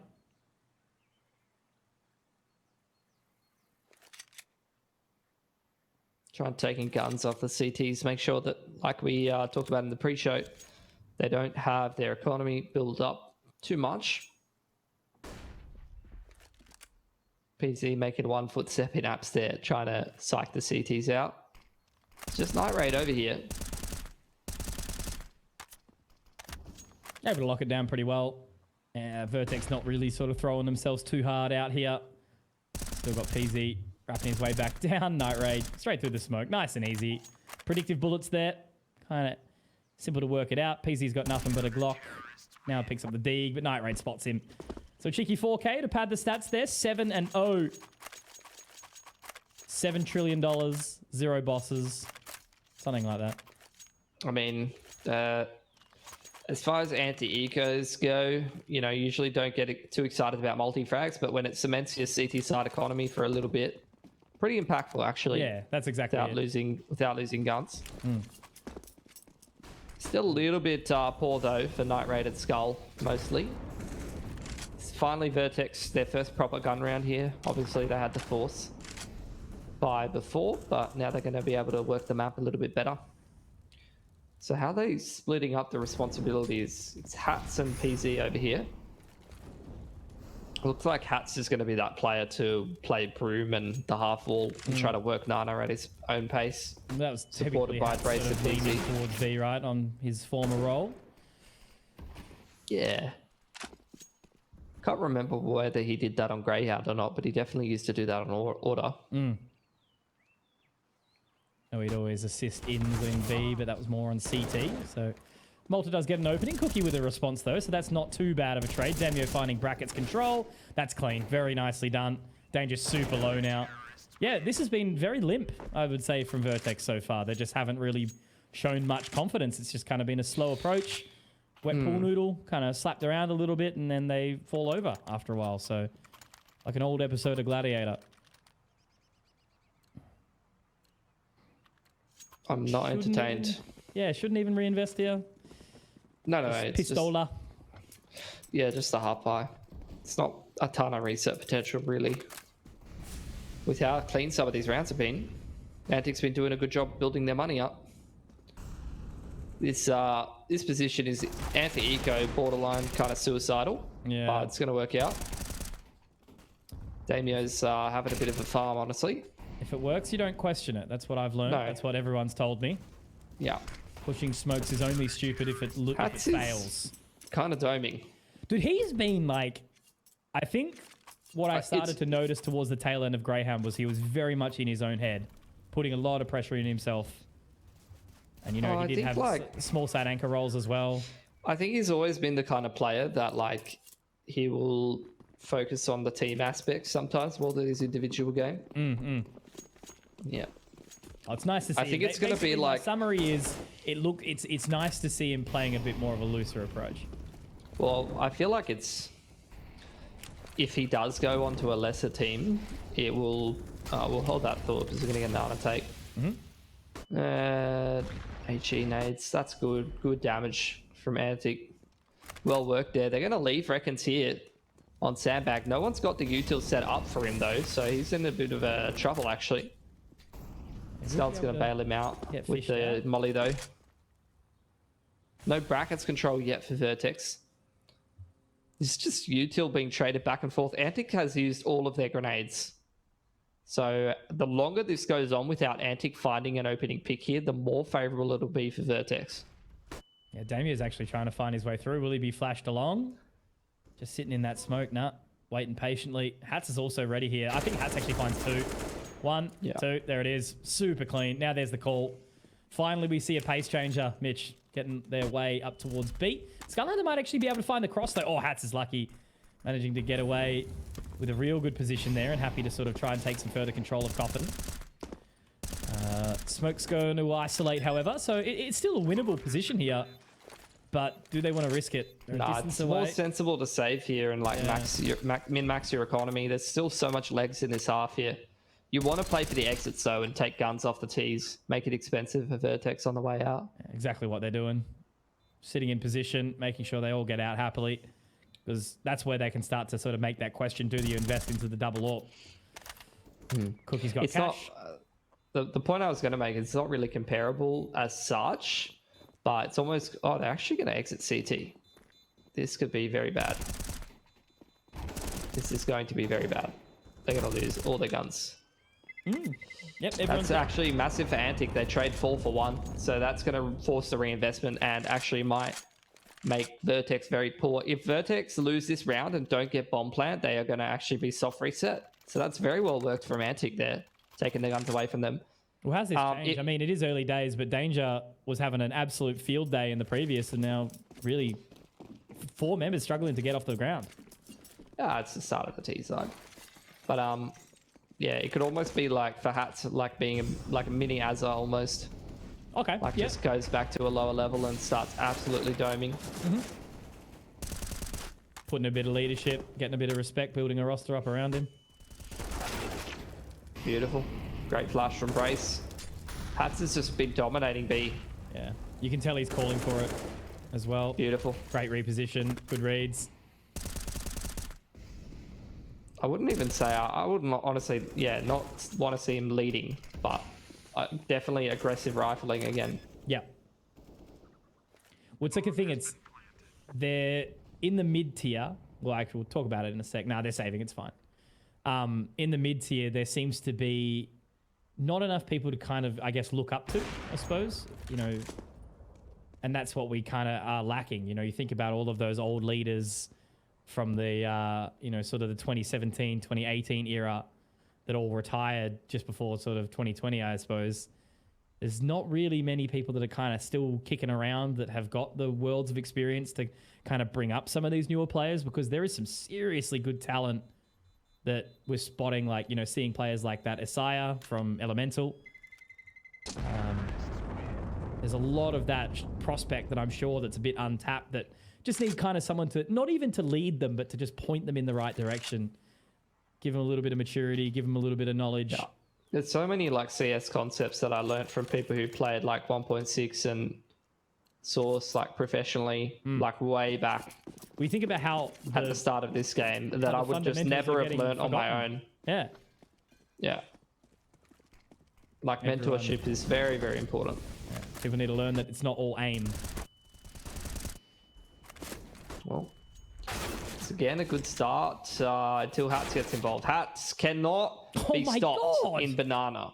That's his third or fourth multi-frag on this part of the map. Yeah. A little bit of util to kind of back him in, but outside of that, he's taken it almost completely solo. He's feeling the game very well right now.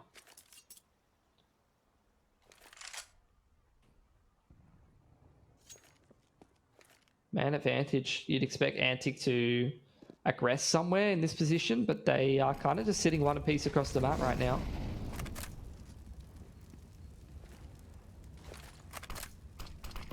Trying to make their way in now. Damio. Right, Raid's got flashes for him. He's going to be able to support him accordingly, just waiting to play that anti-piece. He's already made his way up. If he can take down Hats here, there might be something in it, but Peasy's going to be able to get past straight through the smoke. Slippery. Night Raid does manage to at least stop, and that's going to put a lot of pressure on here, Mitch. They could line up. Oh my god! Collateral almost connects the triple, even just a centimeter away. And that does put it, I suppose, into a winnable world for Cookie, but he's just so far from home. 30 seconds, kid in hand. Smoke molly flash. They're still yet to get that bomb down. I don't think that... The bomb's on the coffin side. It's okay.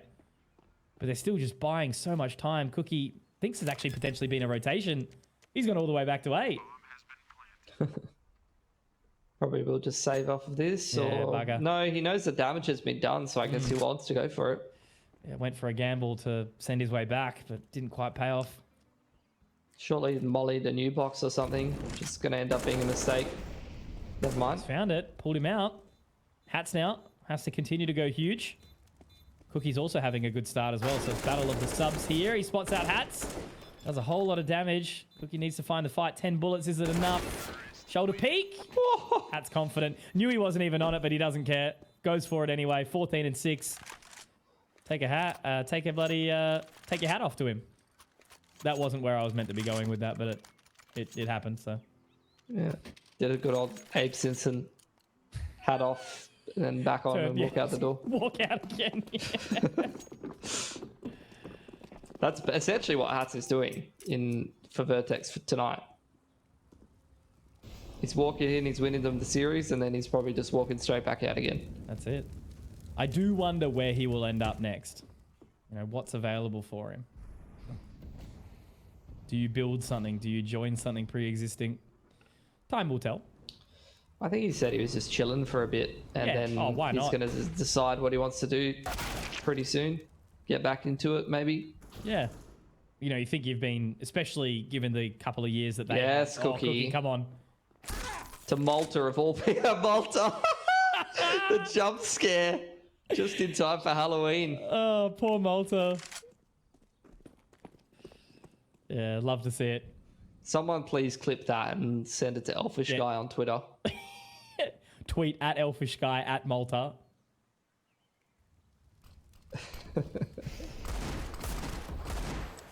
All right, Recons can't quite take point. Skull looking to walk on through. It's a bit of a bold decision, but he might actually be able to find the timing. There's one. Only going to be just that one, though. Cookie still has the AK, but still, again, he's a long way away. They will fight the contest, I'm sure. I mean, actually, nah, rather, like, probably saving this AK might be wise, but they are low on cash, Mitch. They got the loss bonus building up now, though. And they're all like 2+K, so yeah, you can save it. Why not? Maybe that'll let you double or in a round where you wouldn't have been able to.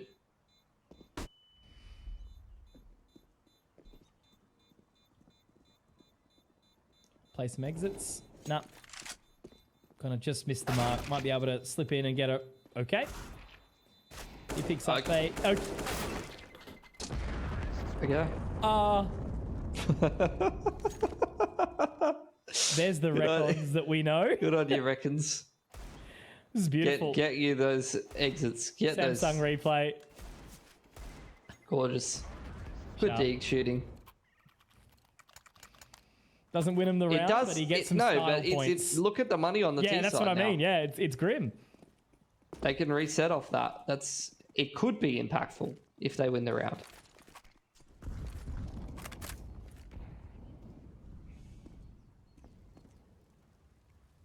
No early Nana util this time from Antic.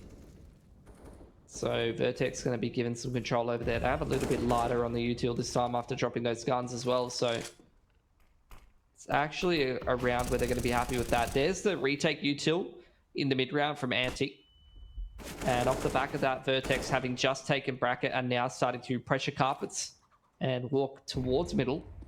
They don't really have enough util to be able to retake Banana and go and exec a site unless they keep things super simple here. So I'm eager to see what they're going to do in the mid round. Molly to jungle side. Maintaining that info denial. Looks like it might be around the world to be here.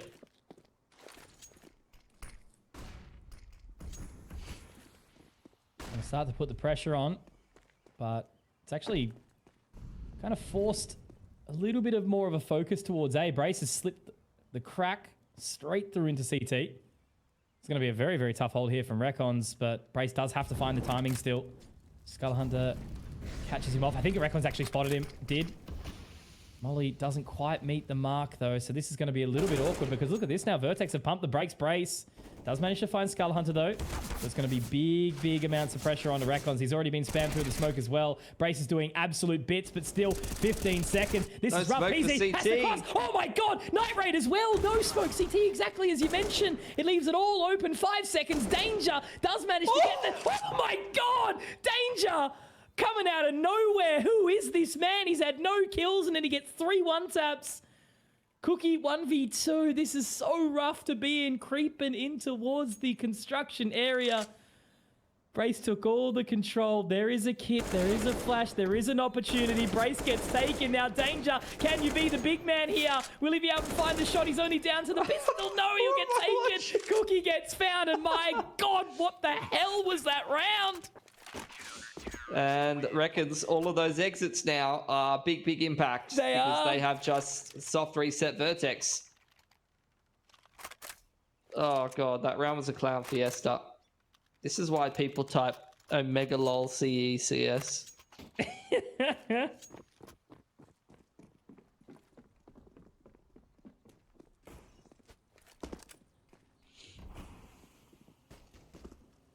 So my housemate won't get me food from the noodle shop that's nearby because he said, I already got dinner from there. I don't want to go back. I'll look like an idiot.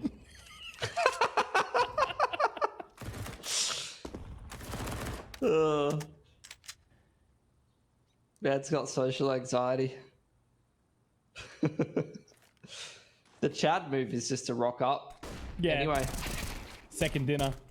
That was so good. I wanted more. They'd probably love it. Brace has got a hero AK here. Unfortunately, he was never able to use it. That was a clean anti-eco. And look, he's just hand-delivered it to Skull, who only had an MP9. So, honestly, Mitch, things couldn't be going better for Antic right now. Brace has still only got enough for Tech 9 and Light Util because he went for the Hero AK last round. The Util is pretty piss weak on Vertex, not going to lie. Yeah, very, very rough. Brace even having to adopt the Tech 9, of course, to get a little bit of extra juice. Another nade down straight towards mid. Doesn't quite connect. Damio taking this forward-thinking position again. How many times can he get away with that? That'll be the question. But Cookie, he's going to have a bit of a battle here in a second. Malta has cleared it, but there's Damio, there's Cookie, and Skull Hunter. Oh my God. This has been a complete and utter change, hasn't it? They're hyper aggro. Yeah. They're fighting everything. This is bully mode from Antic. And a triple swing PZ. Oh! Skull's taking the pacifist approach. Very mature. Okay, good. It's one of those rounds where I just sat there and doing like the Wim Hof meditation, and he's decided that the world is better with less violence. You know, I bought that book. I bought his book the other day. First non-fiction book I've bought in like 15 years. Crazy. Keen to read it. But instead, I know that I will go to bed and watch YouTube until I fall asleep as usual. Nice. Nah, Never break the cycle. I've got to. Nah, I've got to. I bought it. I've set myself a goal. We'll get there. It's a Quick big rush. yeah. Gonna need a weapon in hand to deal with that. Tech 9. Danger's pretty close up into sight here. This is getting scary. Still very rough. Recons has to hit a couple of shots here. They are going to line up. Great flash. Night Raid, perfect stuff. Stuck in pool now. Oh! There is no party. Is this a 4K for Recons? Almost. Oh, Night Raid. There we go. Beautiful. All right. Respect. Well, he stole the ace, but at least it was with a knife. Acceptable. That's fine.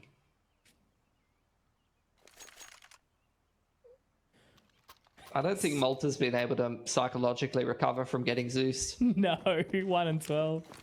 And I just saw someone in the chat say that Cookie's taking his Inner Health Plus today. Remember that ad? I think you've just, I mean, if by Inner Health Plus you mean Biocode Lab, then sure. No, that's not where I was going with that. Different. Okay. It's the little blue people. It's not a product. You're gonna get yourself in trouble here, Mitch. I'm always in trouble. There you go, Malta. It's a pick in apps. Very nicely done. 2 apiece on the sites here for Antic. There's a good opportunity here for Vertex to finally convert the early to mid round into a favourable position in the late round. Hats deep up on the half wall. Has got 2 of the boys right in front of him and a fading smoke. There you go. Surely he does a double entry again. Finally gets traded at least. I think they're pretty confident there's only one on B at this point. Yeah. It's just about working the round to, like, well enough. They still look a little bit hesitant as where they want to go. They've made the decision up towards A now. Malta, great shot. Finally a bit of a recovery. Cookie's found a couple though here, Mitch. He might actually be able to lock it down for long enough. Recons, he is here. And they're both trapped not too far apart. Now we've seen the cross. Info gathered. Brace though sharp. Okay. There is still a little bit of life in this half here for Vertex as they picked up 5.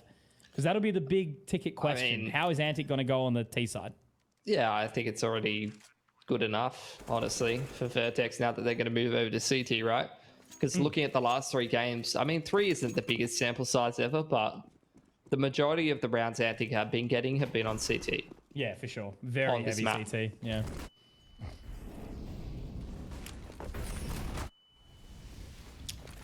Good opener for PC. Could even extend it over to 6 here.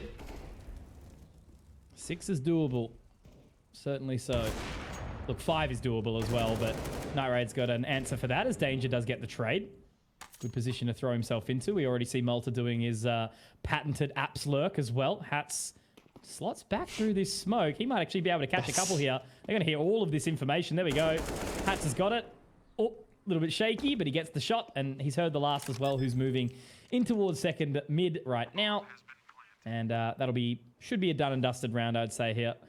So yeah, at least a salvageable prospect. You know, Vertex win that pistol, and all of a sudden we move up to almost a tied scoreline. I think job's done, honestly, with 6. Could be. It's totally fine. Gets caught on the off angle.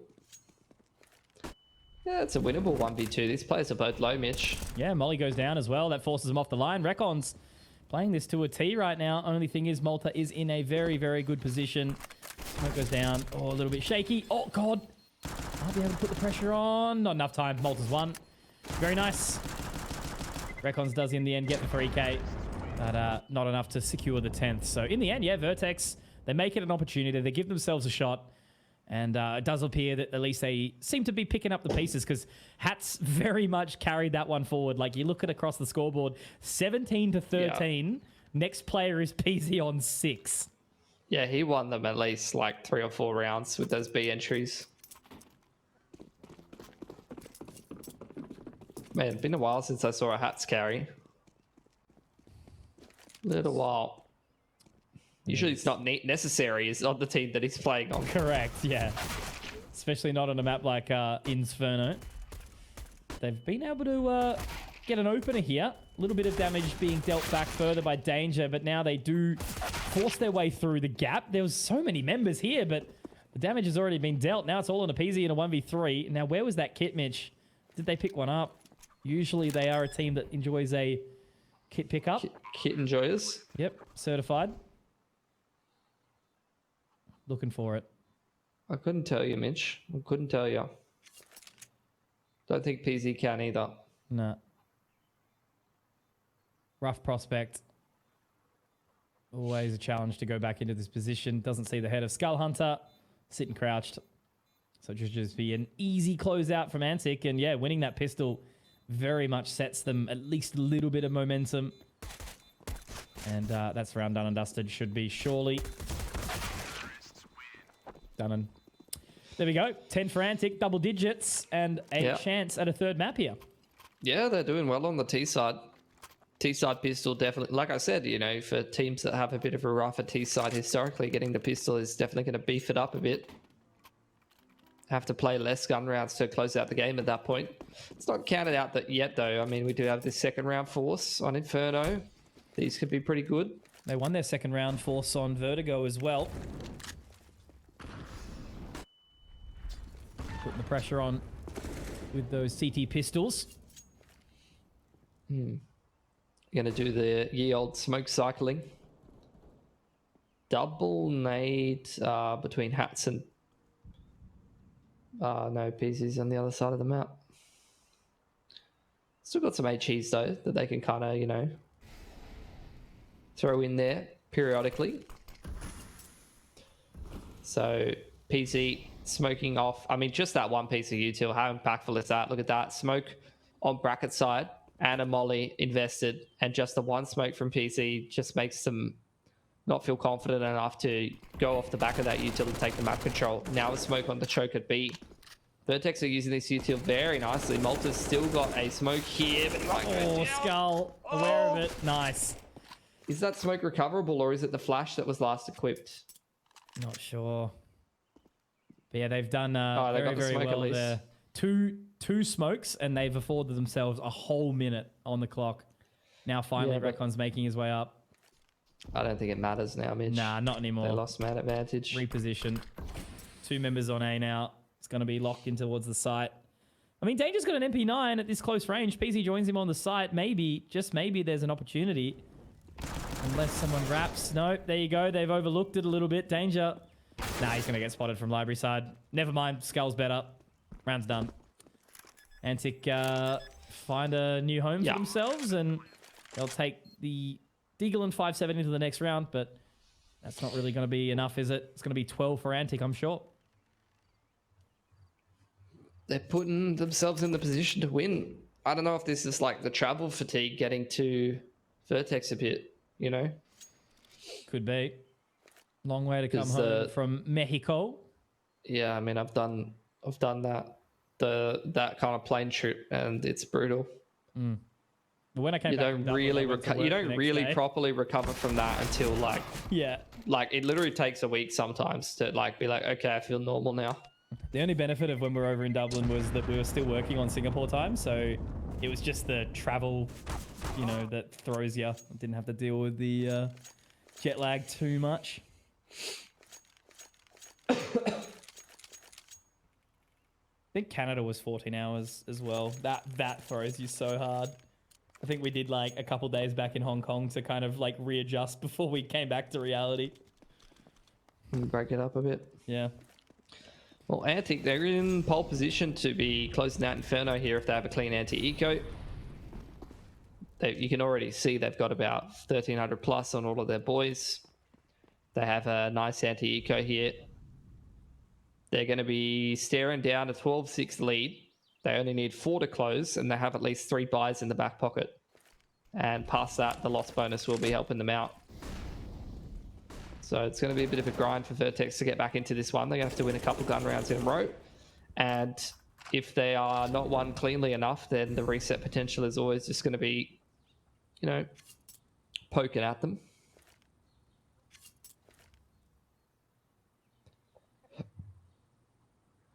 Still giving a whole lot of respect, Antic. Peeks down. Oh, jeez. Recons has seen it now. Now they know exactly where all 5 members are. They can start to barrel down. Should have full sight control of A in just a second, but they still are doing their due diligence here. Antic got the information now, so straight in towards sight. Pretty open plant here. Brace making his way in towards brackets, so if they can find Recons, they might be able to at least find some further damage. They're dinking people up here, but Night Raid just gonna throw himself at them irrespectively. God, Mike, Night Raid just won't go down. Not a single member lost, so clean. Antic do exactly what you mean. They kept everything alive, and the money is still in a very handsome position. Mac-10 has a really good spawn for Nana here as well. I think Night Raid had one of the front spawns there. Yep. So, I mean, I don't know. It's up to Antic, but if I was the IGL here, I reckon this round kind of plays itself, honestly. Yep.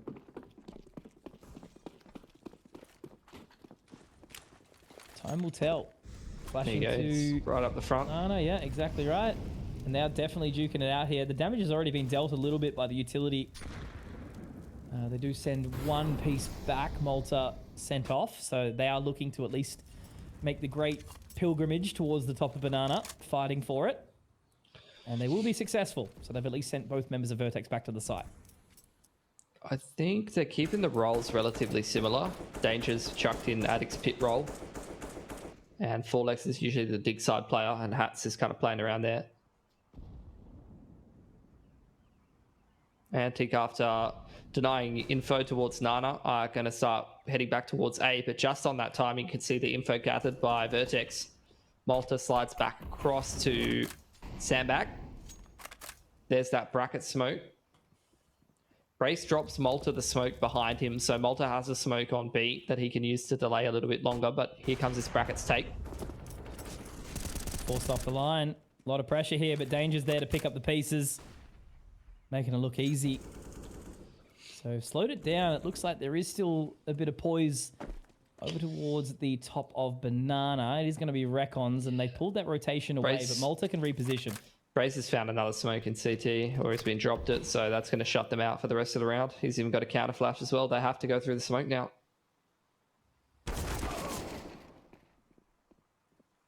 All right. Just walk straight into it. 15 seconds. Are they going to be ready for Malta? No, they're not. So that might just be enough. It's plenty. Well done. Malta with good time, good patience. And that's Vertex on the board, Mitch. Yeah, they use their util beautifully. Like the mid-round info gathering was perfect, and then they cycled the smokes on B really, really well to basically shut Antic of having any chance of rerouting back to B after Danger gets that 2k lockdown for Pit. I think Danger now is starting to kind of recover from the uncomfortability on the T side. Back in an anchor role, he should be starting to fire up a little bit more. That's a good start for Night Raid though. Zywoo-esque, just running straight up logs and finding an entry. That famous round of Zywoo just walking up and getting the job done. But Malta at least with a response. Molly into main. Malta kind of isolated, but has enough util to be able to put himself in a favourable position. Cookie's quite deep on apps here. They have the util to go for a bracket take here, Antic, and actually this is a good read. Danger only now being joined up with by PZ, but PZ gets on the line of Carps and picks another player before Antic can even scale up bracket into A. They're really starting to try and find their feet now. PZ straight onto that line. Night Raid walks up dry. No utility to go for it. Vintage PZ. Almost. Doesn't quite find the fourth there. Daniel does get a response, so you'll give him the benefit of the doubt for a second, because he has managed to at least find an opportunity here, Mitch. That Molotov, that could be huge. Yeah, this could really, really cause a awkward predicament here for Danger. He's actually jumped onto the top of the bike, but he'll ride away happily as he does pick up a good response there. But that was well done. Damio managing to find that 2 kills really sort of continues to put the pressure onto the economy. He had the utility. I didn't actually know that he had the smoke to dissipate the Molotov. If he didn't, that would have put a whole lot of pressure on. But Danger keeping cool, calm, and collected. Very, very familiar to that pit position. And 4 rounds of difference now. So Antic, I mean, Vertex rather, they win those 2 gun rounds in a row, but they took some economic damage on the way through. Here's their chance to build up the money. They cannot afford to take damage to these Tech 9s and P250s, but PZ is locked into Porch here. He's gotten very little support, and he's going to go down straight away. This round's now getting a little bit awkward until Hats and Danger lock it down from jungle and pit side.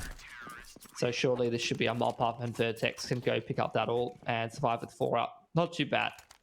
I've seen rounds where, you know, you see the AWPer isolated and dropped, and that's where things can really start to very quickly snowball into disaster, but Vertex clean it back up. And now they're in a much better position. You know, with the way Antic started this half, Mitch, it looked like they were going to put themselves in a good enough spot to run away with it after the pistol, but now Vertex has stabilized their money, and we are playing a completely different game of CS here. Yeah, for sure. They've looked way more comfortable, way more confident. And tactical coming out from Antic, of course. So just sort of getting those conversationalist bits and pieces in. They have been really putting up some good figures really all the way through. Every single player of the positive KD. Everyone putting in the work. But as they do teeter very, very closely towards the edge of that economic downfall, Mitch. 650 most in hand for Skull Hunter. Really going to be penny pinchers into the next few rounds if they do get that reset.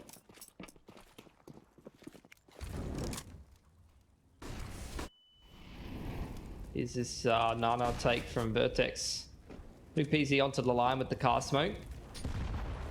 Dunked with a nade. See Malta trying to take Banana with that util. Oh, he does? And he's, yeah, done well.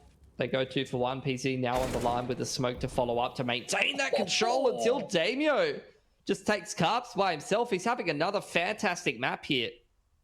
Here he is. Brace is going to get his head ripped off as well. God. Damio with 3. Doing it all on his lonesome. PZ so far from home. What did they just say in the pause time, Mitch? Just Damio go kill. I don't know, bro. All I'm saying is the cams aren't on right now.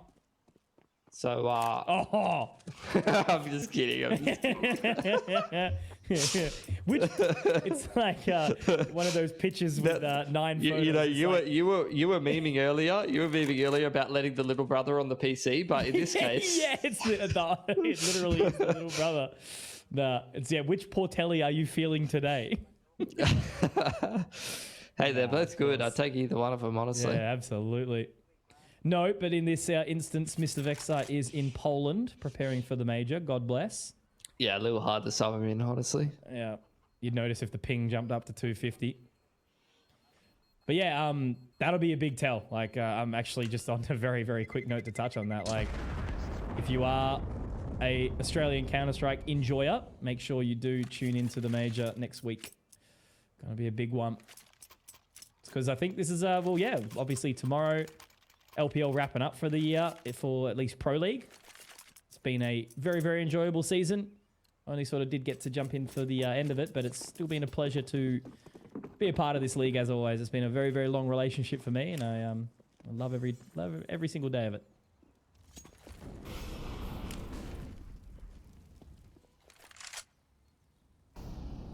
It's a big round from Damio.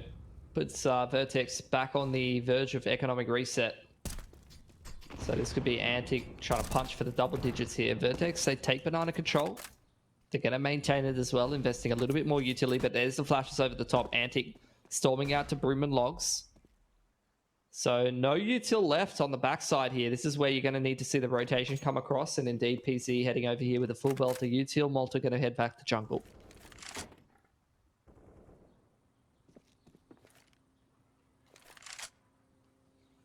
Just chilling. ANZ have been pretty decent in getting this control of apartments. Now back into brackets, seeing if they can have a little bit of a boogie. Malta's going to reposition his way over towards Cubby for now as well. Brackets control taken.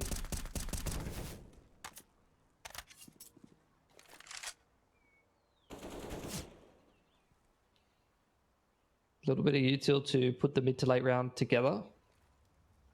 Got Nana control, you've got brackets here. Vertex kind of pinned back in the sights with very little info.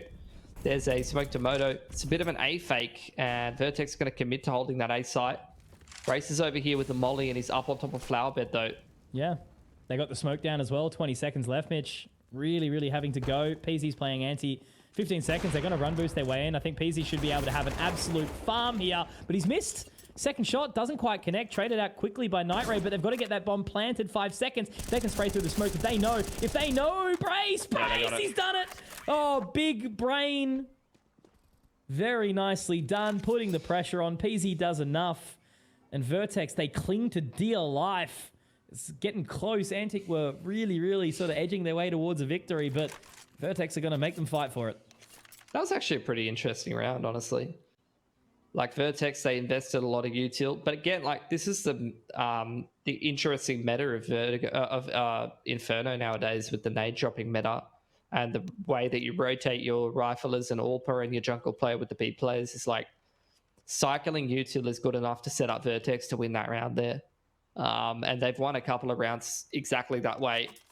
So for a lot of like the up and coming teams, these are the kind of good demos to watch to like understand how you're going to min max your util in a game like this. Further on from that though, I mean, Antic, honestly, the macro of that round was good, right? They took Nana, they took bracket, they really limited the CT info. They sold that A fake very well. And they went 1-for-1 with PZ, but just didn't leave themselves enough time to plant. Yeah. That round really could have gone their way for sure. For sure. That late util, like Vertex, obviously just very experienced in holding on to it. I mean, they're kind of cycling it in as they need, like, despite the fact they're playing with a stand-in, you know, they're like... Because they invested most of it. I was going to say, yeah, they when the nade dropping meta first started, they were one of the early ones to really adopt it strong. Bunch of nerds, if you ask me. Yeah, true. Touch grass or something, isn't that what the kids say? Don't know. See if PZ's about to get one deeked. Recons is all picked, and he's done well. Yeah. Money is a bit shaky for Vertex. This could be actually a bit of a reset here. Could they still go back to B? Absolutely. And I think they're toying with the idea as well, Mitch. Yes, they are. So pulled away completely. This is where Hats has to sort of reaggress accordingly. Got to be careful of that member in apps. Oh, he's made a step. He has the info now. They put a complete pause on this round now, Antic. Lot of decision making to happen now. Malta questioning himself. Has to find this player in towards CT. It's going to be tough. This is still winnable for Vertex for sure. Hats is just taking so much initiative. He's making all the right moves. Malta from Coffins as well. Pegs one on the cross. Is there a smoke? They can't cross here, Mitch. They have to try and fight the fight. On the line. Orp misses. Hats is doing everything. 3 massive kills. Now we're already going to have danger. Just absolutely marching his way up towards top of Nana. Does he have the gun out? He absolutely does. He's going to find Skull. What a round. That is crazy. Hats doing everything in that one. Yeah, it's just the experience coming in. The re-aggression from Hats, the mobility as that A-side player in that position allows them to win the round. And, you know, Antic, it's a good call, but it's a little bit janky. Some of the players are kind of caught in transition, caught out of position. And that's what affords Vertex that round win. And honestly, that is a big missed opportunity for Antic. They win that round. They make their CT money so weird for the rest of the game, and they probably put themselves on that point. Either they force Vertex on a weird force buy, or they force them on a single save. Unfortunately, that opportunity has gone by the wayside now, and Antic has had to go down to a half bite. They've lost that first pick. And I don't think they're getting up bracket anytime soon with this counter util out from the CTs. Yeah. Already that advantage, already the early damage dealt to Recons. Straight out into brackets. Hats is going to farm up one. Didn't quite get to do the additional damage. And now Night Raid straight into the crosshair of danger. And Skull Hunter last alive. Brace is just going to tap away slowly, recover the AK. And it's only one round the difference. They've got the money to fully invest here, Antic. It's going to be A-OK for them. Yeah, definitely can see the jet lag maybe affecting the boys a little bit. Malta, PZ, Brace, very much relying on Old Mate Hats and Danger to do a bit of work, but you're all right with that. You know, they've got the time to sort of reset, get into the grand final tomorrow, but Antic is certainly making them work for it still. Yeah, I think the CT side has been a bit more of a committee effort, honestly. Like, Hats has slowed down a little bit more on CT, to be honest. For sure, yeah. That's a really nice nade. Deep says, oh, that's an easy mop up from Altar. They tried to go for the timing. You can see how well Vertex just read that. Like, just the familiarity of Brace and Malta playing together on that side of the map already. They're just mixing up. They think, okay, we've taken Banana a couple of rounds now on a similar timing and tried to shut them out. Surely Antic one of these rounds are going to go for the retake with the flashes over the top, and they just counter with the double nades. Really, really heads up play.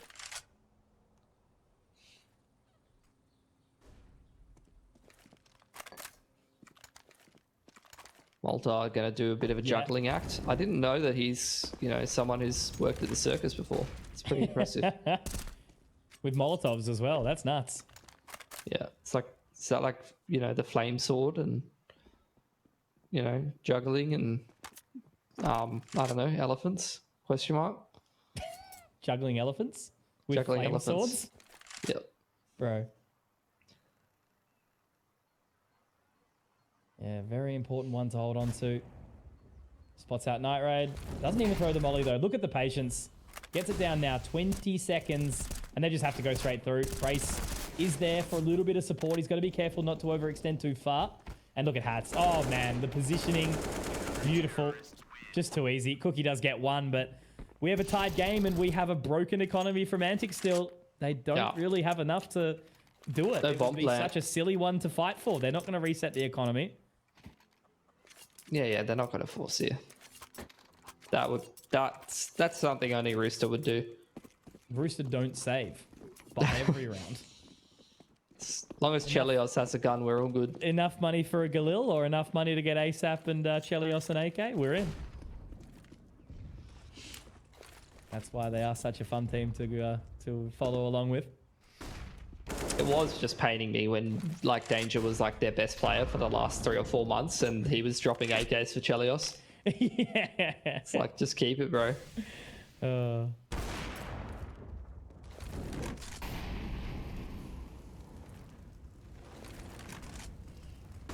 Another Kiwi AWPer.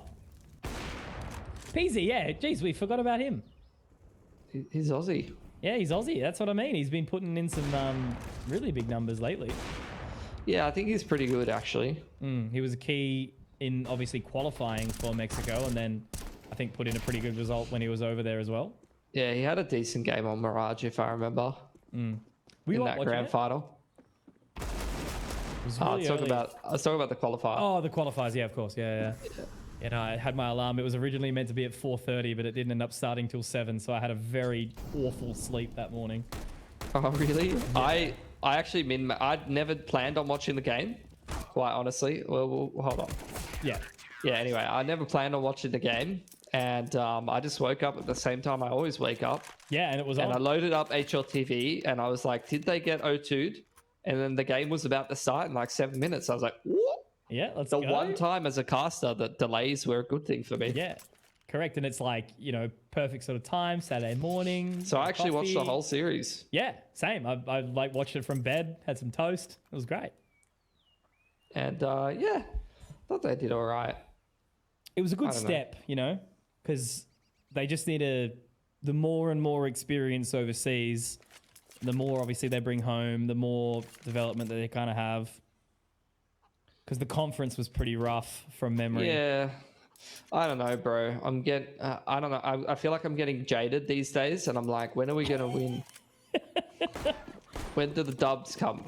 Greyhound top 4 at the major. You heard it first. I don't know, bro. It's not going to happen. No.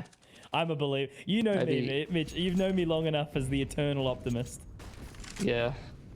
It does start to become delusion. I could be subbed in for Greyhound and have like a 0.5 rating into the event, and you'd be like, let's go. Yeah, Pilski popping off at LAN. 4 or opening 5. pick found. Big. Yeah. We're going into B, Mitch. No, they're not. More mollies, more utility. They are going to go. They are going to try and make it work, though. A lot of damage dealt there. Skull Hunter, Recon's taken very, very low. Malta's actually going to be able to find the pick onto Recons as well. Hat's already picking up the pace. Joining over towards B. Night Raid does drop PZ. There's something. He's also spotted Bracing towards Emo, but Bracing's just going to be a slippery little snake and move himself around. But Malta, he's happy with 3. So that's going to be map, series, and qualification points. All very, very quickly. Because what did we have? It was what? 11 to 6? 12 to 6? Yeah, 12-6. Yeah. From the 9-6 and the pistol. Yeah, crazy. But it's like I said, you know, Antic, the pistol had buffed up their T side, but behind that, there really has not been very much. Once Vertex got economy control, completely different game of Counter-Strike, unfortunately. The old battle of attrition. One more round necessary before Vertex slot themselves into the grand final of the Biocode Labs LPL CSGO Pro League. Only one more series for the remainder of the year in 2022 coming up, as Malta, unfortunately, does allow for Recons to Goomba stomp his teammate and Skull Hunter. Back to a 4-on-4. Damio and Night Raid sitting inside the jungle smoke. Braces around the corner. They're going to check Cubby here. Yep. But Hats is aggressive. He's been so active. They baited him in so well. I think it's unintentional, but very well done. Yeah, 2v2 now. Make that a 2v1, and is Danger going to close? He is. There you go, ladies and gentlemen. Yeah. It's a, I guess, almost like a little bit of a lackluster sort of entry into that grand final position. I think deceptively close game. Like, it's not actually as close as it looks, unfortunately. It's just a case of like, yes, Antic, they did a great job CT side. And that was, as the stats told us, the much better side for them overall. Much better side all evening, right? Yeah, like, if anything, this series tells us, like, well, this 2 series tells us is we got to step up on our T sides, don't we? Yeah. I mean, I feel like I've been seeing that more often than not in a lot of these games lately. You know, I feel like the T sides have been lacking. The A1S seems very strong. You can kind of play the bully mode on the CT side. Plus, you get a handful of these maps where it's like Ancient. If you get a good start CT side, you just stomp the other team. You know, there's even it just feels like at the moment there's so many oppressive CT sides in the meta. Yeah, I think so. And it's a weird beast because remember when the CT side got like really, really bad? I guess it was sort of obviously off the back of that Krieg meta. Everyone kind of adopted that really aggressive playstyle on the T side and got to a position where they've really started to shut everyone out. But now as it sort of has started to lean back a little bit, the opportunity came back into the CT side. It's kind of, flipped to the way of it was a little bit more traditionally, right? You know, the CT side used to be disgustingly strong back in the day. So it is nice to see it restore normality a little bit, I do suppose, whether or not the M4A1S needs some adjustment, but that's another topic for another day. But there you go. It is Vertex, obviously, being the other qualifier into that grand final. They will be facing up against DGG. We do have an interview almost ready as well coming in from the Vertex side, which is going to be great because we get to actually chip into the mind of a man that's been doing some cool things recently, which is really, really nice, Mitch. Yeah, 100%. Could be good to get a little bit of insight for them, but at least for Antic, you know, obviously they eliminated for the tournament. I think they've shown some good stuff lately. Just need to see stability in the roster because like this, I actually do think this lineup could be legit good.